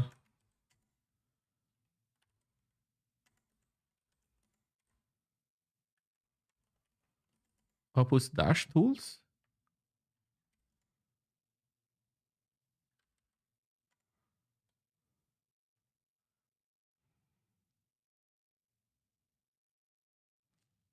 Okay, we're building more. Building SDL3.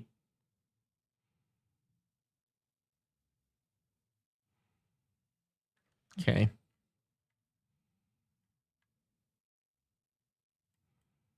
No module name known dash folders in client.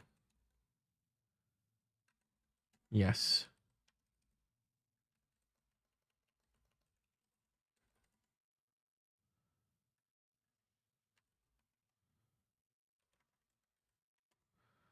Running and compile errors. Unrecognized argument. Oh no.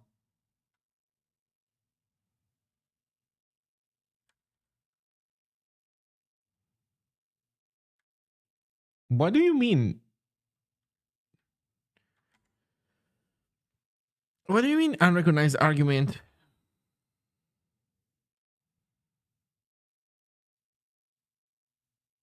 Oh no. What does that mean? What? Wait, what? 24 arguments found 3. No, okay. That.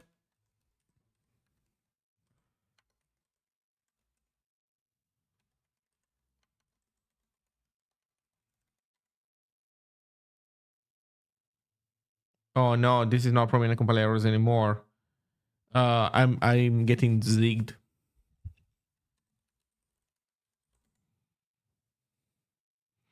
I'm getting zigged. Advanced F reference trace allows script build file cache there. Build runner seed build ID debug verbose.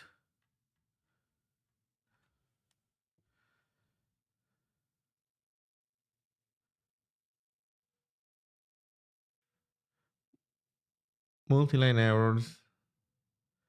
Summary.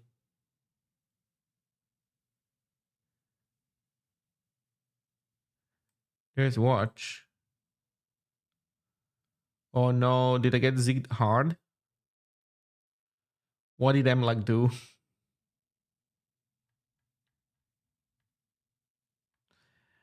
Oh man, I forgot. He was touching this stuff a while ago and I completely forgot.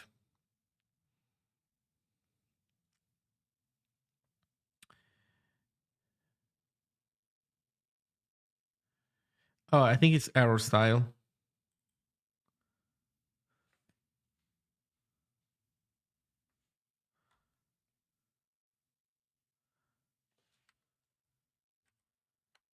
Let's see.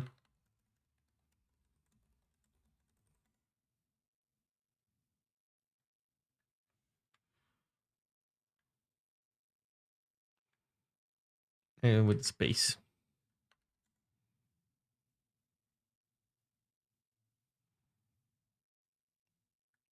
Yes. Okay. Accepted for arguments found in client. Oh, here we can also restart because now ZLS is going to be able to help us. There we go. Okay. What's happening here? Folders.open space K.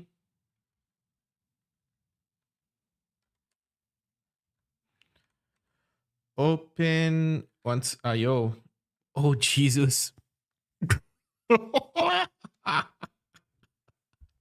Oh, Jesus. Okay, let's start from main at this point. Oh, Jesus. Okay. So does that mean that we're going for a multi-threaded approach? I guess we have to. I mean, we were already doing some multi-threading before, so we're going full multi-threaded now. Okay. Okay.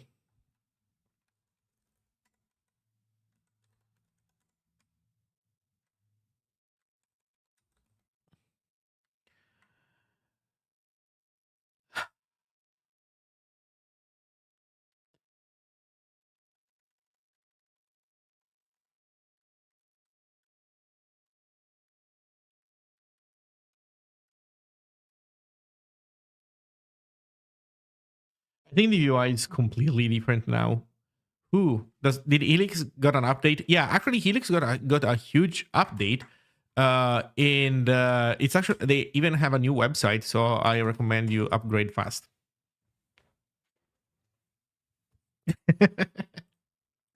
I'm switching away from Helix. I'm using Flow now. Flow control is being developed by Neurosite. Don't expect for it to be 100% as polished as Helix in case you want to try it out. More specifically, Flow has a Helix mode, so I'm using Flow with Helix mode, and the Helix mode is not perfect yet. Neurosite is working on it as we speak. But as an editor, is very complete and it works. It doesn't poop itself. It's nice. It has some nice features. Some things are better than Helix. Does it have a Vim mode? Vim mode? It does. Yeah, it does. I think that one is in better shape than the Helix one because there are already more Vim users. So you can totally use it in Vim mode.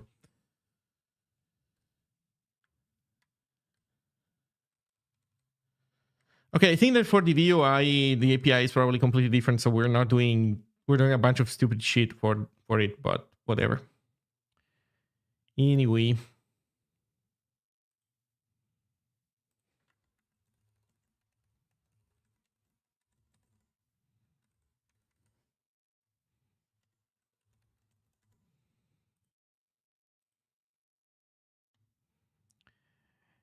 Okay, so we have threaded IO, maybe clear data. This guy wants an IO. And so that we can pass it here. I just saw today Zig moved to Goldberg without the GitHub sponsors. What's the future? The future is that I don't think the GitHub sponsors is completely gone, but if you look at our website and you look at the software foundation, we can get sponsored from every.org. So the recommendation is to use Every.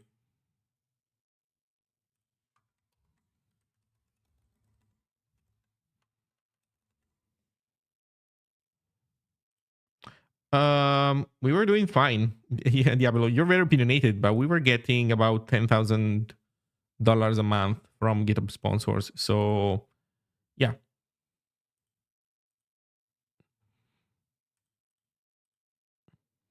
That is unusual. It is indeed. We're kind of a peculiar project in that sense.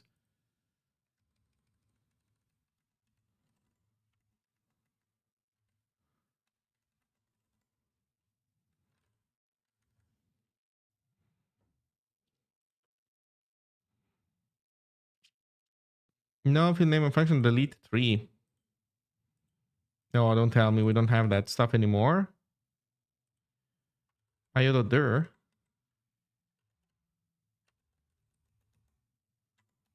There's no delete 3 in here, is there? Bruh. Bruh. Bruh.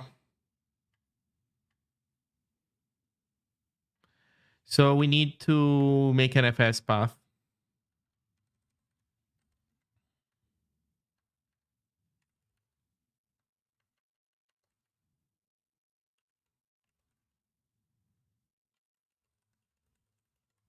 This still exists, right? Yeah.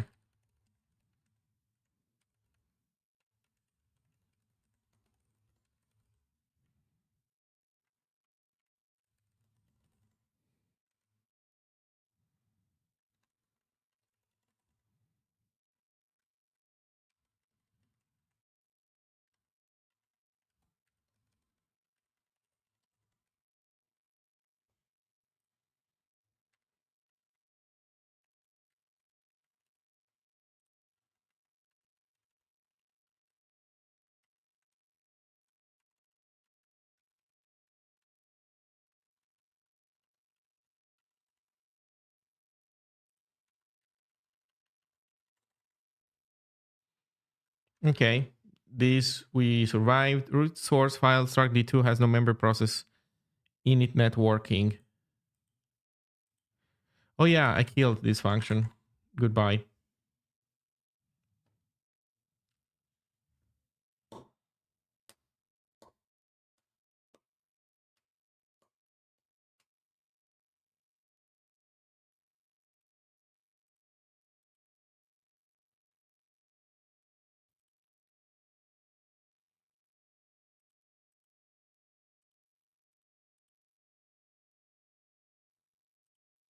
Okay. So this is done. What's the next thing? SDL backend. No more backend. I don't know what we were using it for even. Oh shit. Yeah. Now we're basically facing the fact that the API has changed dramatically. App example. Yes, please.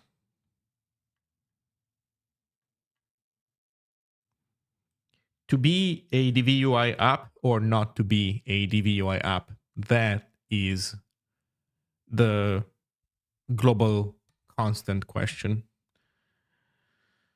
Declare DVUI app. Expose the backend's main function. Expose the backend's main function.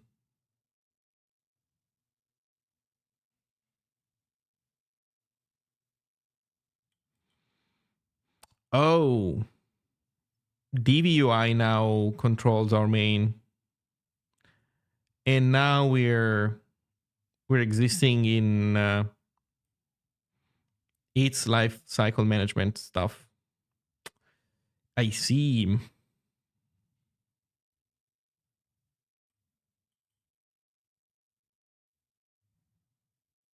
DVUI app log fn.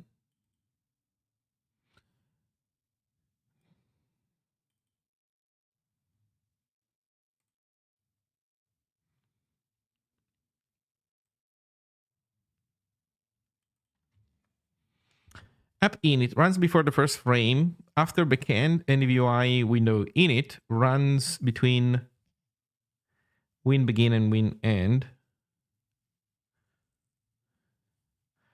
App the init.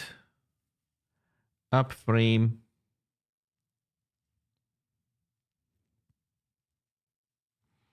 DVUI app result.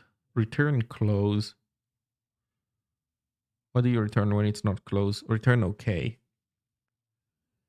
Okay.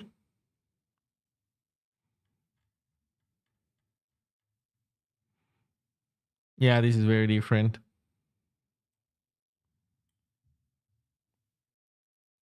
Oh, you do specify these functions. I see.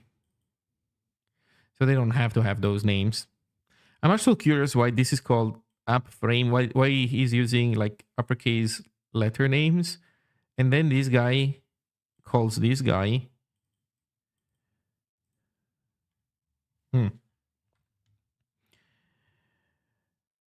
Okay.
Or add other fonts.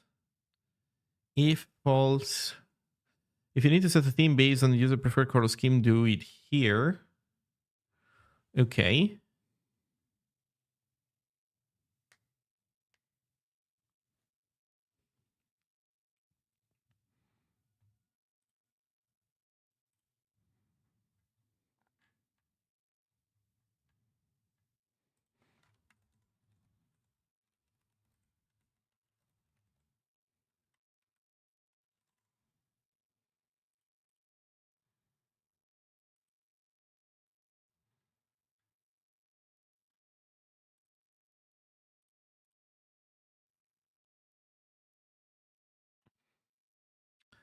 It accepts a window.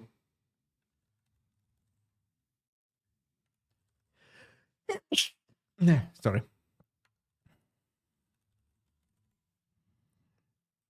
A DVUI window. Uh,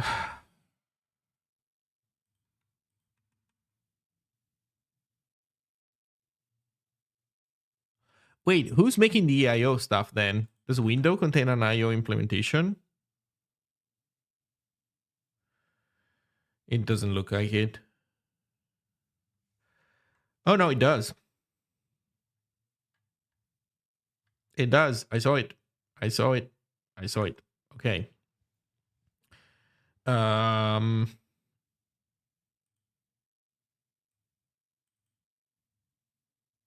okay.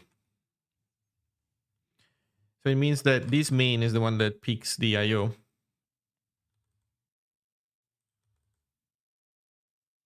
Oh, but Ken is an import, so we don't know what it is. Okay. So it's not on us.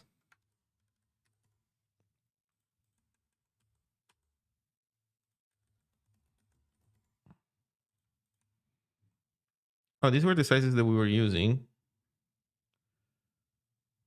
Well, what do you know? The same things.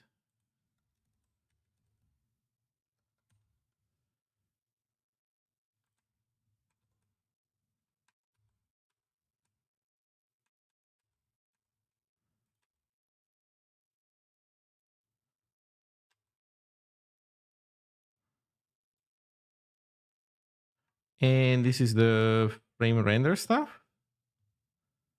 While loading get equals loading. Begin backend as event, quit backend at all events. If quit return. What was loading? Anatomic enum. Okay. Okay, so this is all frame rendering. Just let's do it like this. This guy doesn't need to be pub even.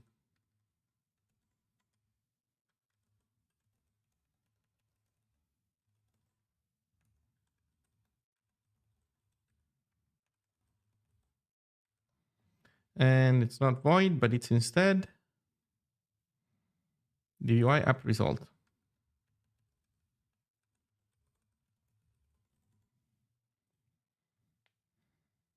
if quit return dot close has event begin quit.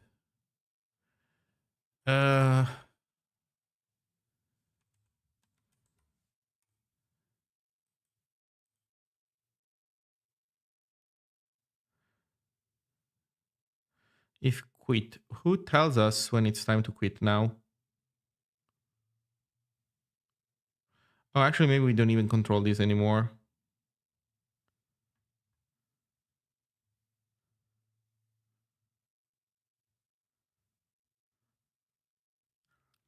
Warn on quit.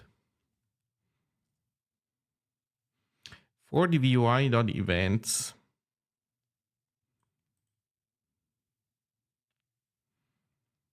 window and window actual close.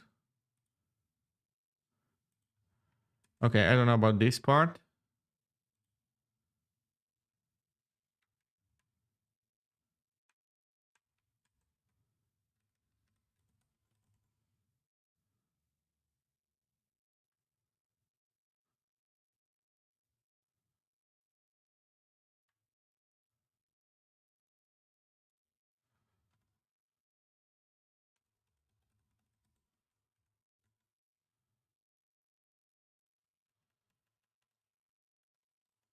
More than a while, this is an if. And this down here is what we do otherwise.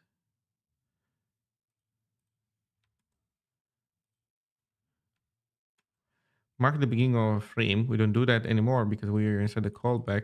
I think the callback just straight up starts drawing, right? Scalar. DUI box.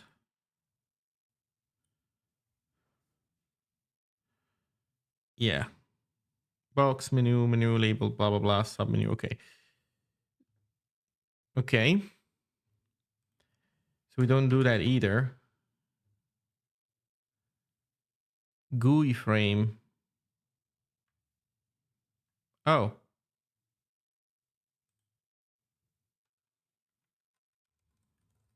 I think this is it. GUI frame was the main rendering thing. Okay, let's see how we're doing now. Unused function parameter win. That is a good point.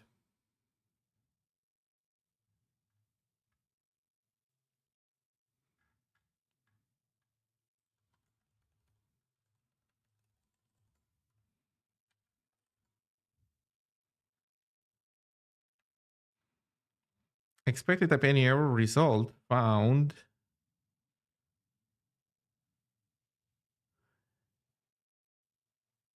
Oh, wait, what? Frame doesn't take a window? Oh, frame does not take a window. Okay, never mind.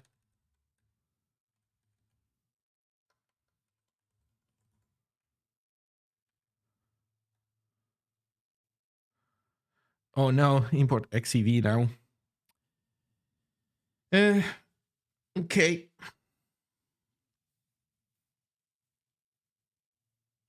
I think we should try to get the GUI working first from main, so we don't call into this.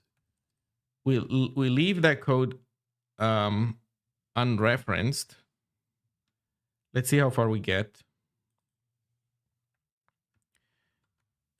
UI 52.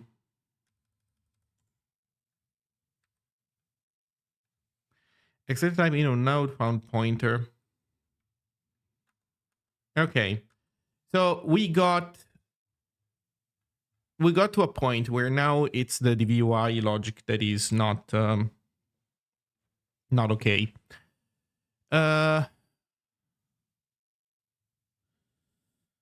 It is a step forward. Here's what I think I'm gonna do. I think I'm gonna stop the stream here. I've been streaming for 5 hours, so that's been a good stream. I think that I will ask David maybe for some help, because now I have isolated all the DVUI stuff, in theory at least. So that means that in theory, once we get this stuff working, then the UI will have been updated, which leaves all the business logic for me to update. And the business logic is going to be, but this is actually a very good outcome because we've been able to isolate all the main components, at least so far. And it works. It works bit by bit. We are conquering also the client. So if David helps me get the GUI up to speed, then the biggest thing that remains is to update the business logic, which for a good part does not need to be probably changed much. I will regress something, but most importantly, it's just a matter of getting rid of libxcv and updating the network. But also the network it's already isolated. So once we update the network to not make use of libxcv anymore, we should be in a pretty good position. This is delightful. So I hope that everybody had fun. And yeah, our chat application is coming together bit by bit. And I actually am really looking forward to being done with this update work so that we can go back on focusing on implementing features, polishing them, making the application more real. For example, now that I have now that I am in a decent position with regards to the SQLite database, I'm thinking that the next thing that we do is take a look also at what we have in there at our data model and start building some more concrete features in that sense. For example, proper authentication with proper usernames.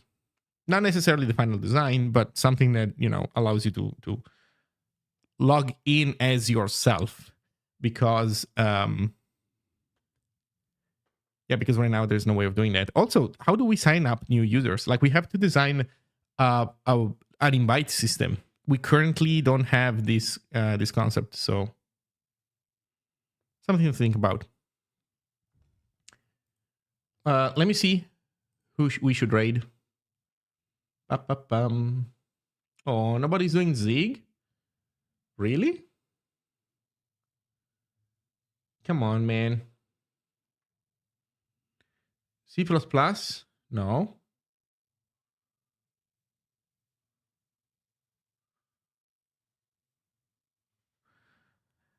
Well, I'm sorry. I'm going to be lazy. And since nobody else is doing Zig, I'm just going to call it a day. Thank you all for hanging out. It's been a pleasure. And I'll see you next time.